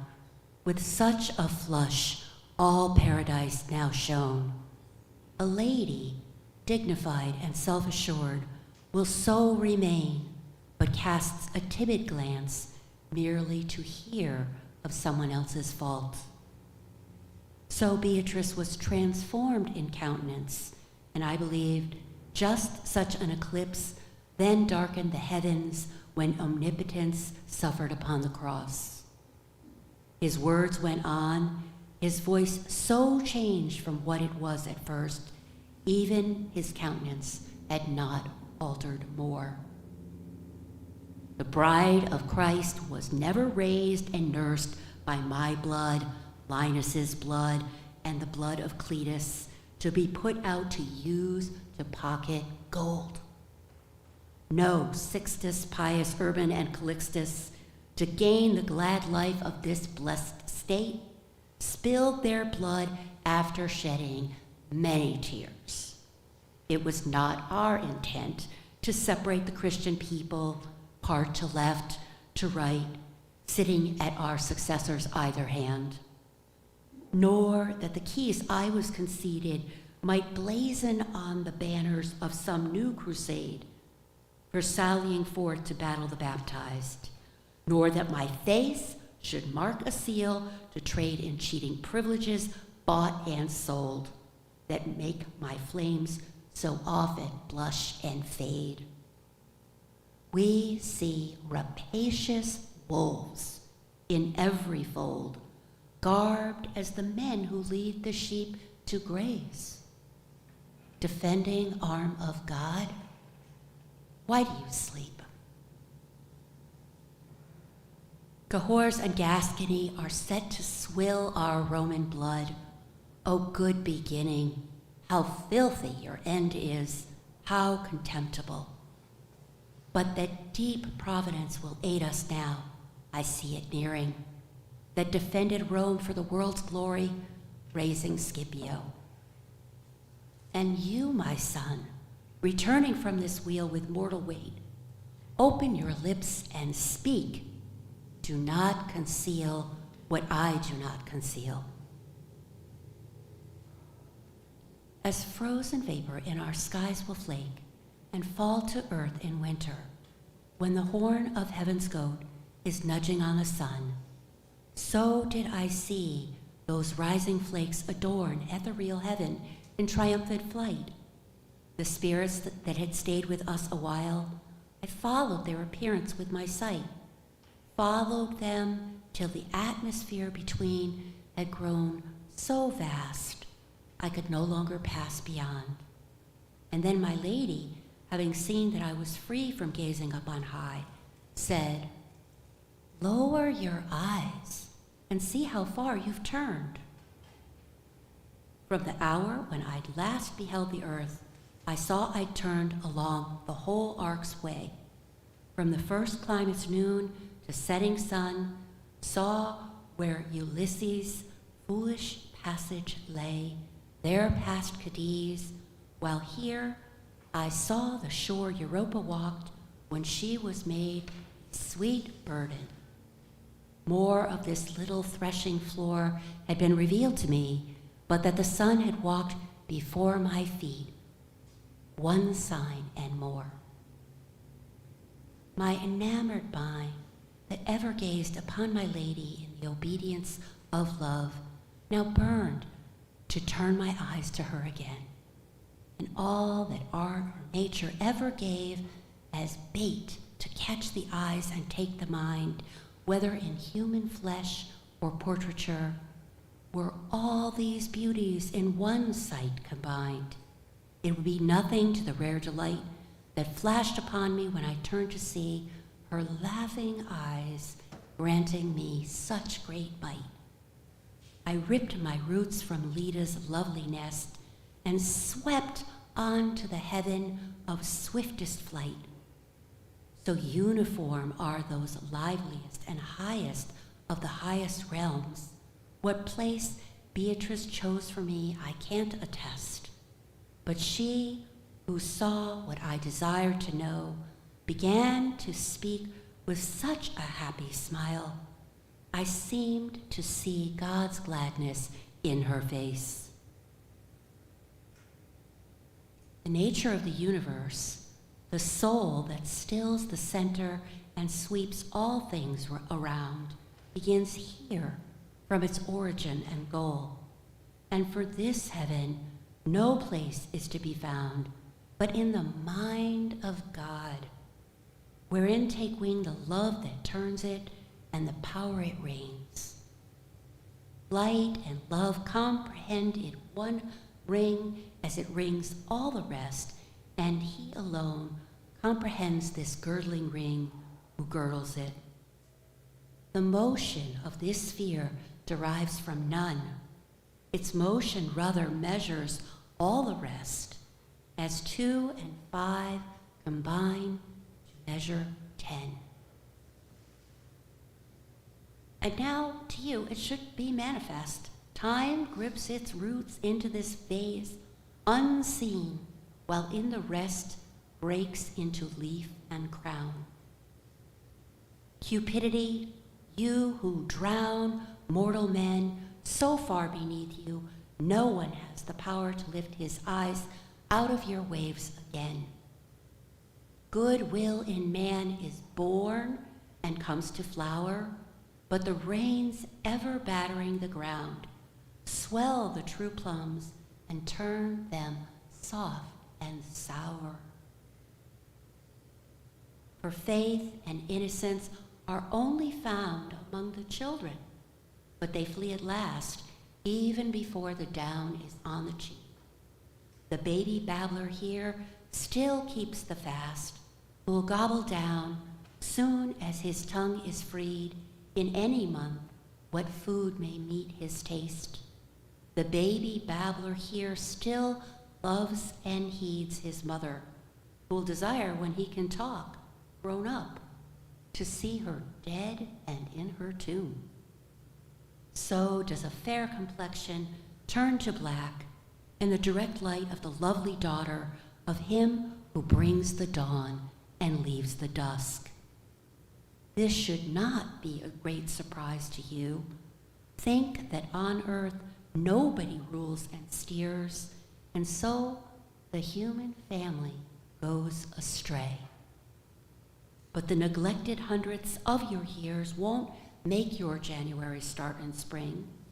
Before these highest rings will shed such rays as will storm down the fortune you await, turning the prow and aft wholly about, so that the fleet of sea will furrow straight, and from the flower the tree will bear good fruit.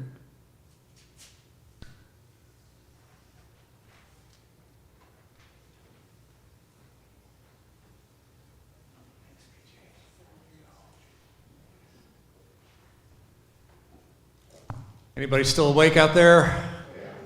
All right, we have some live ones. This is good.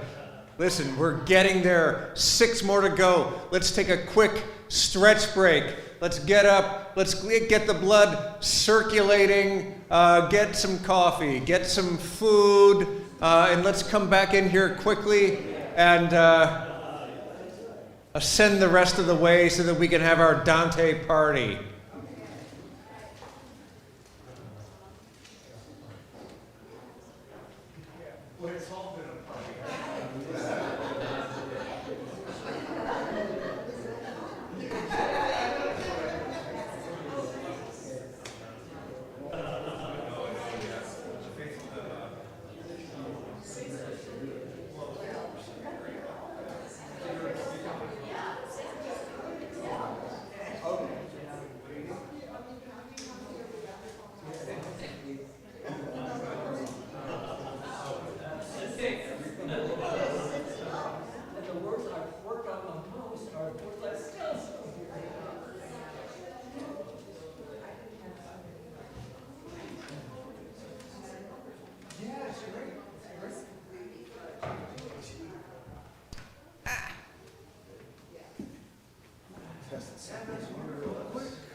Everybody's done awesome. I think everybody, it's lovely to hear the interpretation, the voice, the inflection that everyone brings.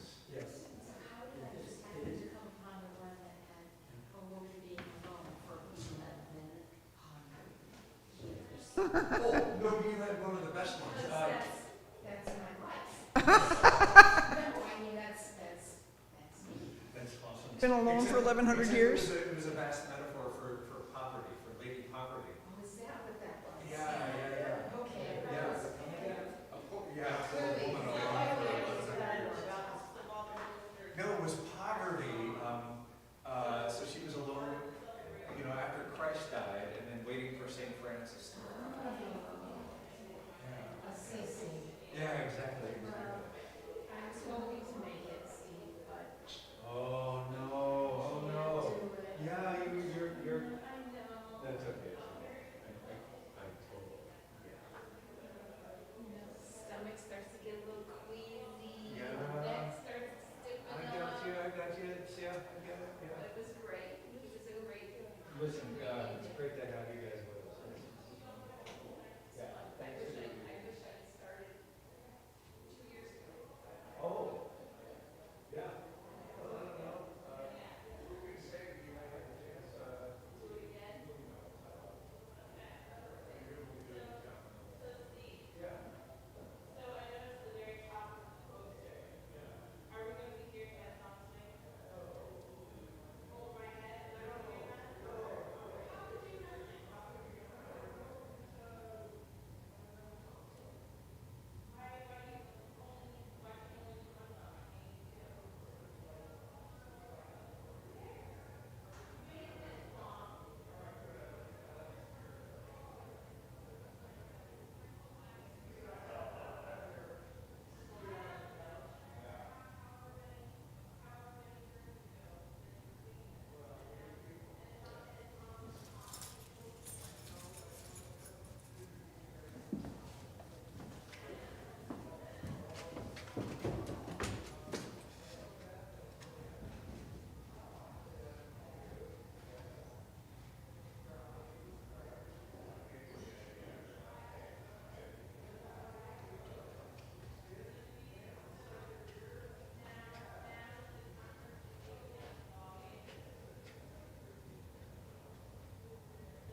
That's right.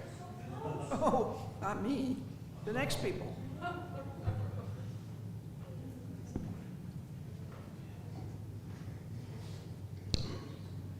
moved it. I probably shouldn't have because I really couldn't see you. No, it didn't matter. It doesn't matter.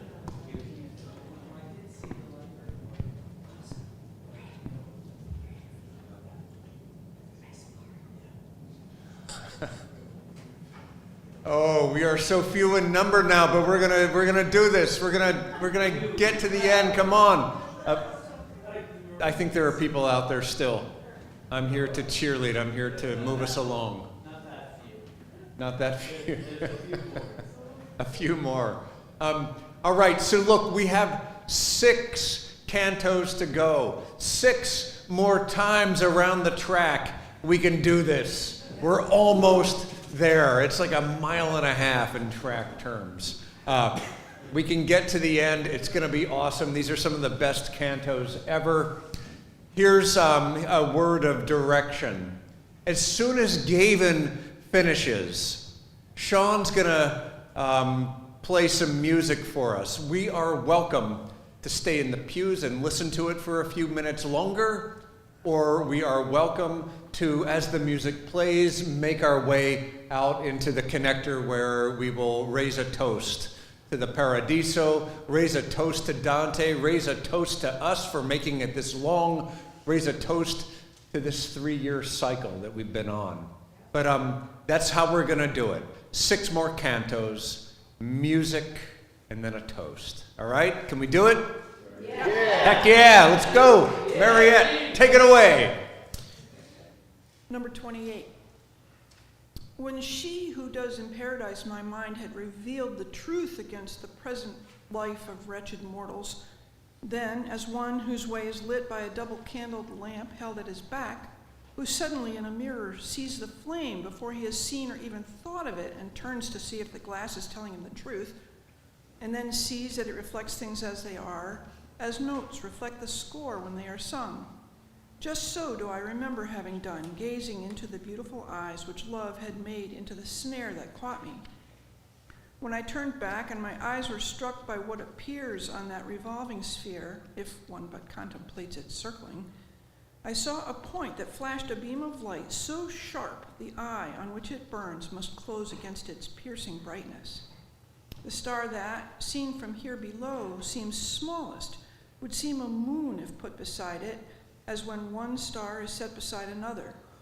As near, perhaps, as a halo seems to be when it encircles the light that colors it, where the vapor that forms it is most dense, where whirled about that point a ring of fire so quick it would have easily outsped the swiftest sphere circling the universe. This ring was encircled by another ring, and that by the third by the fourth by the fifth, and the 5th by the 6th. Higher there followed the 7th, now spread so wide that the messenger of Juno in full circle would be unable to contain its size. And so too the 8th and 9th, each one revolving with diminished speed the farther it was wheeling from the first. And that one least removed from the blazing point of light possessed the clearest flame, I think, because it was the one that is the most intruthed by it. My lady, who saw me in grave doubt, yet eager to know and comprehend, said, "From that point depend the heavens and all nature. Observe that circle nearest it, who understand its motion is so swift because it is spurred on by flaming love." And I to her, "If the universe were arranged in the order I see here among these wheels, I would be content with what you've set before me. However, in the world of sense, we see the farther from the center they revolve, the more divinity is in their orbits. And so, if my desire to know shall gain its end in this rare temple of the angels, which has but light and love for boundaries, then I still need to learn exactly why the model and copy failed to follow the same plan. For, using my own powers, I reflect on this in vain. That your fingers are not fit to undo this knot is not surprising, so entangled has it become from never being tried." My lady said this, then went on. "Take what I shall tell you if you would be fed, and see you sharpen your wits on it. The material heavens are wide or narrow, according as power, greater or less, is diffused through all their parts. Greater goodness makes for greater bliss, and greater bliss takes on a greater body when all its parts are equal in perfection. This sphere, therefore, which sweeps into its motion the rest of the universe, must correspond to the ring that loves and knows the most. So that if you apply your measure, not to their appearances, but to the powers themselves of the angels that appear to you as circles, you will see a marvelous congruence, larger with more, smaller with less, in each sphere according to its celestial intelligence. As the vault of our air is left serene and shining when Boreas blows from his gentler cheek, and the dark refuse of the sky is cleared and purged away so that the heavens smile as all their quarters fill with loveliness, just so did I feel when my lady bestowed on me her lucid answer, and like a star in heaven, the truth shone clear. And when she paused in her speech, as boiling iron shoots out sparks, so did these circles sparkle. Each spark keeping to its flaming ring. They were so many that their number ran to thousands more than the successive doubling of a chessboard's squares. From choir to choir I heard Hosanna sung to the fixed point, which holds them and forever shall, in those ubi that have always been theirs. And she, who understood the puzzled thoughts now present in my mind, said, "The closer rings reveal to you both seraphim and cherubim.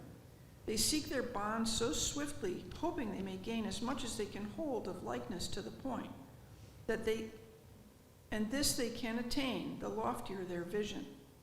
These other loving spirits circling them are called the thrones of God, and with them the first triad was complete. And you should know that all of them delight in measure of the depth to which their sight can penetrate the truth, where every intellect finds rest.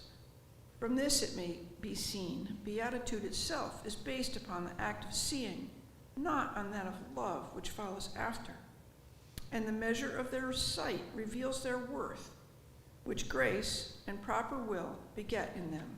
Such then is the process, step by step.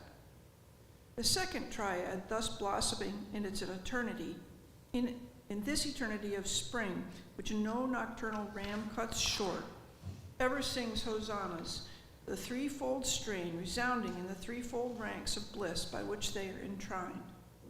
In this hierarchy are found the next divinities, dominions first, then virtues, and the third are powers.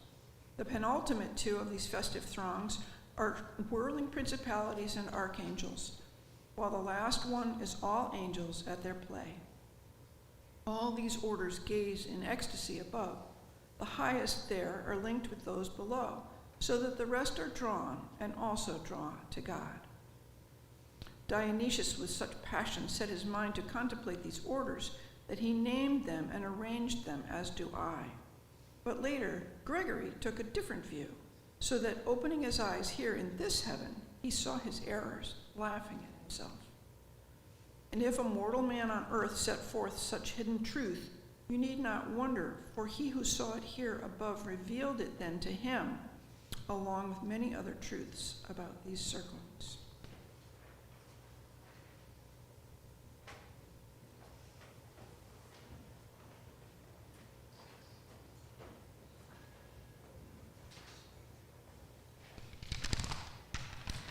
For those of you playing along, there's at least one smile in Canto 29. When the two offspring of Latona, one covered by the ram, one by the scales, together make a belt of the horizon, for the moment that the zenith holds them balanced until each of them in changing hemispheres now leaves that belt. For just that long, her face lit by a smile, Beatrice was silent, staring intently at the point that overcame me. Then she began, I tell, I do not ask, what you would like to hear, for I have seen there where every ubi and every quando has its center. Not to increase his store of goodness, a thing impossible, but that his splendor shining back may say, subsisto, in his eternity beyond time, beyond any other limit, as it has pleased him, in the new love's eternal love unfolded. Nor before them did he rest in the torpor, for until God moved upon these waters, there existed no before, and there was no after. Form and matter, conjoined and separate, came into being without defect, shot like three arrows from the three-stringed bow. And as a ray shines right through glass, amber, or crystal, so that between its presence and shining there's no lapse of time. Just so did the threefold creation flash with no intervals in its beginning, from its Lord into being all at once. With it, order was created and ordained for the angels, and these were the summit of the universe, for in them God produced pure act. Pure potential held the lowest place. Between them, potential and act were held together by such a bond as may not be unbound. Jerome's writings tells you all the angels were created many centuries before the rest of the universe came into being. Yet the scribes of the Holy Ghost declare the truth on many pages, as you shall find on searching with some care. And even reason sees it in some measure, for it would not grant that the movers of the heavens should remain so long without becoming perfect. Now you know both where and when these loving spirits were created, and you know how as well. And thus 3 flames of your desire have been quenched. Then sooner than one might count to 20, one band of angels had disturbed the lowest of your elements. On the other band remained and gave itself such an abandon to this task, which ye behold, that never does it cease its circling motion. The cause, accounting for the fall, was accursed pride of him you saw, crushed beneath the weight of all the world. These whom you observe, here all were humble, acknowledging the goodness that had made them fit to be endowed with the intelligence so vast. Thus, their vision was exalted by illuminating grace along with their own merit, so that theirs will be both whole and steadfast. And I would not have you doubt, but rather be assured, that there is merit in receiving grace in measure as the heart inclines to it. Henceforth, if you have understood my words, you may examine anything you like in this assembly without need of aid. But since the schools on earth you still are taught that the angelic nature is possessed of understanding, memory, and will, I will continue so that you clearly see how truth is made unclear down there by the equivocation in its teaching. These angelic beings, since they first rejoiced in the face of God, from which nothing may be hidden, have never turned their eyes away from it, so that their sight is never interrupted by some new object, and thus they have no need to search the past for some forgotten construct. Thus, down there, men are dreaming while they wake, believing that they speak the truth, and those who don't believe so share the greater guilt and shame. Down there, when you philosophize, fail to follow one true path.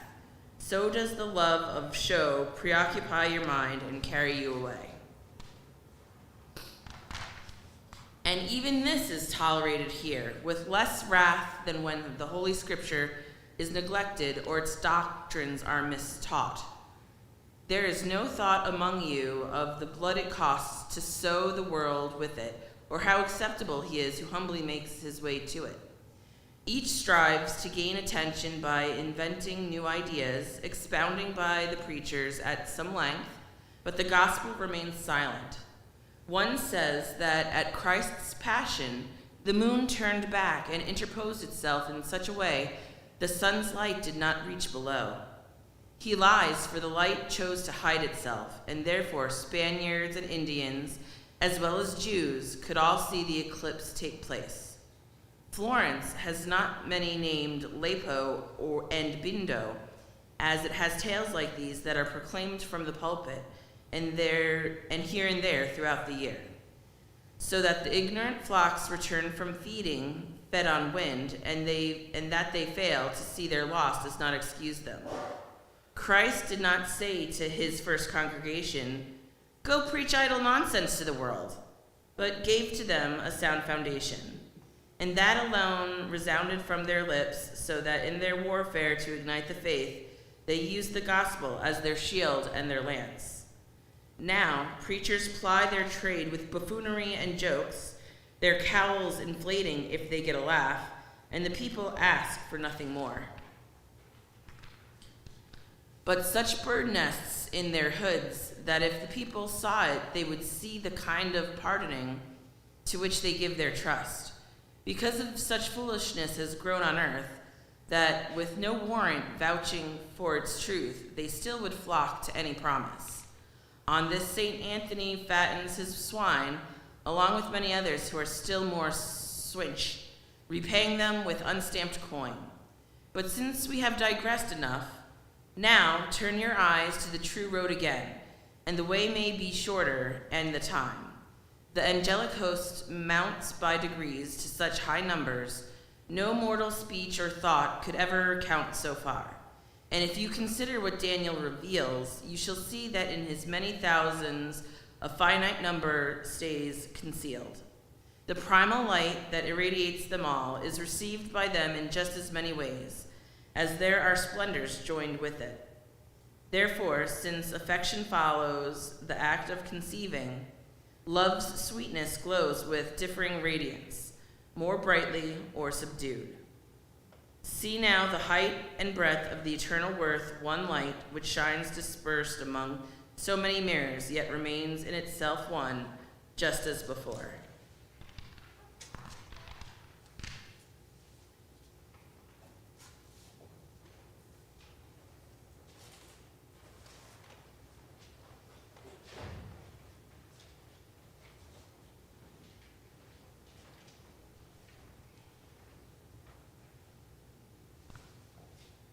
Canto 30. About 6,000 miles away from here, the sixth hour glows, and this world's shadow lies sloped now into a level bed or near, while deep above us in the morning skies the middle of heaven alters, and the light of various stars is fading from our eyes. The sun's handmaid, whose light is the most bright, advances as heaven is extinguishing its lamps, and even the fairest leaves our sight. Likewise, the triumph, ever reveling round the point that conquered me, which seems to be encompassed by what it encompasses, was fading from my vision gradually. I turned to look at Beatrice, urged by love and the lack of anything to see. If ever, up to this point, that I have said, if everything, up to this point that I have said in praise of her were to be blended into one song, it would not satisfy my need. The beauty I beheld transcended all measure in our reach. No one, I vow, except its author, can have comprehended its full joy. At this pass, my head must bow, for never did tragic or comic poet find himself blocked by his theme as I am now.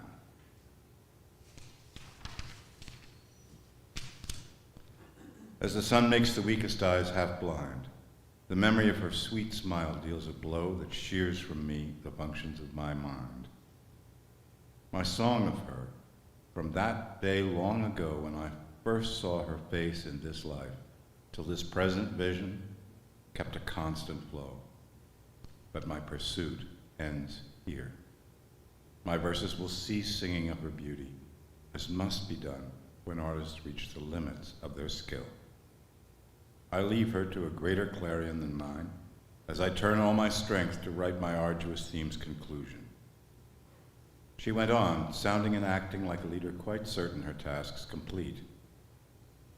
From the greatest of bodies, we've come to the heaven of pure light, light that is intellectual, filled with love, love of true goodness, filled with ecstasies, ecstasies past all sweetness, far above. Both of Paradise's soldieries, one of them the raiment it will bring to the last judgment, you shall witness these. Like a quick flash of lightning scattering the visual spirits, leaving them confounded so that they cannot see the clearest thing. So all at once my senses were astounded, my vision veiled by the effulgent flare of living light by which I was surrounded. The love that calms this heaven, to prepare the candle for the flame, invariably thus greets all those it takes into its care. No sooner had these few words entered me than I became aware that I had been empowered past my own ability. And such was the new vision lit within my eyes that there is no light that can show brightness so strong they could not take it in. Now I saw lights formed like a river go in gleaming splendor. On both sides of it, painted hues gave blooms a springtime glow. And now I saw the stream of light emit live sparks, and on the flowers they all fell, like rubies set in gold. After a bit, as if intoxicated by the smell, they dove back in. I saw new ones emerge as others plunged into the wondrous swell. The high desire that now inflames your urge to know the meanings of the things you see pleases me more the more I see it surge. And yet before such thirst in you can be quenched, you must drink this water first. This was said by the sun that fills my eyes, and she went on to say, the stream, the smiling grass, the leaping topazes are nothing more than all of their truths' shadowy prefaces. They are not in themselves unripe, for the defect is not theirs, but yours instead, because your sight still lacks the strength to soar. No infant who has stayed asleep in bed later than usual was ever intent on milk with greater hunger to be fed than the urgency I felt then as I bent to make my eyes still better mirrors to the river flowing for our betterment. Soon as the eaves of my two eyelids drew deeply from it, its length seemed modified into a circle. Then, as people who attend a ball where all their faces hide behind masks appear different when they pull them off and put false semblances aside, so into a much greater festival the sparks and flowers were transformed. I saw both courts of heaven now made visible. Magnificence of God, through which I saw the true kingdom in triumph, grant that I may have the power of telling how I saw. On the Creator shines a light whereby he is visible to his creatures, all who were only at peace when they see him on high. It spreads itself in a vast circular shape such that if girdled round the sun, its circumference would be too great by far. What can be seen of it appears as one ray that is reflected from the height of the primum mobile, which draws upon that ray for power and movement. As at the sight of itself mirrored in water, a hill appears to view its grass and flowers with delight, so, mirrored now in more than 1,000 tears, there sat, above the light and surrounding rows, all those of us who won throughout the years return here. If the lowest rank can enclose so great a light, what a vast expanse must be out in the furthest petals of this rose. Its breadth and height did not bedazzle me. My eyes took in the bliss of that array in all its quantity and quality. Near and far, neither add nor take away. Where God rules with no mediator, there the laws of nature have no part to play. To the eternal rose is yellow, where it rises in ranks, expands, breathes praises sent to the sun that makes the spring endlessly fair. I, like someone silent with the intent to speak, was drawn by Beatrice. Behold how vast, she said, is the white-robed complement. See how our city's spacious realm unfolds. See how our seats are filled, and see how few of the seats are held for those not yet enrolled. That high seat that you stare at, owing to the crown above it, is one a soul will fill before this wedding feast will welcome you. Great Henry, who will be imperial on earth and come to straiten Italy, though she remains unready for it still. You are all bewitched by blind cupidity that makes you like a little baby who rejects the breast in hunger's misery. The sacred forum will be given to a prefect who by darkness and by light will not go with him down one avenue, whom God will not let long enjoy the might of the holy seat. He will be thrust down where Simon Magus is suffering by right, driving the one from Alanya deeper there.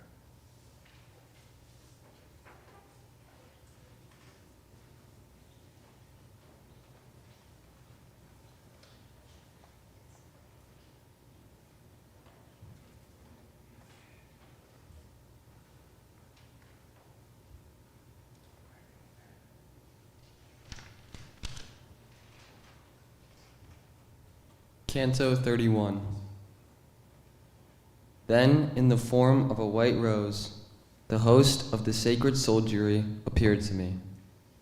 All those whom Christ in his own blood espoused, But the other host, who soar, singing and seeing his glory, who to will them to his love, made them so many and such blissful being, like a swarm of bees who in one motion dive into the flowers, and in the next return the sweetness of their labors to the hive, flew ceaselessly to the many-petaled rose, and ceaselessly returned into that light in which their ceaseless love has its repose.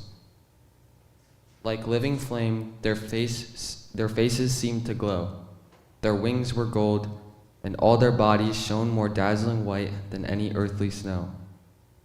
On entering the great flower, they spread about them, from tier to tier, the ardor and the peace they had acquired in flying close to him.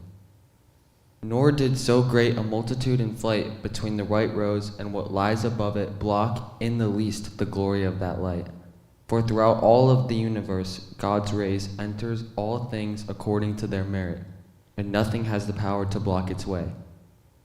This realm of ancient bliss shone, soul on soul, with new and ancient beings, and every eye and every love was fixed upon one goal. O threefold light which, blazoned in one star, can so content their vision with your shining, look down upon us in the storm we are. If the barbarians, coming from that zone above which Hellas travels every day wheeling in heaven with her beloved son, looking at Rome, were stupefied to see her works in those days when the Lateran outshone all else built by humanity.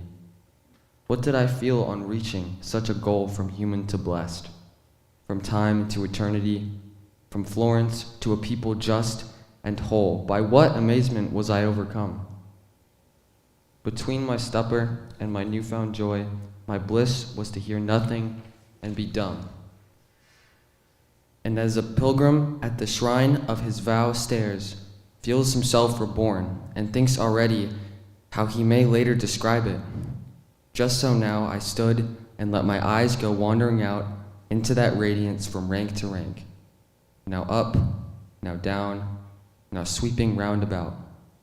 I saw faces that compelled love's charity, lit by another's lamp and their own smiles, and gestures graced by every dignity. Without having fixed on any part, my eyes already had taken in and understood the form and general plan of paradise. And, my desire rekindled, I wheeled about to question my sweet lady on certain matters concerning which my mind was still in doubt. One thing I expected, another greeted me. I thought to find Beatrice there. I found instead an elder in the robes of those in glory. His eyes and cheeks were bathed in the holy glow of loving bliss, his gestures, pious grace. He seemed a tender father standing so. She, where is she? I cried in sudden dread. To lead you to the goal of all your wish, Beatrice called me from my place, he said. And if you raise your eyes, you still may find her in the third circle down from the highest rank upon the throne her merit has assigned her. Without reply, I looked up to that height and saw her draw an aureole round herself as she reflected the eternal light. No mortal eye, though plunged to the last bounds of the deepest sea, has ever been so far from the topmost heaven to which the thunder sounds as I was then from Beatrice. But there, the distance did not matter, for her image reached me unblurred by any atmosphere. O Lady, in whom my hope shall ever soar, and for whom my salvation suffered even to set your feet upon hell's broken floor, through your power and your excellence alone have I recognized the goddess and the grace inherent in the things I have been shown. You have led me from my bondage and set me free by all those roads, by all those loving means that lay within your power and your charity. Grant me your magnificence, that my soul, which you have healed, may please you when it slips the bonds of flesh and rises to its goal. Such was my prayer, and she, far up a mountain, as it appeared to me, looked down and smiled. Then she turned back to the eternal fountain. And the holy old elder said, I have been sent by prayer and sacred love to help you reach the perfect consummation of your ascent. Look round this garden, therefore, that you may, by gazing at its radiance, be prepared to lift your eyes up to the trinal ray.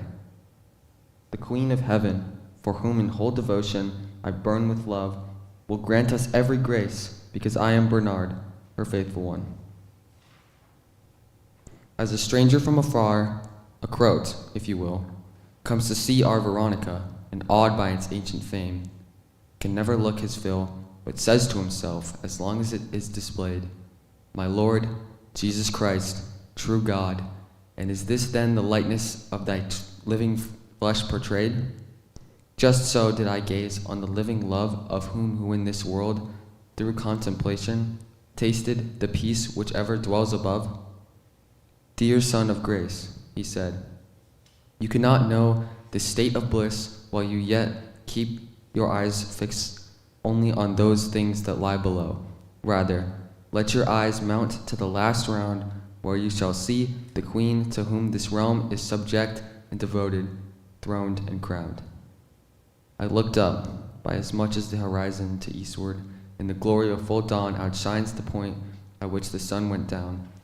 By so much did one region on the height to which I raised my eyes out of the valley outshine the rays of every other light.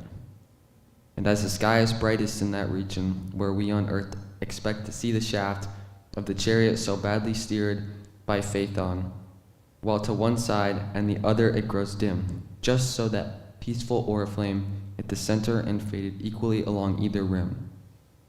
And in the center, great wings spread apart, more than 1,000 festive angels shone, each one distinct in radiance and in art.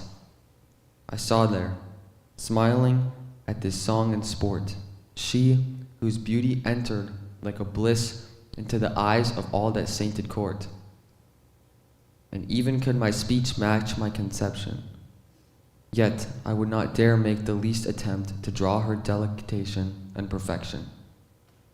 Bernard, seeing my eyes so fixed and burning with passion on his passion, turned his own up to that height with so much love and yearning that the example of his ardor sent new fire through me, making my gaze more ardent.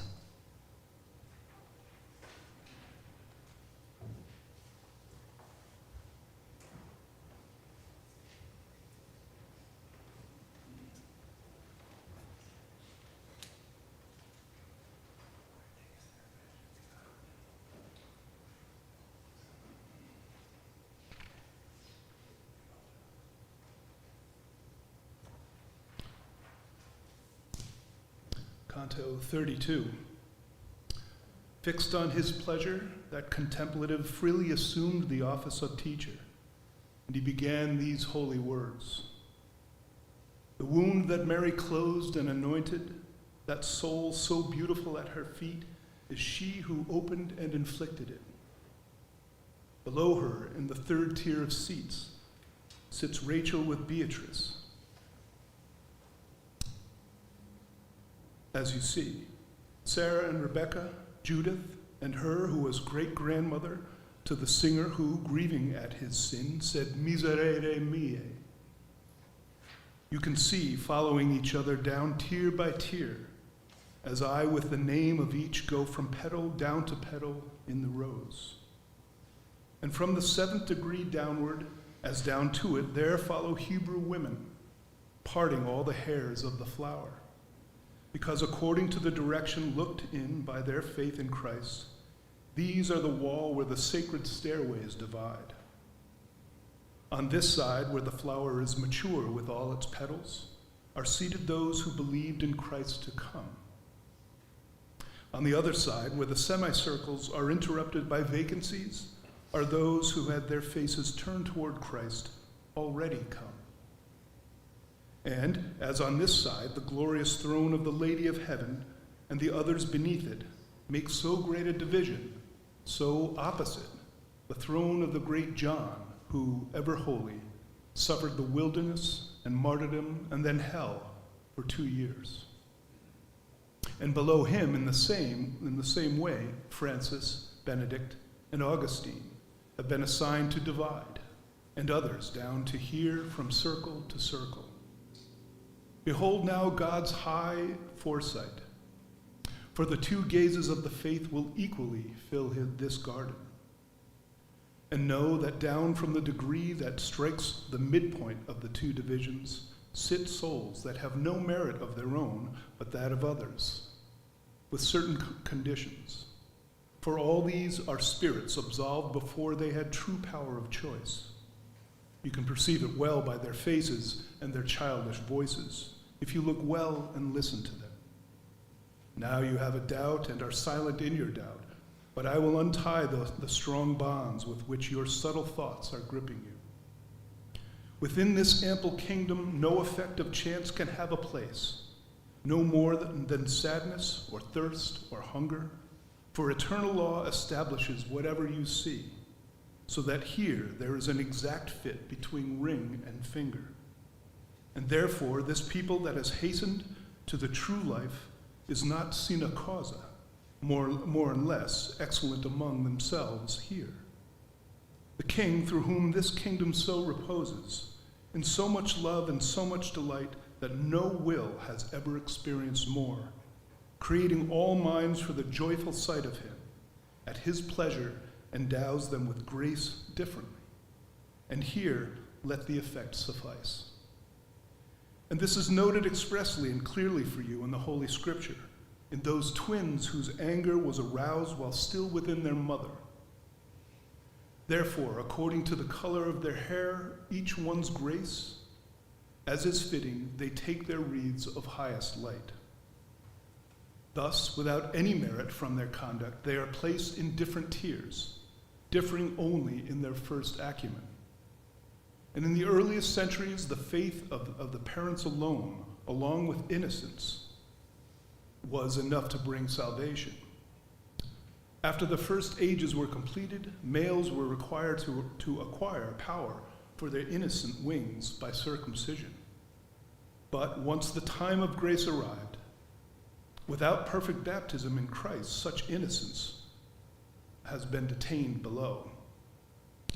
Look now at the face that most resembles Christ, for its brightness alone can enable you to see Christ. I saw so much joy raining upon her, carried in the holy minds, created to soar through that altitude, that all I had seen before had not suspended me in so much admiration, nor shown anything more resembling God. And the love that first descended there, singing Ave Maria, gratia plena, had spread forth his wings before her. On every side the blessed court answered the divine cantilena, so that every eye became brighter because of it. O Holy Father, who for my sake endure being here below, leaving the sweet place where you sit by your eternal lot, which is that angel who so joyously is gazing into the eyes of our Queen, so filled with love that he seems of fire. Thus I appealed again to the teaching of him who was made beautiful by Mary, as by the sun the morning star. And he to me, boldness and joy, as great as can be in either angel or human soul, are all in him, and thus we wish it to be. For he is the one who carried down the palm to Mary, when the Son of God wished to burden himself with our flesh. But come along now, with your eyes as I go speaking, and note the great patricians of this most just and merciful empire. Those two who sit happiest up there, being nearest to Augusta, are as it were, two roots of this rose. The one who is just to her left is that father for whose bold taste the human race tastes so much bitterness. On her right, behold that ancient father of Holy Church, to whom Christ entrusted the keys of this lovely flower. And he who saw before he died all the heavy times of the lovely bride who was brought with spears and nails, sits alongside him. And next to the other rests the leader under whom the ungrateful, fickle, backsliding people lived on manna. Opposite Peter, see Anna sit, so happy to gaze on her daughter that she does not move her eyes, though singing Hosanna. And opposite that greatest father of the family sits Lucy, who sent your lady when you bent your brow to fall. But because the time is fleeting that holds you asleep, here we'll make an end, like a good tailor who makes the garment according to the cloth he has. And we will direct our eyes to the first love so that, gazing toward him, you may penetrate as far as possible into his radiance. Truly, lest perhaps you fly backward, moving your wings, believing you move forward, we must gain grace by praying. Grace from her who can help you, and you shall follow me with your love, so that your heart will not depart from my words. And he began this holy prayer.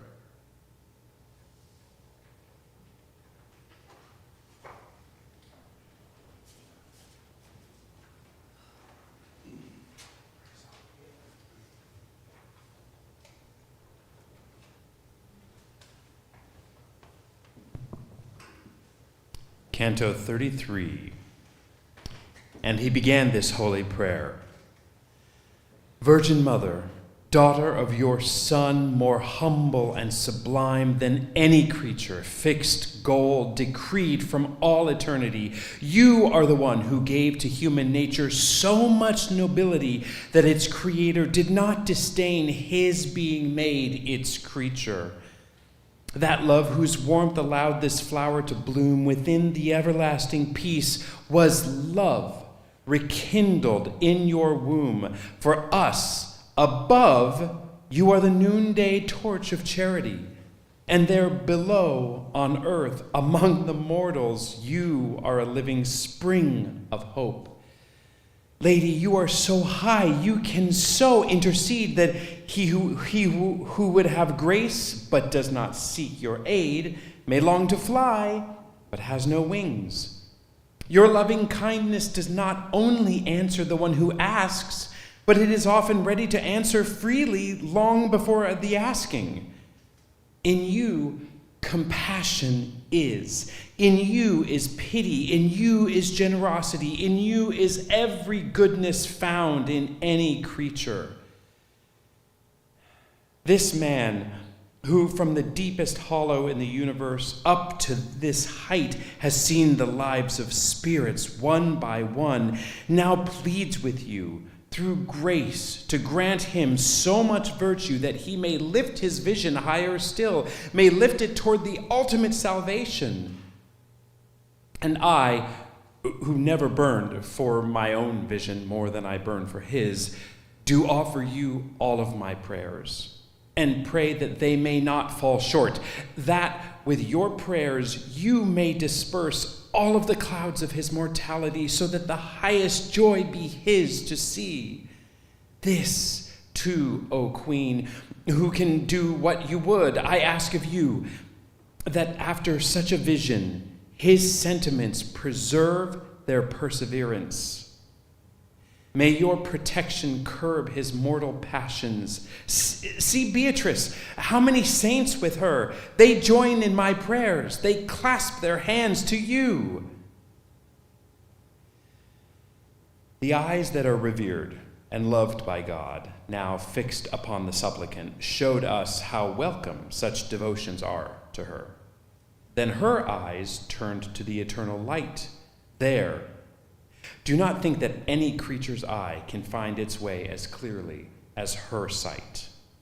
And I, who now was nearing him who is the end of all desires as I ought, lifted my longing to its ardent limit. Bernard was signaling, smiled, to me to turn my eyes on high, but I already was doing what he wanted me to do, because my sight, becoming pure, was able to penetrate the ray of light more deeply, that light sublime which in itself is true.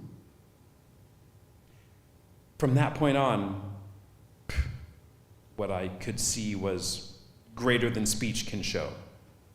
At such a sight it fails, and memory fails when faced with such excess, as one who sees within a dream, and later the passion that had been imprinted stays, but nothing of the rest returns to mind. Such am I, for my vision almost fades completely. yet it still distills within my heart the sweetness that was born of it. So is the snow beneath the sun, unsealed. And so on the light leaves, beneath the wind, the oracles the Sibyl wrote were lost.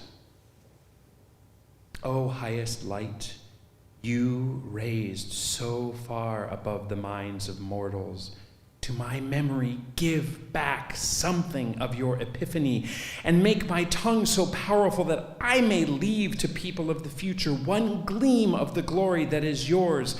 For by returning somewhat to my memory and echoing a while within these lines, your victory will be more understood.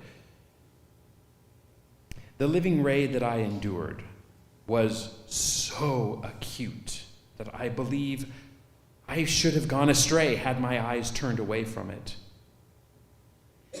I can recall that I, because of this, was bolder in sustaining it until my vision reached the infinite goodness.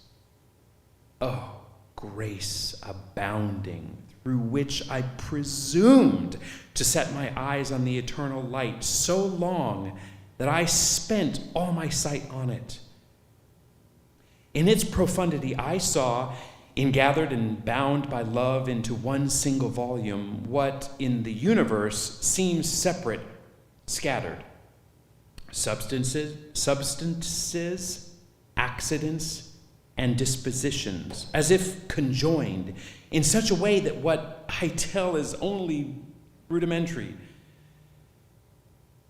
I think I saw the universal shape which that knot takes. For speaking this, I feel a joy that is more ample. That one moment brings more forgetfulness to me than 25 centuries have brought to the endeavor that startled Neptune with the Argo's shadow. So was my mind, completely rapt, intent, steadfast, and motionless, gazing, and it grew ever more enkindled as it watched. Whoever sees that light is soon made such that it would be impossible for him to set that light aside for other sight, because the good, the object of the will, is fully gathered in that light. Outside that light, what there is perfect is defective. What little I recall is to be told from this point on in words more weak than those of one whose infant tongue still bathes at the breast. And not because more than one simple semblance was in the living light at which I gazed, for it is always what it was before, but through my sight, which as I gazed grew stronger, that sole appearance, even as I altered, seemed to be changing. In the deep and bright essence of that exalted light, 3 circles appeared to me. They had 3 different colors, but all of them were of the same dimension. One circle seemed reflected by the second, as rainbow is by rainbow, and the third seemed fire-breathed equally by those 2 circles. How incomplete is speech, how weak when set against my thought. And this, to what I saw, is such, to call it little is too much. Eternal light, you only dwell within yourself, and only you know you. Self-knowing, self-known, you love and smile upon yourself. That circle, which begotten so appeared in you as light reflected, when my eyes had watched it with attention for some time, within itself and colored like itself, to me seemed painted with our effigy, so that my sight was set on it completely. As the geometer intently seeks to square the circle, but he cannot reach, through thought on thought the principle he needs. So I searched that strange sight. I wished to see the way in which our human effigy suited the circle and found place in it. And my own wings were far too weak for that. But then my mind was struck by light that flashed, and with this light received what it had asked. Here force failed my high fantasy, but my desire and will were moved already, like a wheel revolving uniformly, by the love that moves the sun and the other stars.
let's join together